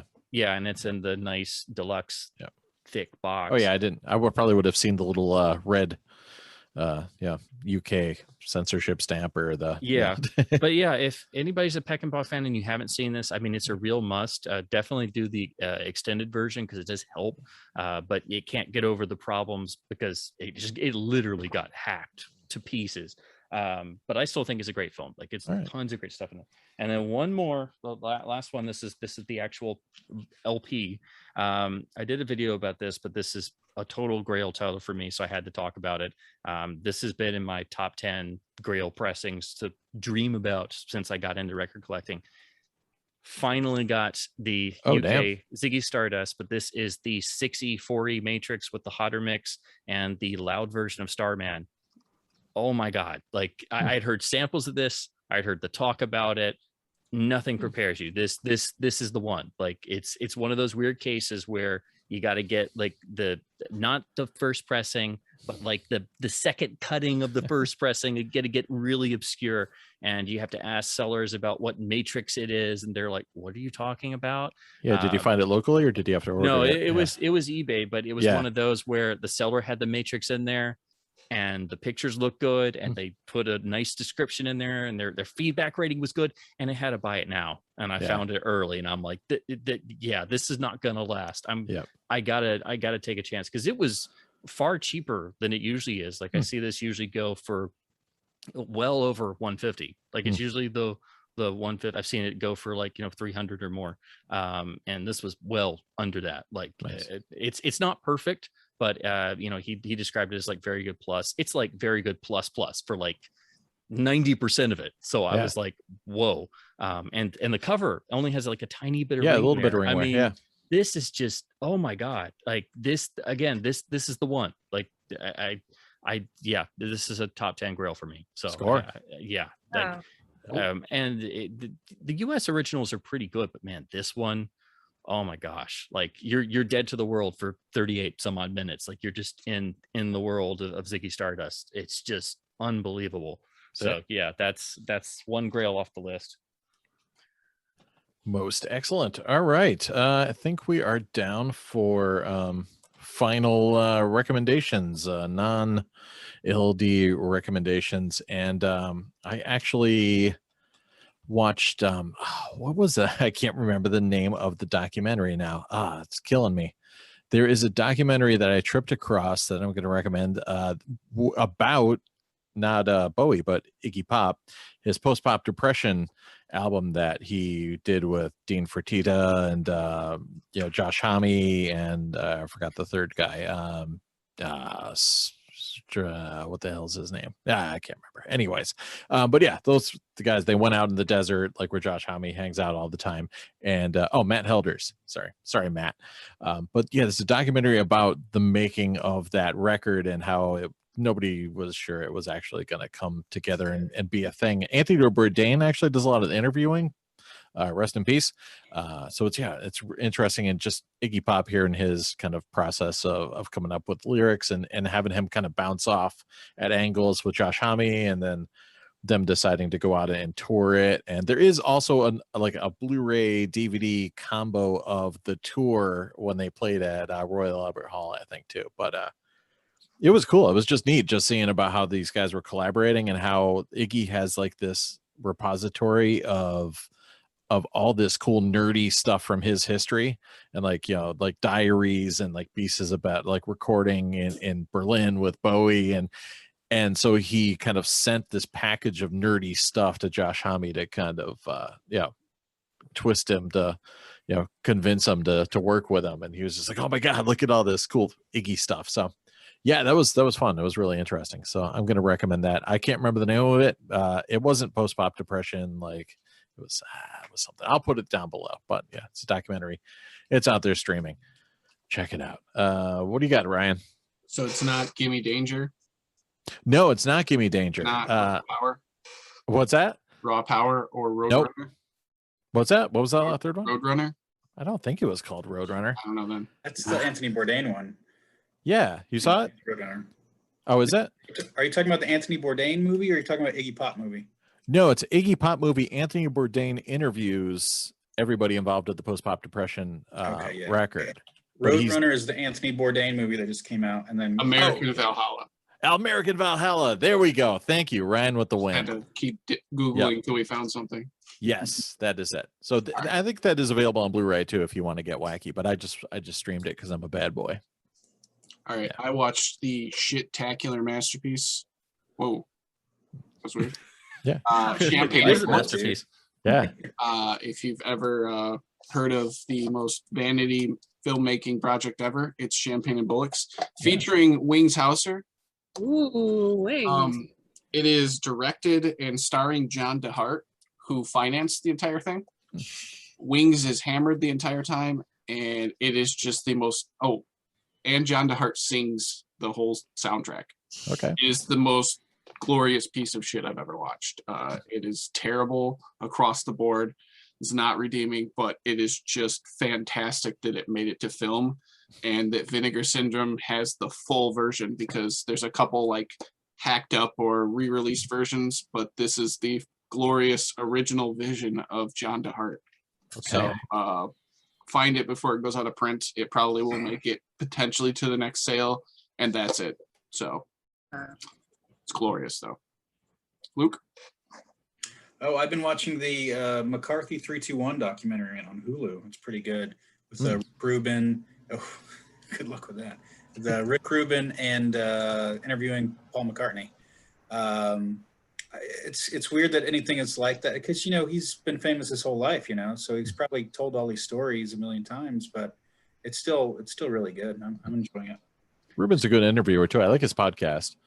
Rick Rubin? Yeah.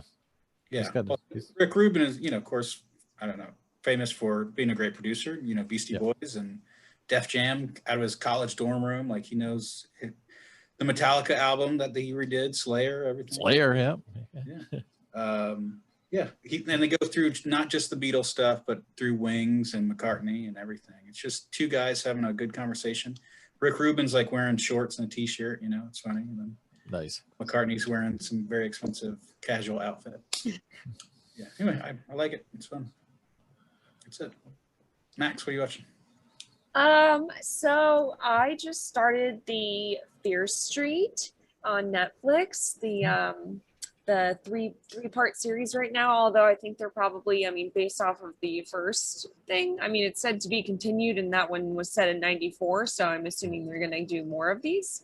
But it's a three-part, and the Fear Street is, I guess, based off of the teen books, which is from R.L. Stine, Goosebumps, but the Fear Street was for teens, so it's a little, you know, a little more Friday the 13th and a little less Goosebumps.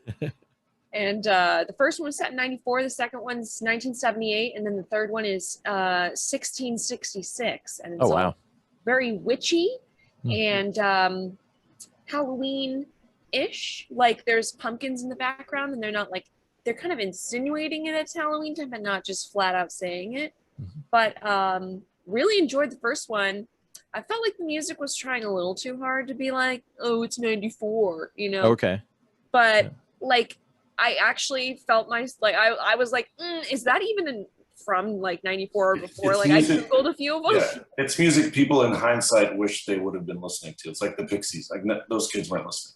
Like literally, yeah. It's like, but there's tons of it. It's cool. Yeah, but like after the first couple minutes of it, they played like way too many songs, like one after the other, and I was like, excuse you, that's too much. Like that's like people who never lived through the 80s making a movie about the 80s. And I was gonna say the same thing happened with the 80s. Now it's happening with the 90s stuff. It's happening with the 90s. Then they abandon it. You don't hear anything for a while. Yeah.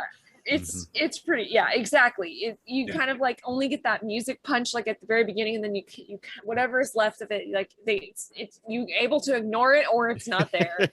So it was just like, it just bothered me slightly at the beginning when I was first watching it, but then I didn't care and I liked the rest of it. It's very like there's like a very Jason-esque killer with like a potato sack head and like an axe and like it's very Stranger Things. So the woman who made it is married to one of the Duffer brothers who created Stranger Things. Yeah, so and they some of the same cast members. Yeah, exactly. They used the redhead Maxeene from Stranger Things. She's in the 78 one, and then from the Scoop Shop, the girl she's in the very first scene. Excellent. Of the 94. So yeah, there's a lot of crossover there. But Scoops ahoy! Yep, Scoops ahoy! Yeah, the whole thing was really cool. Like, so I'm gonna watch the second one actually like later today because it was really enjoyable. All right, what do you got, Vinny? I actually had that on my list. So I also watched 95, 94. I have not watched 78. I will watch that. I started watching White Lotus on HBO, which is Mike White's new show. So Mike White, actor, screenwriter, wrote School of Rock. This is his project, wrote and directed. It's sort of, follows 3 or 4 couples who sort of end up in this one resort in Hawaii. And it's kind of a reverse sort of, you learn in the opening scene that someone dies and then they flash back a week earlier and you can sort of see what went down. So it looks pretty cool, mostly comedy, drama. And speaking of music docs, 1971, if you haven't watched that yet, that's incredible. That's on Apple TV. It's probably an 8-part series about 1971, which every great record you've ever heard came out in 71. So it's all about everyone. I mean, you name it. It's incredible. I mean, all right, anything, it's all there. Yep. They don't have the Zeppelin rights, so you will not hear Zeppelin. Oh, I know they're really. But everything else is there, from Imagine to All Things Must Pass. Like, I can't just name it, and it's there. What's going on, and it all intertwines with what's happening in the world culturally. It starts with Vietnam, Kent State, Attica, civil rights movement. You know, it's just an amazing history lesson. And every song used throughout the entire film, you'll see, is either written, recorded in 71 or released in 71. Exile, I mean, the Sticky Fingers came out, and Exile was being recorded like in the same year. It's just insanity. So much cool stuff. Tapestry, Jesus Christ Superstar. Like the top 10 in 1971 are all records you listen to now. Elton John. Any Sabbath in there? What's that? Any Sabbath in there? They touch on them, I think, briefly. A lot of THX. Okay. A lot of Bowie. Tons of Bowie. There's some Bowie, and I think in the This Is Pop doc, which I'm watching too.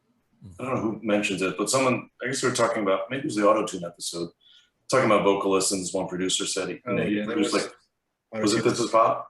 Yeah, it was the Auto-Tune one, yeah. Yeah, he had, talked about he just nailed it. Yeah, he'd done 4 records with Bowie, and he said 90% of the vocals you hear are first take. Just like killer stuff. So yeah, that's really it. And I'm gonna try to get Deep Cover from the Criterion sale and watch that. I haven't seen that. I gotta get that too. Yeah. Yeah. I gotta get out there. Spencer, you got any recommendation? Yeah, actually I do. I really want to see the Bourdain doc for sure. Like that's been on my list. But of course, I've gotten this stuff. Finally got Major Dundee. Got Bringing It Baby. Gonna try and hit the Criterion sale again. So what do I do but start a really long film series in the middle of all this? I've been trying to get these boxes because they're all OOP and you can't stream these anywhere. It's probably gonna. Unfortunately, these are probably not going to get released again. But as a big mystery fan, I'd never tried the Charlie Chan series. And I tried to start getting all the Fox box sets, which are packaged like this. This is volume 1. And I finally found volume 5, which is the hardest one to get. So when I got that, I've been waiting to just start and work through chronologically because there are, I think it's 49 Chan films.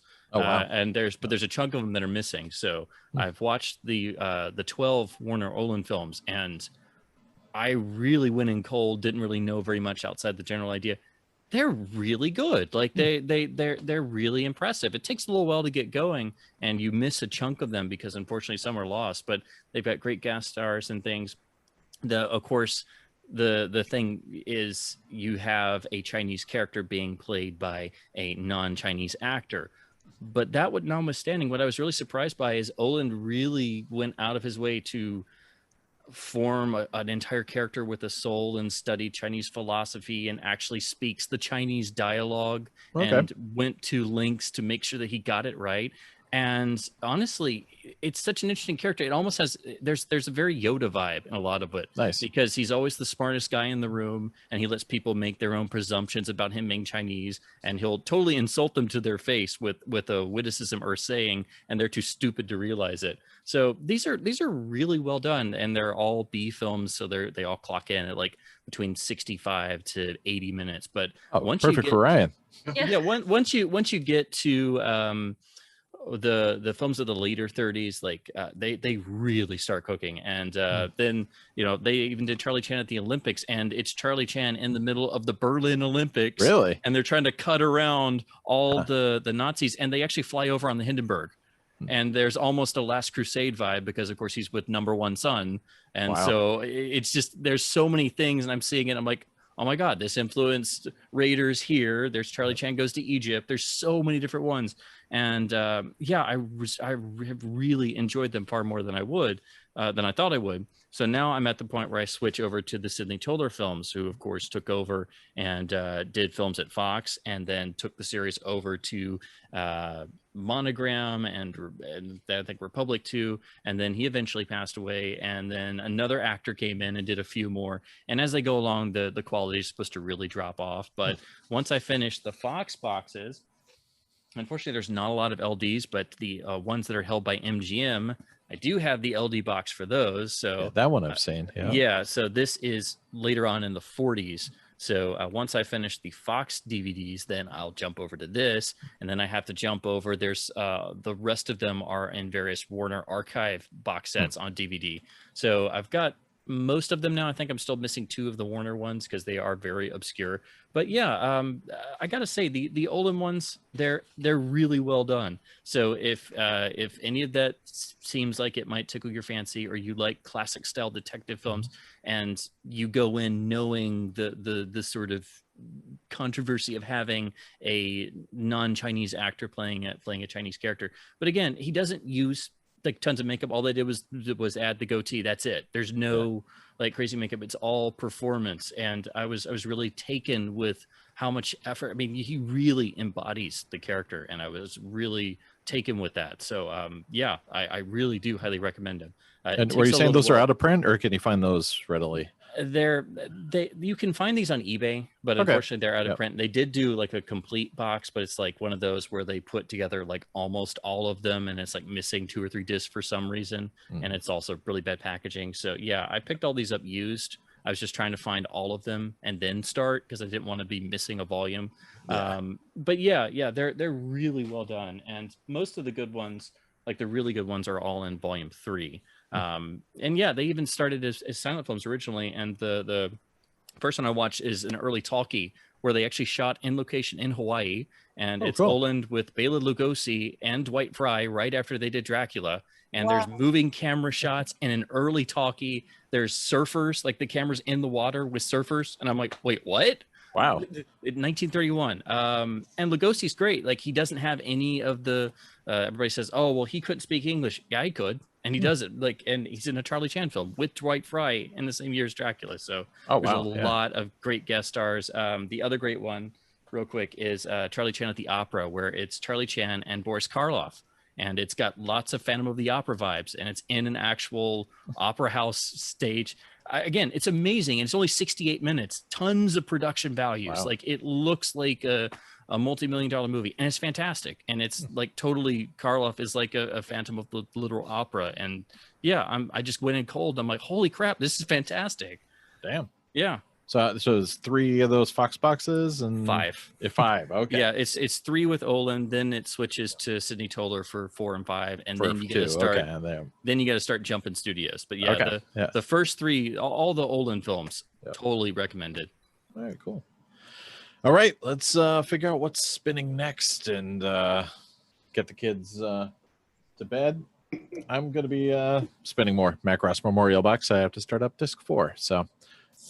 Things are about to take a turn for the worse for the people in the Super Dimension Fortress 1.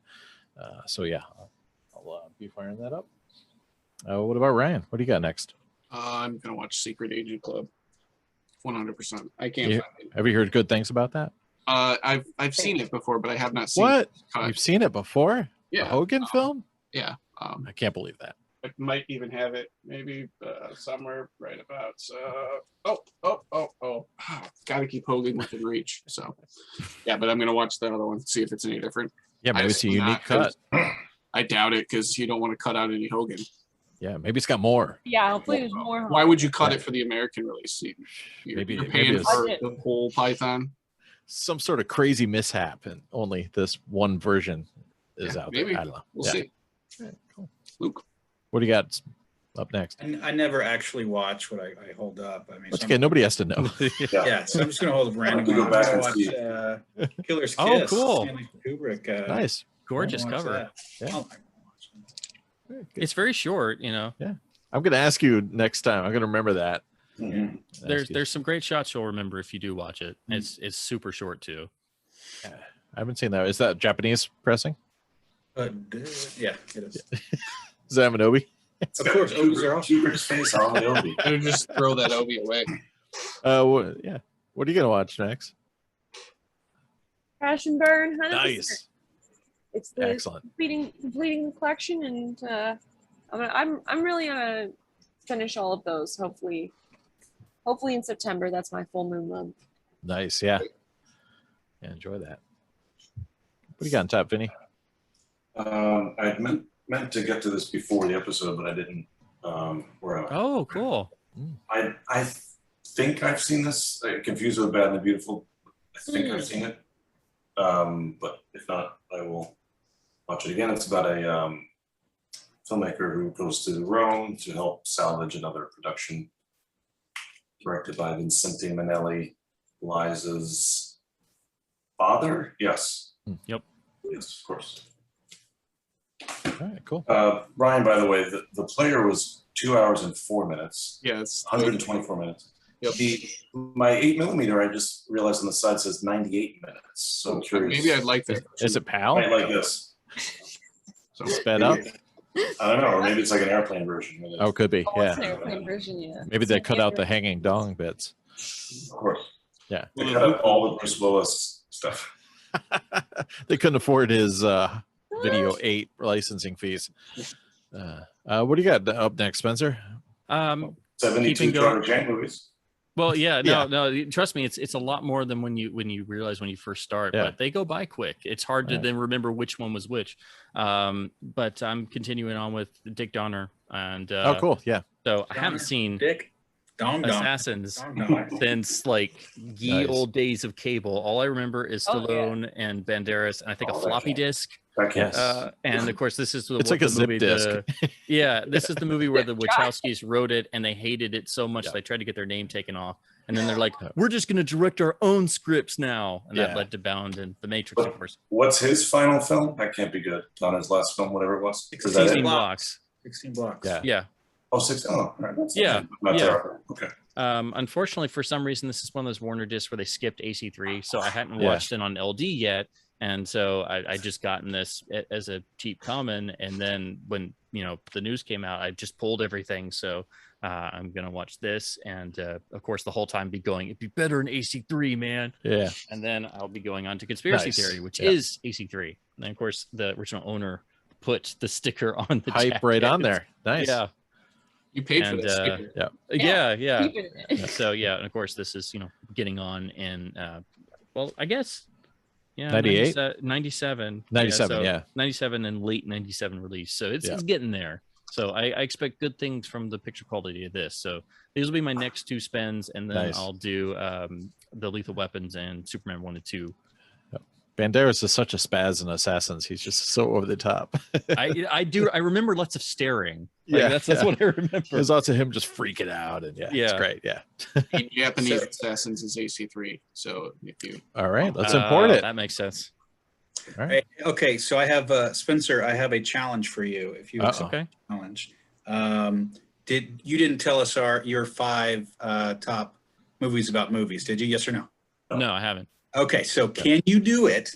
Can you physically do this? Yes. Only saying the 5 titles. Nothing. Can we guess them first? Oh, what? Oh, yeah. You want to do that? That's fun too. Yeah, let's do that. I know one of them you will not get. I know for sure. Okay. None of us, for some reason, no one here had Sunset because I don't own it on LD, but I'm going to assume you own Sunset. It's one of those I don't own because it's a crappy LD. It's like Bad and the Beautiful is the same way because it's analog audio only. Yeah, actually, a few ones. Yeah, none of us had 8.5 on their list either. Yeah, and I would have had Day for Night, but I don't have it on LD. That was also, I said that as well. Because I don't even think there's a letterbox version. What about Contempt? There isn't a good version of Contempt on LD. I don't think so. Okay, so it's none of those. And also the other one I was thinking of, you might have The Stuntman is not a good version on LD. I don't think so. Yeah, I don't have that. Okay, so Sullivan's Travel. Luke has Sullivan's on his list. I would have, but it's analog only in terms of audio. Right. Okay. Can you? Okay. I'm sorry. All right. Are we done guessing? Do you want? I'm sorry. Yeah. Okay, can you do it? With only saying the 5 titles? And then we'll be like hard cut. Okay. All right. Right now I'm producing the pods. Yeah. Look at this. I didn't know if it was going to be a 90-second challenge, but I can do titles only. All right. Yeah. All right. Now this one. Don't say anything in between the titles. No. Yes. No. Nothing else. Just don't breathe either. Don't breathe. No preface. No anything. You can say the numbers though. You can number them. Okay. Can I say this is the one that nobody will know? Nope. Not even you just did. So that's cool. Yeah. Okay. All right. All right. Yeah. Are you ready? The Lost Squadron. Oh wow. Okay. Nice. Next. Put it down. SOB. Ah, that was on mine. That was my number 5. There you go, Sam's got it. Good. Put it down. Next. Player. Yeah. Yeah. Player. Yes. Yes. Yes. The Cameraman. Oh. Oh. There you go. Okay. Put down. Nice. Fallen. Singing in the Rain. Had it. Ah, Yeah. I had it. Can you tell us what that's about? Ooh. I'm kidding. No. I'm Don't. allowed. Like, Oh. can I say how the cameraman is kind of Nope. cheating? No. in the video. No? Yeah. Is that 4 or 5? Was that That's 5? all 5. That was That's all 5. 5. Yeah. Okay. Cool. No one had Chaplin either. That's the other one I thought about later. You're right. Oh, I yeah. wish I had it. Yeah. I have it too. There you go. Ah. So this could have been a 2-parter. Well, it's 4.5 hard. hours now, 4.5 hours next. We'll come Yeah. back some other time. Hopefully we won't go like 3 weeks and then another record store day in between tapes. No. Yeah, that's the Secret problem. It's Drop record 5. store day. Yeah, seriously, like, all those records, I'm like, well, if Sam's doing his record store day, I'm gonna have to. Damn Yeah, it. I'm sorry. I only got 4 though, believe it or not. But I only got 5. You went to VHS store day apparently. Yeah. They were 50 cents a piece. Like I can't say no to that. Are Then you they gonna find get 'em another graded? bin. No, I'll never find it. Are we off the air?